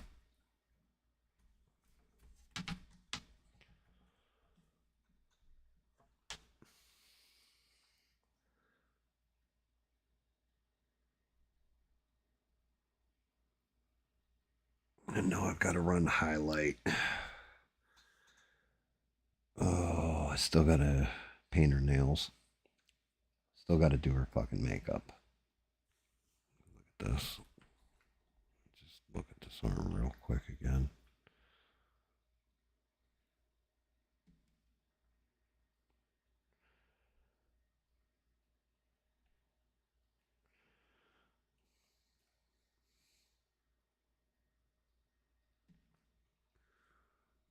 Okay, yeah.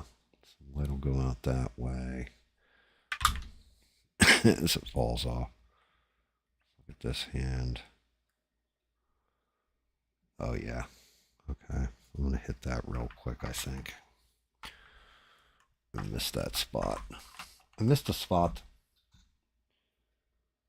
And yeah, he definitely was enjoying peace with himself until a couple days, like when we found him, he was walking like that. And then, of course, you know, he was sun poisoned, like his skin. We get him back to his house. And he just looked at us and he goes, can you guys just make it end? Just make it end. And that's all he wanted, was for it to end.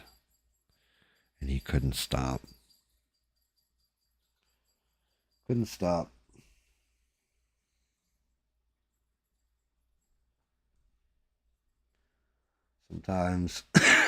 Sometimes you do too much of something, fuck you up. Me, I experimented. I had good times, I had bad times, and then I just stopped. I was like, I'm good. That was cool for what it was and everything else, but I can't find any enlightenment or anything that I haven't found yet. And just stopped.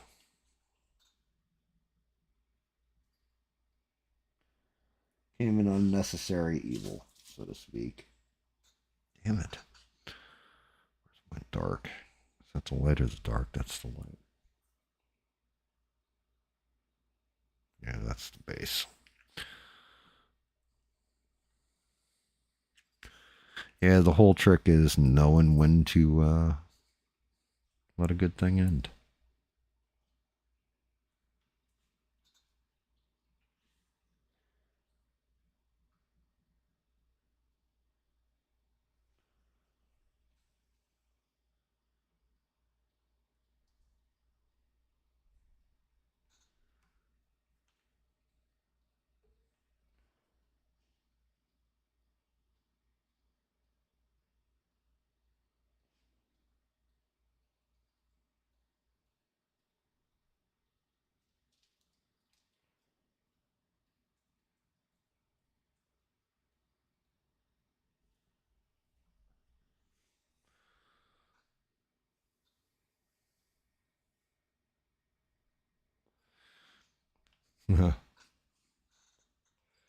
Fact of the matter is,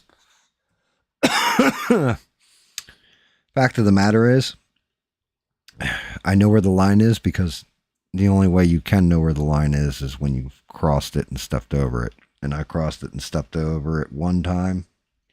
Really, really bad.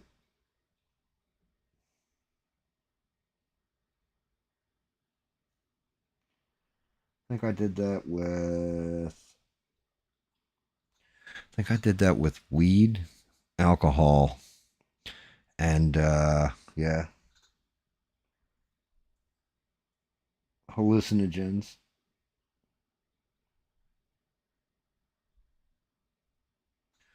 I always came back from stepping over the line, but that's only because I had good people around me. I had good friends around me when I was in that phase of my life where I didn't go completely off the handle.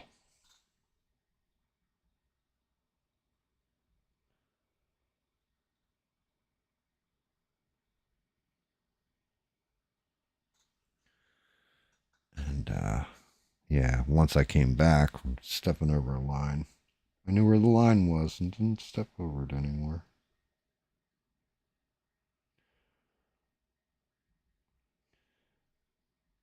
Thank God, because I didn't pass on chromosomal damage to my fucking children.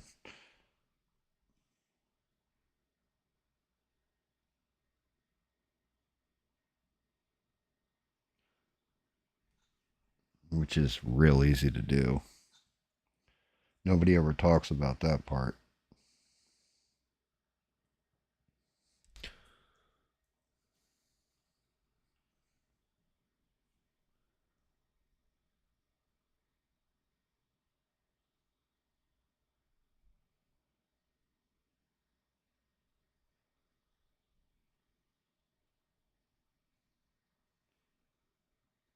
I mean, mushrooms you can eat, and basically you can fall asleep on them. They're nothing.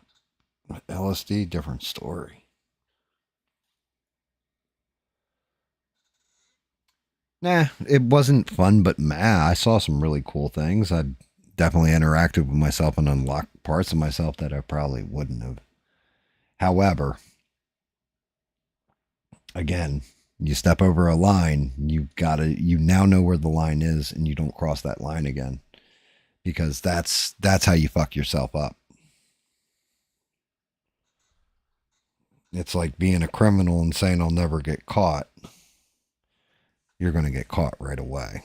Oh, I can't get fucked up. That's why I always talk about my cigarette smoking. You ever hear me talk about, the fact I smoke cigarettes and everything else? I'm always like, yeah, I'll probably die of lung cancer because I know the risks. I know I've stepped over a line. One, like I've crossed something that can't be uncrossed.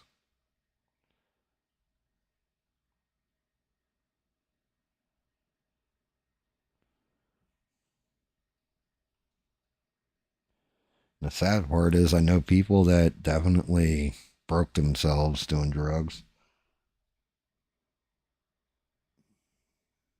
I got real fortunate because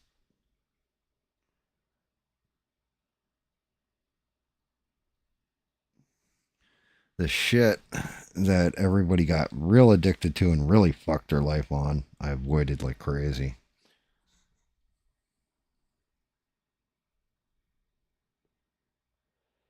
That's cool.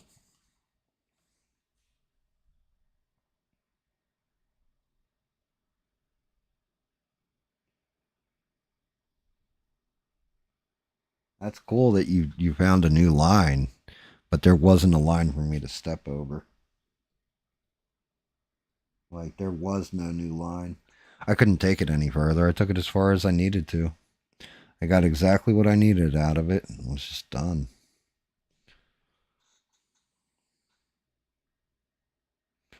It's kind of like once you're all right with yourself and you got no more regrets and realize that you really didn't regret anything, it's kind of over and done.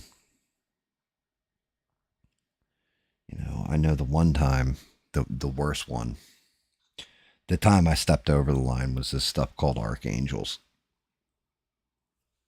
And I'll tell this story. It'd be the last one. I'll probably get off here. But yeah, archangels. And I had gotten in a fight with my girlfriend at the time who was living with me.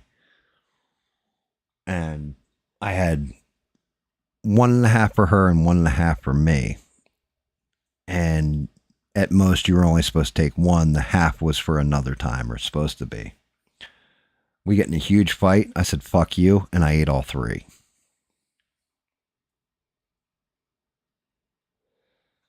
And for about 4 hours of the ride, I sat there paralyzed, frozen, staring at a ceiling. And I swear, like, now granted, it's all in your head when you're doing this shit, right? But what I saw a battle between heaven and hell. I can't make this up. Saw a battle between heaven and hell, angels and demons on both sides. I saw all kinds of like weird, I'm not going to say biblical shit, just like divine shit, it felt like. Now, granted, it's all in your head because you're tripping balls. And that's what brought me back from across the line, was knowing everything that I'm seeing right now isn't real. It's all product of my imagination and my mind. But that's what I saw. Dude, not with the shit we used to get. You ate 10 of those things, you were going to the fucking loony bin.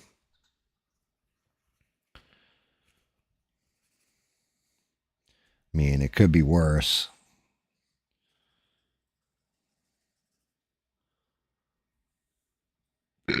Getting, an eyedropper full of that shit and putting it in your eye is what a couple of my buddies did. I still don't know how the fuck they did it. I thought that was the craziest shit I ever did see. To this day, I still think they're fucking nuts. But one of them was the guy who was fucking tripping balls and walking and blistered his skin and everything else. So I guess he could handle it. But me, that was it. As soon as I saw angels and demons, I was like, this must be why they call it archangels. Because had a little stamp of Michael on it, on each little piece of paper. It really was. It was fucking crazy. But that was me stepping over the line, and I never stepped over that line again. I quit.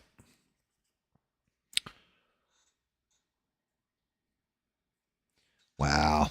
That's fucking nuts. That's too much. That's way too much. It was a good thing you already got kids, because if not, well, like I said, the chromosomal damage of taking too much of that stuff is the undocumented part. That is little known fact. All right, so we got 2 legs. We got her cheeks. We got her top half. We got both arms. We got fists. Yeah, I wrote down too in my notebook, I'll never forget. Experience is the best teacher. And then many years later, when I tried it, or when I tripped again, I wrote down, but some things should not be experienced.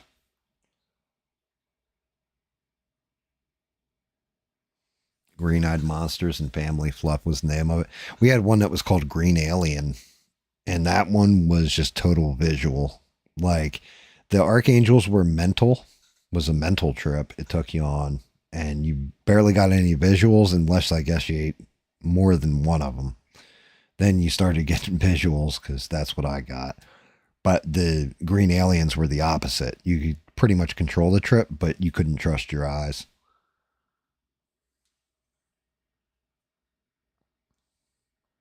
So long ago, man. I was like 18 when I did that shit. That shit was for a younger game. I wouldn't even think about it now. I definitely would not think about it now.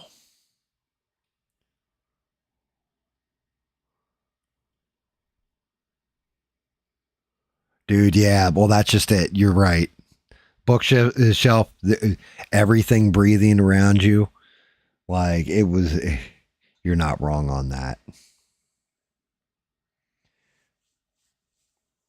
Like, everybody thinks it's like a kaleidoscope and shit like this, and it's like, it's not. That's not what you see. It almost looks like a heat mirage when you're first getting in, and then it just explodes from there. Everything's just off. But like I said, mushrooms, not a big deal. That shit, big deal. It'll fuck you up. Oh. And if you haven't tried it, Ian, stay the fuck away from it. The older you get, the more resilient your mind becomes, the more you can fuck yourself up easy with it.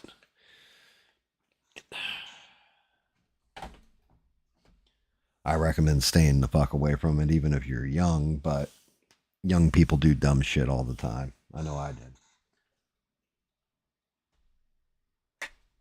Oh, good Lord.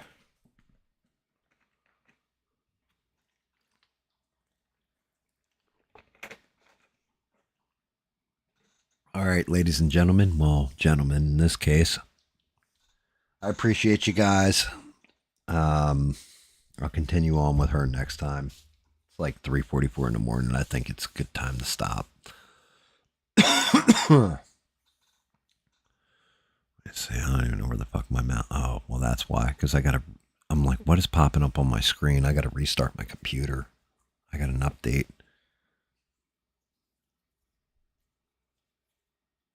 Oh, dude. Yeah, do not take it in public. Only take it around people you trust and stay home. That's my advice. You do it in public, man, it's fucking bad news. That's a good point. That's a good call too, Ian. Just listen to others' experience. Francois, Ian, I appreciate both you guys. I know you guys have been here for the whole ride. Everybody else who's watching, listening, and all that other stuff, I appreciate the hell out of you for tuning in at all. Next time, we're going to get into some highlighting on these metallics. We're going to get the space done, the staff done, and she's pretty close to being finished. Francois, I definitely plan on checking out your stream. Hopefully that pops up for me and I can check it out. And because I'd love to see some of your paint jobs, stuff like that. Thank you guys. Thank you. I will be back Friday gaming, possibly with David, possibly alone. Not sure. Well, no, definitely with David because we're going to finish that Explore the Backrooms game we were playing. So we'll finish that off. I'll probably play more Battlefield. Yeah. If I'm still awake, I'll definitely drop by, brother. If not, I'll try and drop in and hit a like. But thank you guys. I appreciate everybody. Everybody, I'll see you Friday, 8 p.m. Eastern Standard. If not, next Sunday, 8 p.m. Eastern Standard. And everybody always be creative. And most importantly, don't take shit from anyone. Good night, everybody. I'll catch you next time.